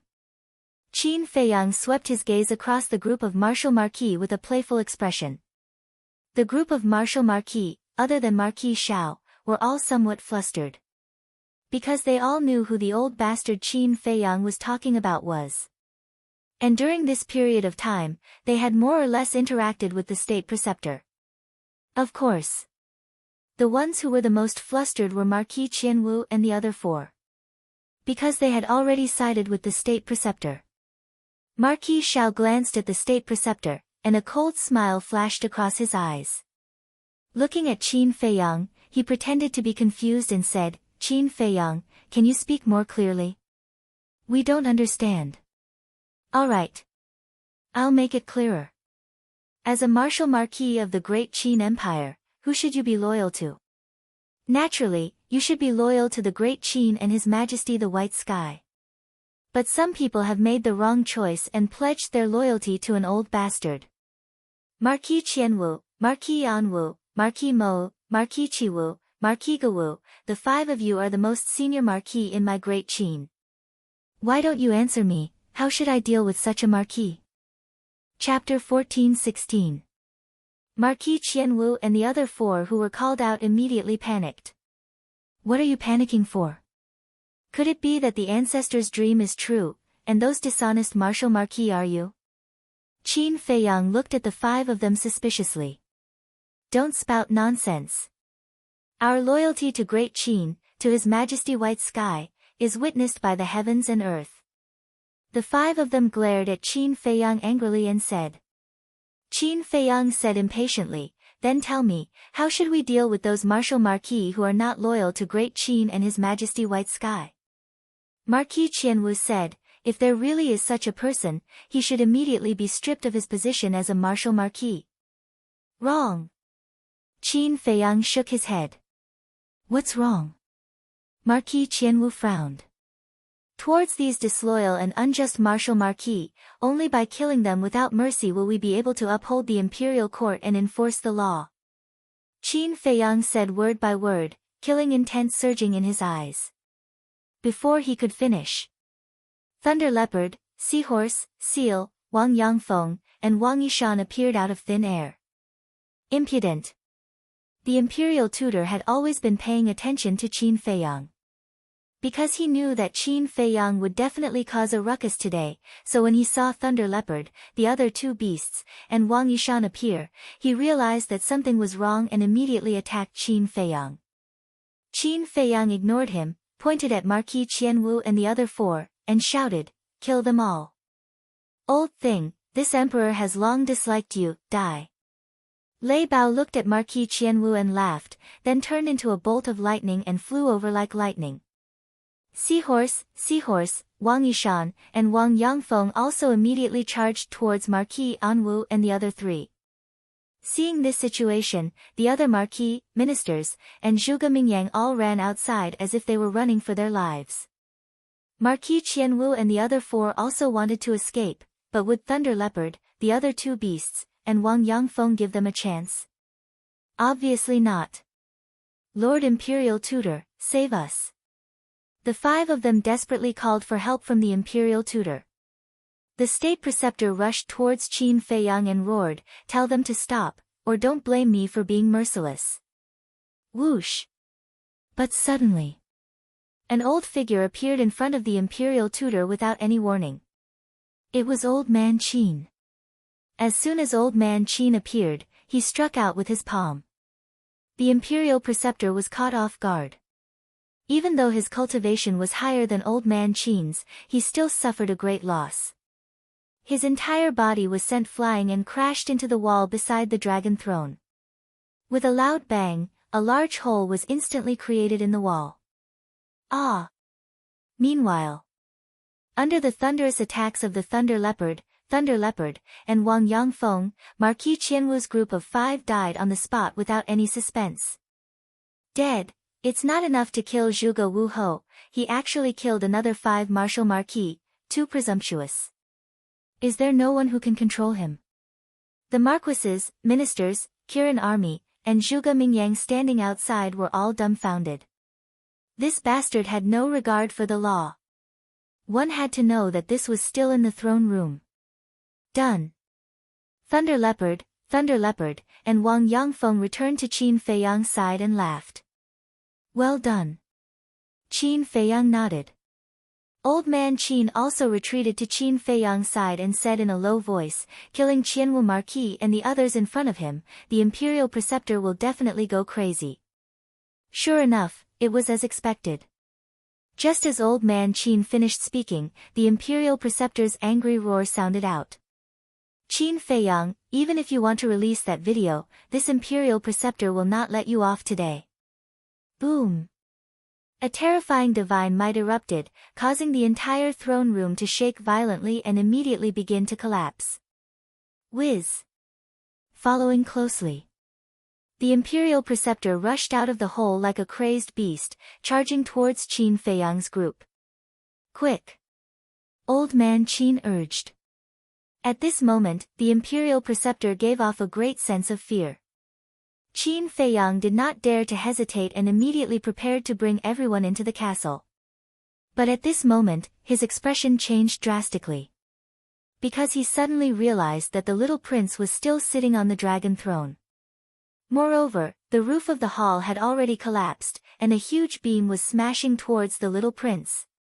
The little prince had just started cultivating, and with his weak body, if he was hit, there was no doubt that his blood would splatter on the spot.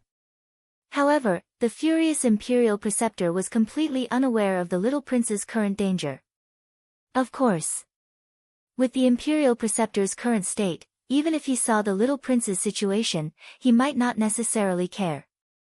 Qin Feiyang waved his hand and sent Thunder Leopard, and Wang Yangfeng to the ancient tower. Then, he rushed towards the little prince like lightning and roared, "Old Man Qin, stop him." Qin Feiyang's sudden action puzzled Old Man Qin. But when he saw the little prince, he immediately understood and immediately rushed towards the Imperial Preceptor. In the blink of an eye, Qin Feiyang rushed to the little prince's side and smashed the beam with his palm. He lowered his head and glared at the little prince, shouting, "Why didn't you leave just now? Do you want to die?" The little prince did not say a word and only looked at him coldly. Qin Feiyang could not help but feel helpless. He picked up the little prince and turned into a ray of light. He smashed the roof of the hall with his fist and rushed up into the sky. Boom! The divine might of Old Man Qin and the Imperial Preceptor shocked everyone. Figures continued to soar into the sky and looked towards the Imperial Palace. It's Qin Feiyang. What is he doing? Did he kidnap Emperor Hao Tian? Heavens, what is he trying to do? No matter what, Emperor Hao Tian is still his younger brother. How can he be so heartless? Looking at the little prince in Qin Feiyang's hand, everyone immediately roared with righteous indignation. It's the young lord. He really has broken through to the 4-star combat emperor realm. Damn it, this speed is too heaven-defying. At the same time, among the crowd, there were 8 young men and women. It was Wang Zicheng and the others. At this moment, they looked at Qin Feiyang from afar with disbelief. After the 2 continents were connected, there were now many people from the Forgotten Continent in the Imperial City. Of course. In the Central Divine Kingdom's Divine City, there were also many people from Great Qin. It's really Qin Feiyang. This bastard is indeed a star of calamity. Wherever he goes, he brings disaster. However, I'm afraid he won't be able to escape this time. Is there even a need to say that? The Mu family, the main pagoda, Great Qin, and the mysterious madam are all looking for him. When they receive the news and rush over, even if this bastard has heaven-defying abilities, only death awaits him. Everyone was discussing. No matter if it was Great Qin's people or Forgotten Continent's people, they all had a gloating attitude. However, Qin Feiyang did not have the time to care about all of this. He looked nervously at the imperial palace below. Boom! Suddenly, Old Man Qin flew out of the throne room like a meteor and smashed into a large hall several li away. Following a loud explosion, a huge crater appeared in the ground. The surrounding palaces also collapsed one after another. Countless palace maids and eunuchs were affected. Qin Feiyang's heart sank. He did not expect old Qin to be injured so easily by the imperial tutor. The gap between the peak of the semi-divinity realm and the semi-divinity realm was too big. Qin Feiyang, you son of a bitch, I'll definitely kill you today. Following a furious roar, the imperial tutor rushed into the sky with a monstrous aura. Boom! The shattered imperial palace also completely collapsed, turning into ruins. The throne room was once again destroyed because of Qin Feiyang. Can't that bastard stop for a bit? Isn't that right? It was fine in the past because there were no people from the Forgotten Continent. However, with so many outsiders watching, isn't he embarrassing Great Qin? Don't wash your dirty linen in public. He's really embarrassing us.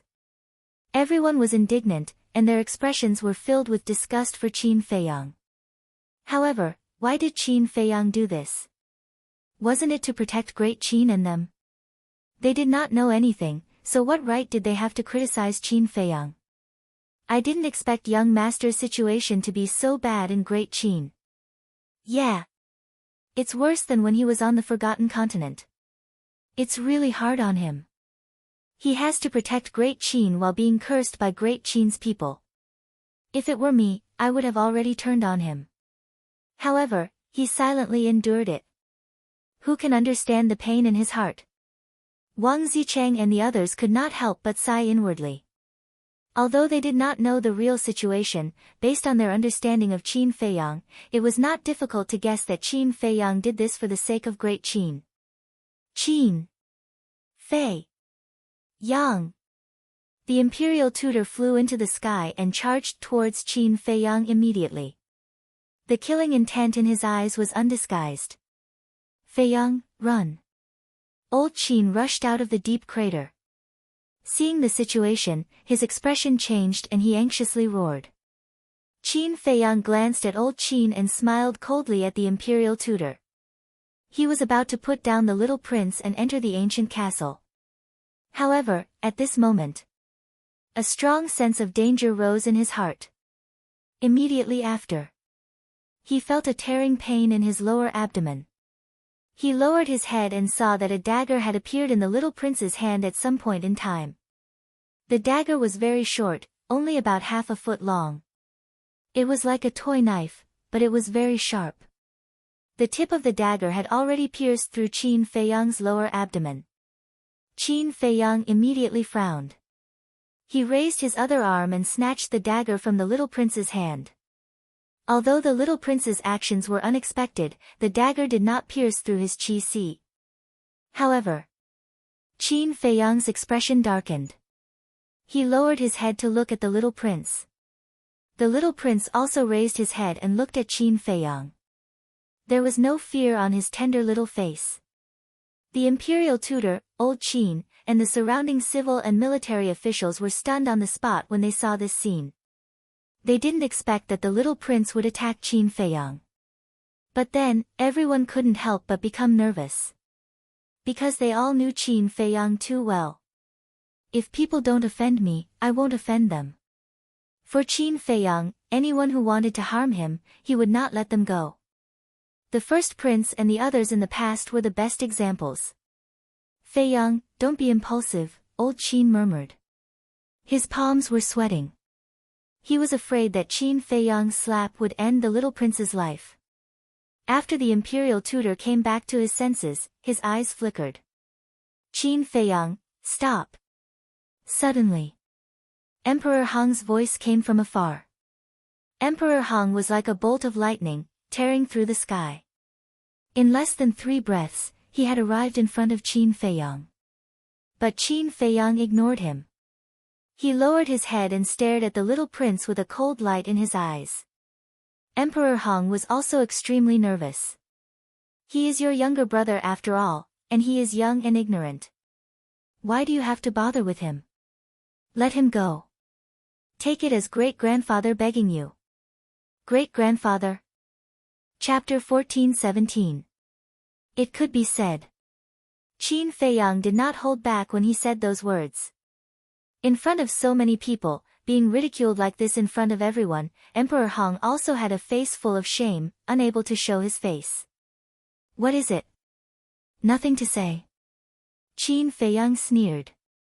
Emperor Hong said, this old man doesn't care what you say, as long as you can let Hao Yan go. You care about him that much? Qin Feiyang was startled, then grinned, and said, then do you know that what I like to do the most is to destroy the things that others care about the most? You dare. Emperor Hong immediately glared at him. Do you think I don't dare? Qin Feiyang chuckled, playing with the dagger that the little prince had used to attack him. The sharp blade gleamed with a cold light. Emperor Hong's body and mind tightened, and he hurriedly said, don't hurt him, this old man. I beg you. Ugh. Qin Feiyang was stunned, and said, what did you say?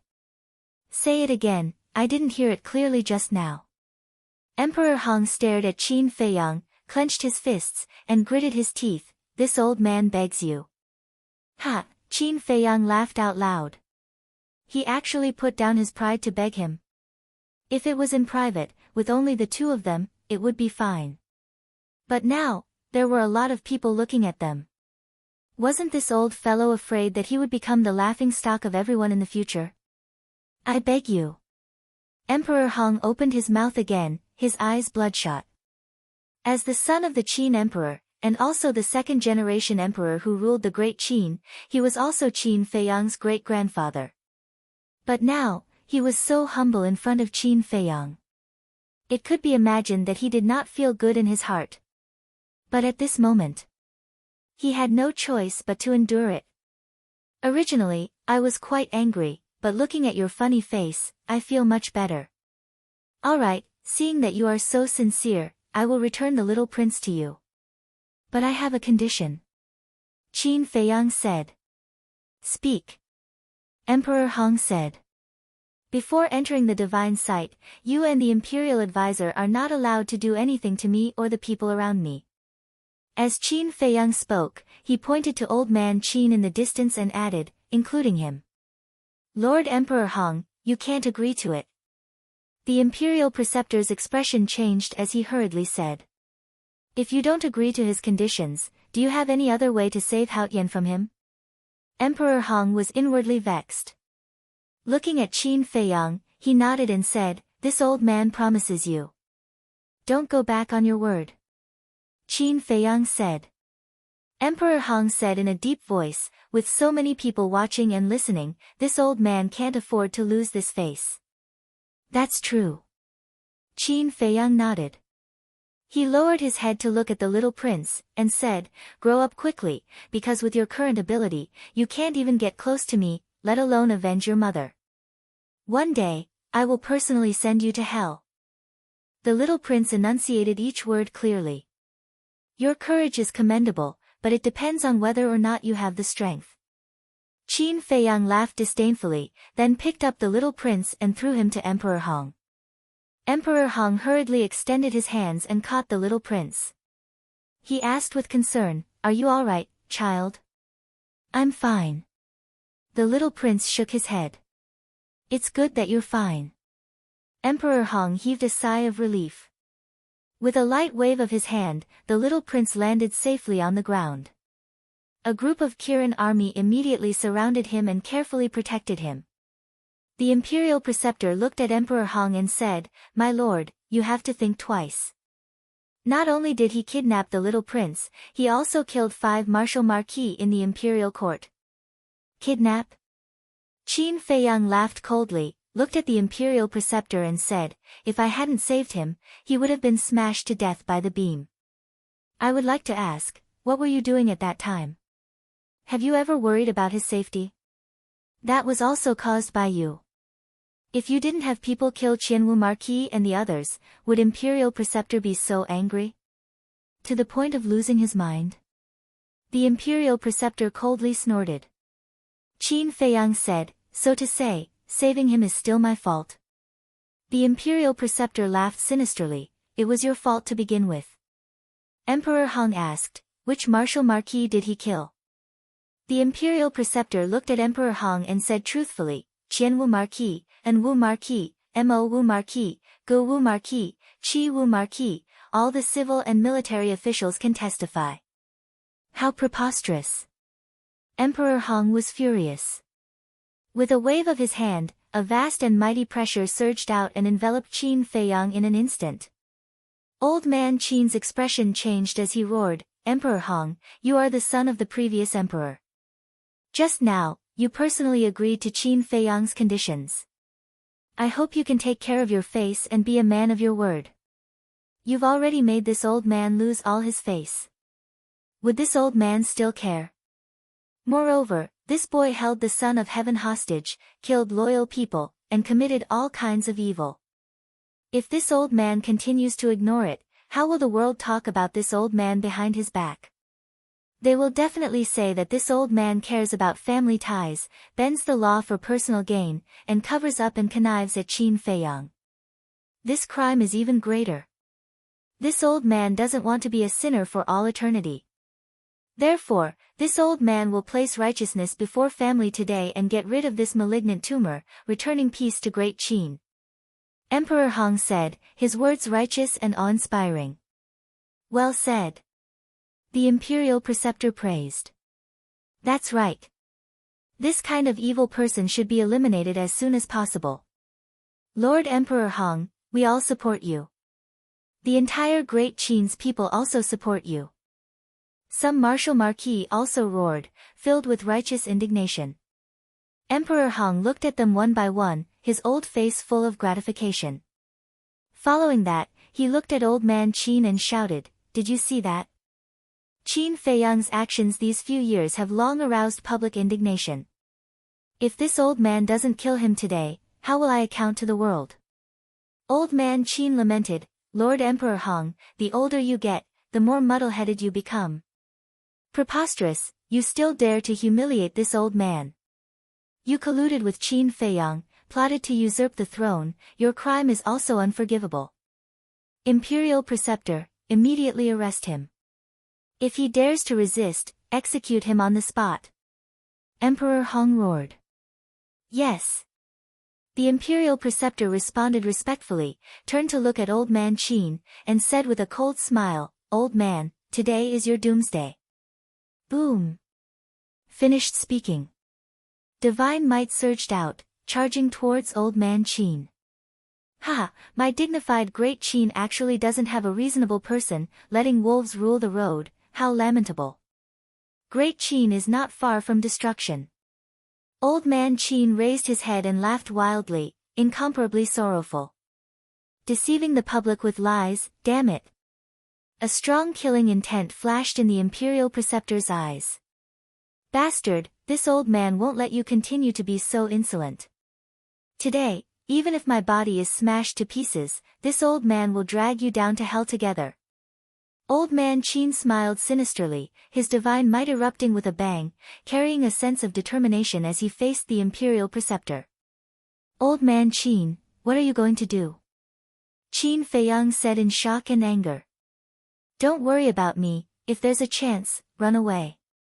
But you have to promise me, after you become strong, you must pacify the chaos of Great Qin and protect the rivers and mountains left behind by the previous emperor.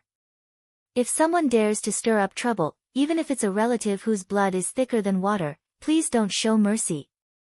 Old man Qin roared. This sentence was already very obvious. This family whose blood was thicker than water was undoubtedly referring to Emperor Hong and the emperor these people. Old man Qin was a person who valued friendship and righteousness. To be able to make him harden his heart to say these words, it could be seen how disappointed he was with Emperor Hong at this moment. I will. Qin Feiyang said silently, then looked at Emperor Hong and said, Cancer? Righteousness over family? You're really good. Cut the crap, this old man will send you on your way now. Emperor Hong shouted coldly, took a step forward, and mercilessly slapped towards Qin Feiyang's head. On the other side, State Preceptor and Old Man Qin also collided. Old bastard, die with this old man. Old Man Qin laughed sinisterly, a destructive aura rushed out of his body, and the void immediately shattered crazily. This, State Preceptor's body stiffened, and he immediately turned around to flee, roaring, Emperor Hong, he's going to self-destruct, run. What? Self-destruct? Emperor Hong's body and mind trembled. How could he have thought that Old Man Qin would actually do such a crazy thing? False god self-destruct, even if he was a supreme existence of the peak false god realm, it would be difficult to escape death. This was not the main point. The main point was that once Old Man Qin self-destructed, the entire Imperial Palace and Imperial City would instantly be reduced to ashes. No one here would be spared, and they would all die. Old Man Qin, I'm sorry, I caused your death. If I didn't have to save the little prince, how could you fall to such a state? Qin Feiyang closed his eyes in pain, 2 drops of tears silently falling from the corner of his eyes. False god is going to self-destruct, everyone run. At the same time, whether it was the Imperial Palace, the temple, or the major cities, they were all in a panic at this moment. Everyone scrambled to open the teleportation gate and escape. False god self-destruct. Damn it, this is a bit too much. Wang Zicheng's group of 8 also fled at the sight of the wind. Never would they have thought that the situation would become so serious. Humph. However, at this moment, above the Imperial Palace, a cold snort suddenly sounded. As the people fled, they hurriedly glanced around and found that it was a mysterious man in white. His figure was tall and imposing, and his entire body exuded an astonishing aura. It was not difficult to determine that he should be a young man. However, he wore a white mask on his face, covering his true appearance. No one knew who he was. However, sensing this person's aura, Qin Feiyang immediately became spirited, and transmitted, Old Man Qin, there is a turning point, don't self-destruct. However, Old Man Qin turned a deaf ear. Qin Feiyang anxiously shouted, if you self-destruct now, you may not be able to kill the Imperial Advisor. Don't die in vain, you are a loyal person of my great Qin. I don't want you to die, and I don't want you to lose your life for a damn old bastard. It's not worth it. Old Man Qin's body trembled slightly, and suddenly woke up. He quickly stopped self-destructing, and that destructive aura also retreated like a tide. Stopped self-destructing. Everyone was surprised. The Imperial Advisor also stopped and looked at Old Man Qin suspiciously. Emperor Hong's brows also tightened. But the next moment, everyone raised their heads in unison and looked at the masked man in white. As soon as this person appeared, Old Man Qin stopped self-destructing. It was enough to see that this person was definitely related to Qin Feiyang, and might even be the reinforcements that Qin Feiyang had found. It's really a false alarm. If old man Qin really self-destructed, not to mention the imperial advisor and Emperor Hong, people like us will definitely die. Yeah. Although I haven't seen a fake god self-destruct with my own eyes, I can imagine how scared it is.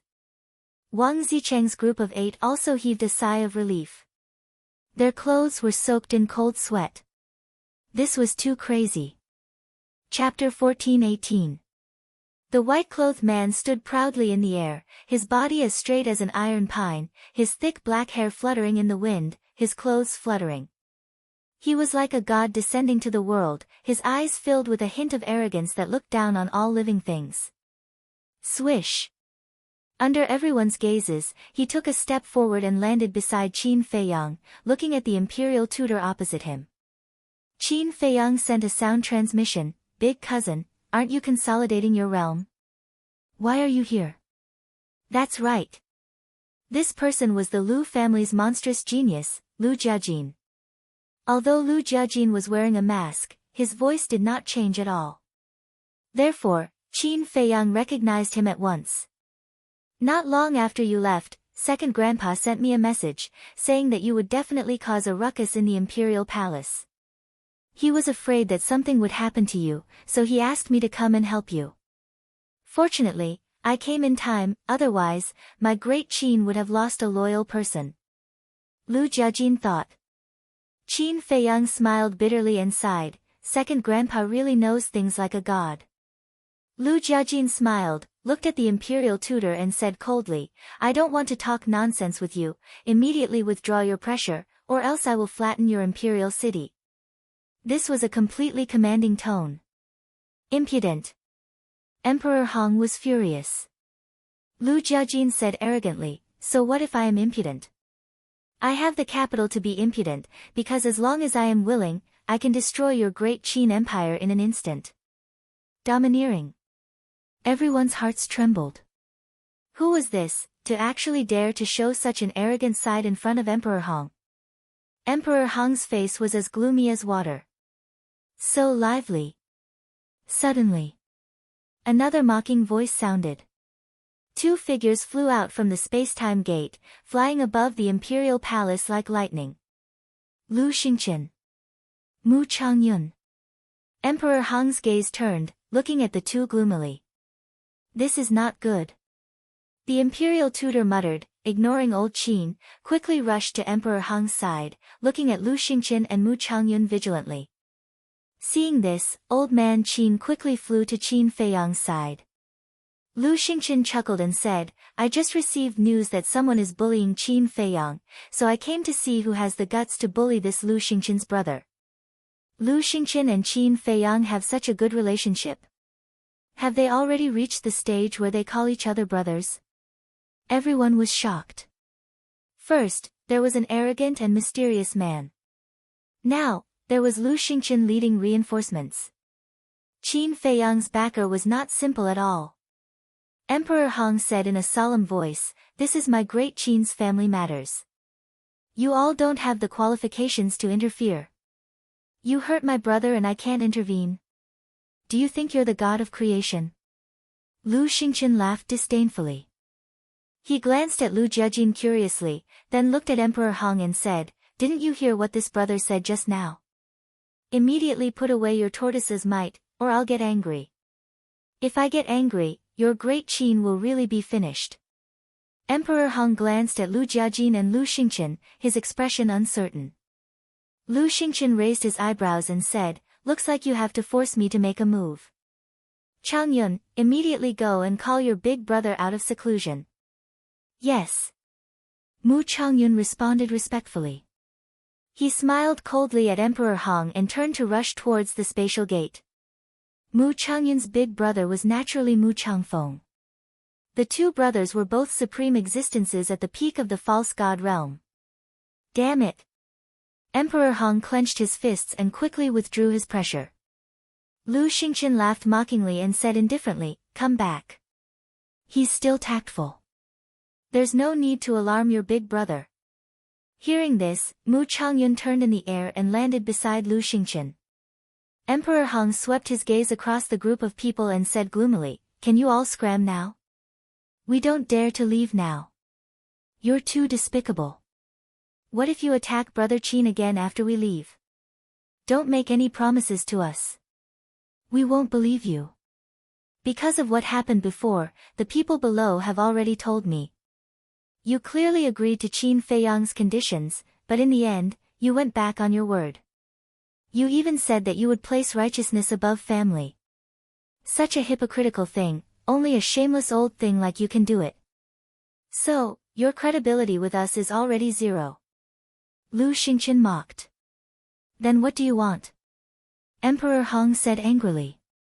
Lu Xingqian laughed and said, "That depends on Brother Qin. He can do whatever he wants." Emperor Hong looked at Qin Feiyang. Qin Feiyang's eyes flashed with a cold light, and said, "You didn't expect that the situation would change so quickly, right?" Emperor Hong clenched his fingers tightly, making cracking sounds. "Humph! How can such a lively scene be missing from my main pagoda?" At this time, another hoarse cold snort sounded in the sky. Main pagoda. Everyone was shocked and hurriedly looked over. They saw an old man rushing out of the space-time gate, his aura incomparably powerful. He seems to be called Wang Su, a senior figure of the main pagoda, with an important position. But what is he doing here? Everyone was suspicious. I didn't expect that a mere Qin Feiyang could actually cause such a huge commotion in the Great Qin Empire. Is the Great Qin Empire without the Qin Emperor so weak? After Wang Su appeared, another voice came from the spatial gate. This time, there was a hint of mockery in this voice. This was a woman's voice. The next moment, a woman in white flew out of the space-time gate and entered everyone's line of sight. Who is she? I've never seen her before. The people of Great Qin were shocked. However, the people of Forgotten Continent said, "You haven't seen her before, but you must have heard of her name." What name? The people of Great Qin were bewildered. Mysterious Madam.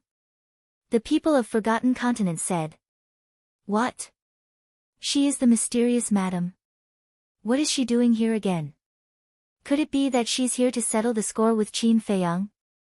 Wait, the main pagoda and Qin Feiyang also have a deep grudge. Could it be that she's also taking the opportunity to kill Qin Feiyang?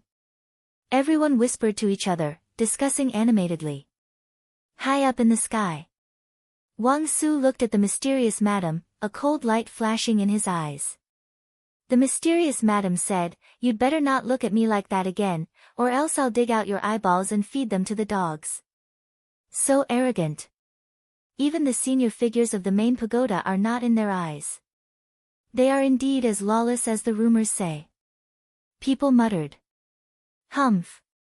Wang Su snorted through his nose, turned around, and swooped down, flying towards the place where Qin Feiyang and the others were. The mysterious madam smiled contemptuously and flew down as well. Not good. Last time in the Endless Sea, young master set a trap for the main pagoda and the mysterious madam and stole the god crystal. They definitely won't let this go. Wang Zicheng frowned. That's right. And I also received news that the main pagoda master and the imperial tutor are colluding to kill young master together. The black monkey said in a deep voice. Sigh.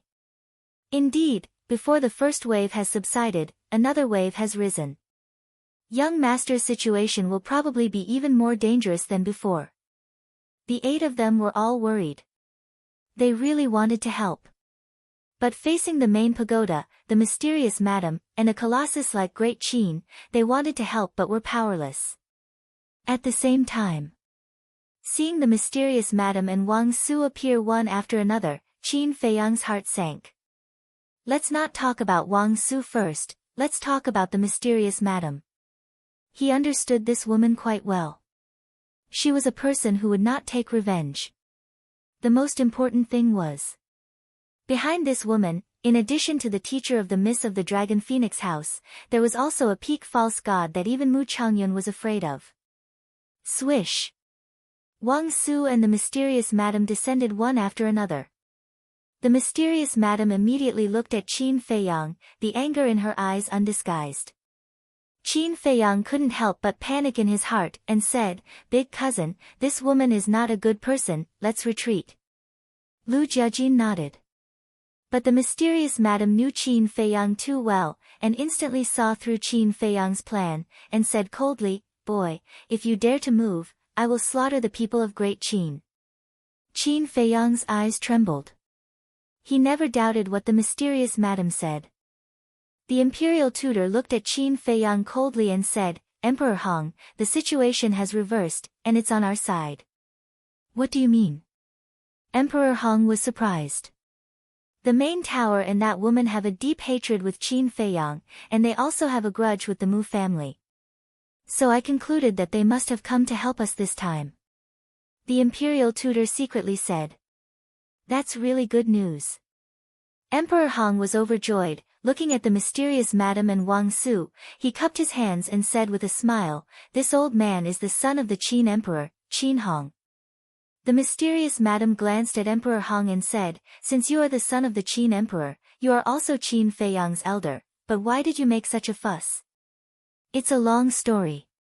These years, he has done evil things in the Great Qin, but this old man couldn't bear to do anything to him, but he turned this old man's patience into capital. This time, it's even more excessive. Not only did he kidnap the emperor, but he also killed 5 of my Great Qin's marquis, causing the anger of both men and gods. This old man couldn't help it, so he hardened his heart and planned to put justice before family.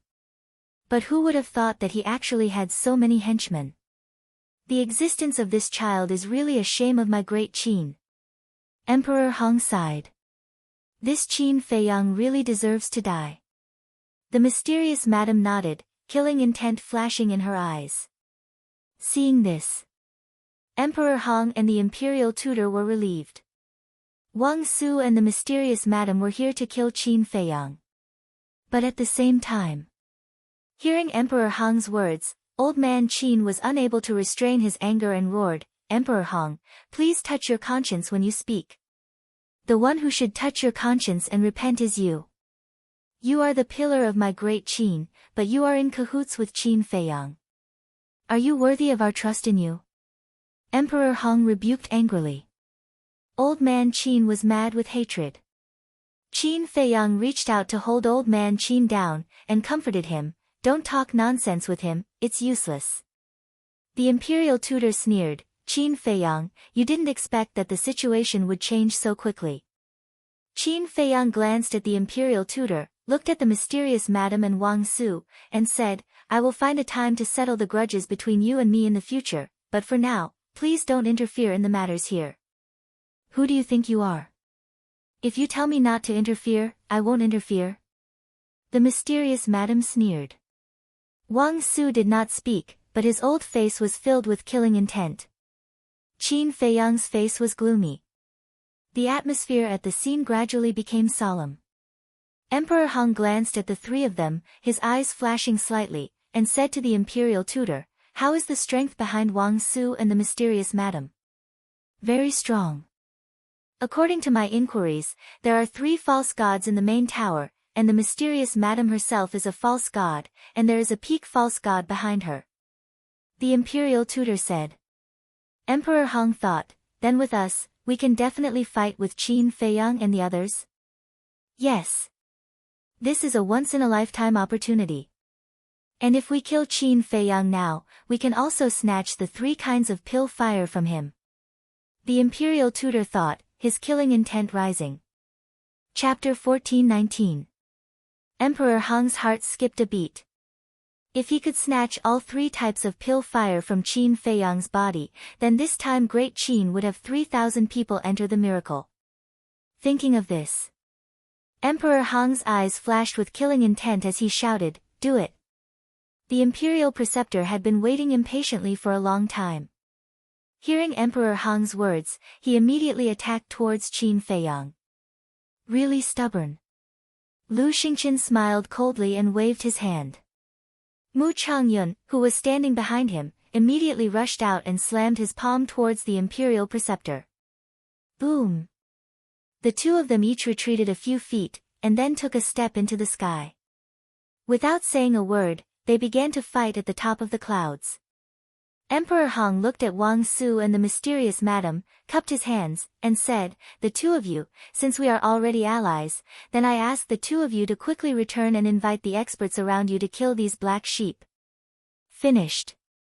Emperor Hong waved his hand, and the power of the false god rolled out, carrying a world-destroying aura as it pounced towards Qin Feiyang's group. Lu Jiajin's eyes flashed with a sharp light as he shouted, "Old Qin, accept the challenge." Old Qin nodded. Boom! The two of them attacked at the same time.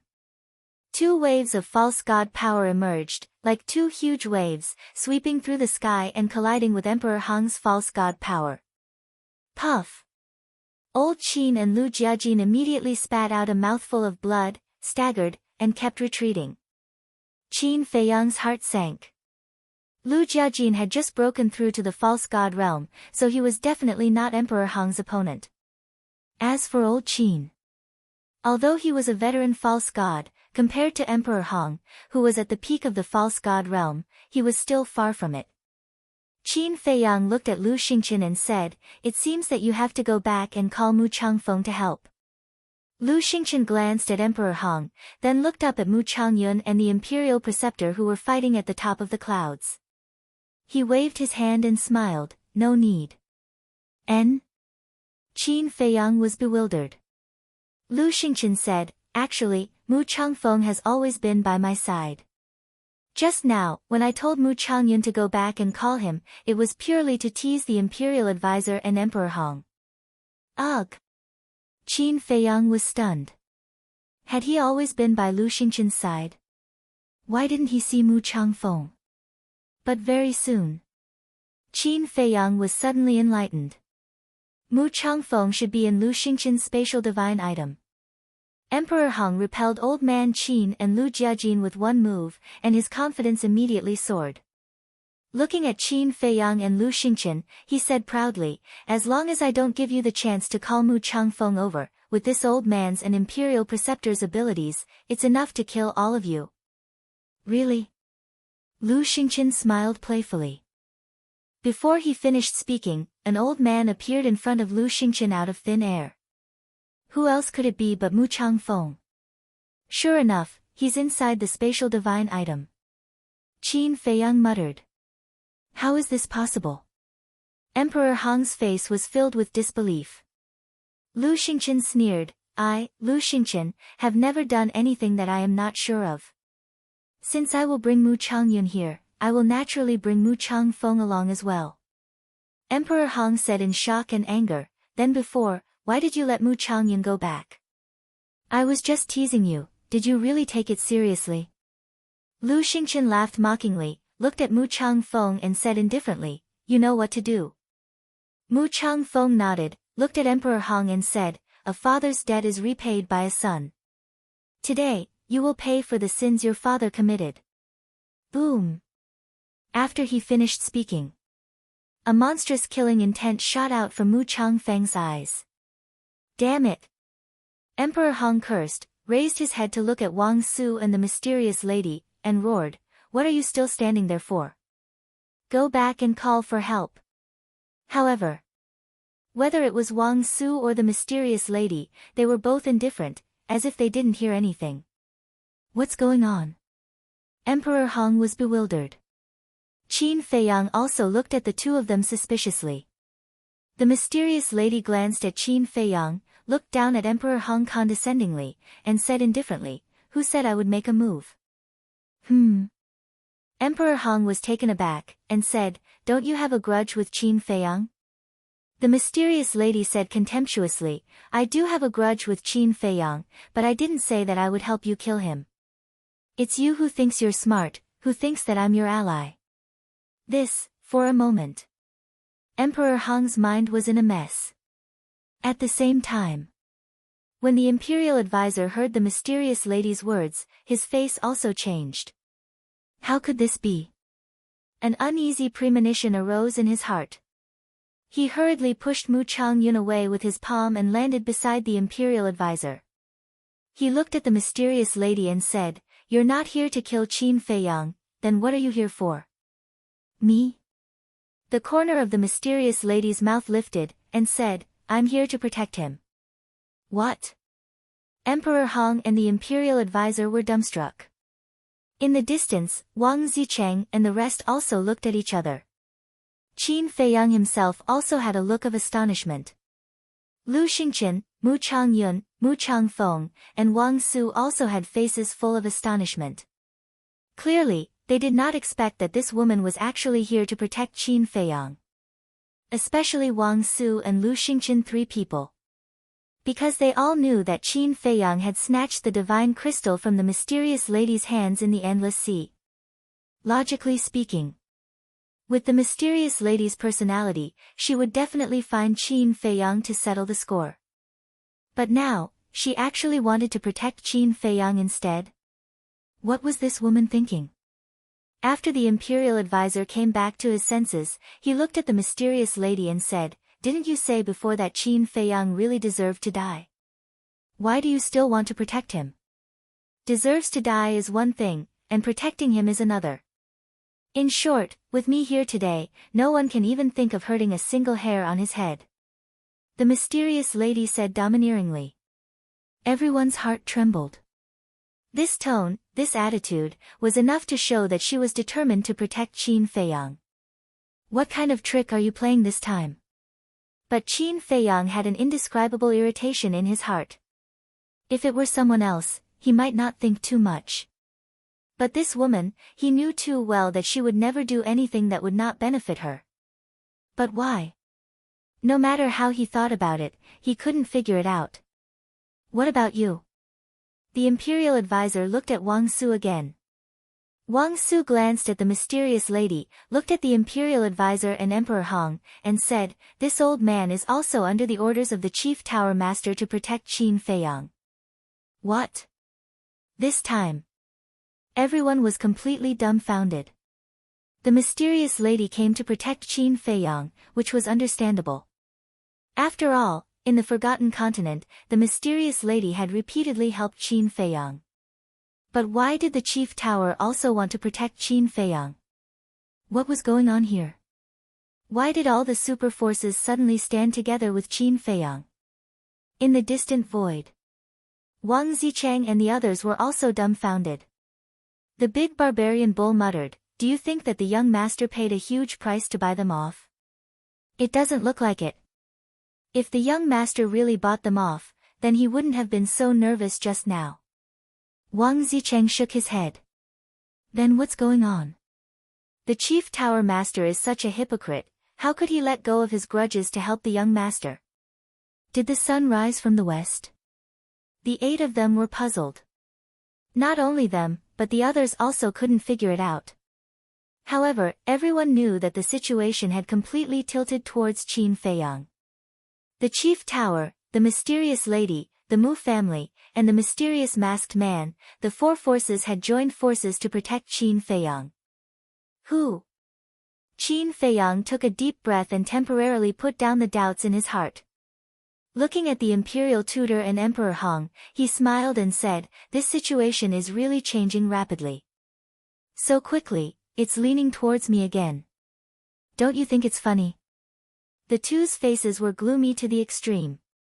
They couldn't understand what kind of charm this Qin Feiyang had. It actually made the Mu family, the chief tower, and the mysterious lady would rather let go of their hatred to help him. "Brother Qin, you're wrong. The situation has always been on our side. Just now, it was just their wishful thinking, a play of their own foolishness." Lu Xingqian chuckled. "Cut the crap." The mysterious lady glared at Qin Feiyang and Lu Xingqian, and said coldly, "Qin Feiyang, just say it, what do you want to do next?" Lu Jiajin said, "Why don't we join forces to kill the imperial tutor, Emperor Hong, and the little prince, and push you to the throne of Great Qin?" "That's a good idea," I raise both hands in agreement. Lu Xingqian said with a smile. Hearing their conversation, the imperial tutor and Emperor Hong couldn't help but feel panic in their hearts. Now, several super forces were standing behind Qin Feiyang. If Qin Feiyang really had this idea, then no one would be able to stop him today. Qin Feiyang looked at Emperor Hong in silence. The imperial tutor's heart stirred, and he sent a sound transmission. Lord Emperor Hong, looking at Qin Feiyang's eyes, it seems like he still has some feelings for you. Why don't you use this to get him out of the great Qin Empire? Emperor Hong frowned. The imperial tutor continued to instigate. Now, this is the only way to resolve this calamity. I've lived for so many years, but this old man has never been in such a sorry state before. I really deserve to die. Killing intent flickered in Emperor Hong's eyes as he looked at Qin Feiyang and said, if you still think of me as your great-grandfather, immediately take these lackeys of yours and scram out of the great Qin Empire. Never come back. This again. Do you really think that you're very important in my heart? Qin Feiyang was so angry that he laughed. Emperor Hong also flew into a rage out of humiliation. When I looked at you just now, I was just sympathizing with you, because you're like a pitiful worm right now. Also, Great Qin doesn't belong to you alone. If I want to stay, I'll stay. If I want to leave, I'll leave. You can't control it, and you don't have the qualifications to control it. Qin Feiyang scolded mercilessly. Emperor Hong could no longer hold back the anger in his heart as he roared, Great Qin was single-handedly built by my father. What does it have to do with an abandoned son like you? Abandoned son. Qin Feiyang's body and mind trembled, and his hands involuntarily clenched tightly. The hatred and anger that had accumulated for many years in his heart was completely ignited because of Emperor Hong's words. Too much, Lu Jiajin muttered. Being abandoned by the emperor was the pain of Qin Feiyang's life. It even left a scar in his heart that was difficult to heal. Emperor Hong's words undoubtedly tore open this scar mercilessly, making Qin Feiyang's heart drip with blood. Lu Jiajin turned his head to look at Qin Feiyang. Looking at Qin Feiyang's pained expression, a monstrous rage rose in his heart. There are some things that are inconvenient for you to do, so let me do it.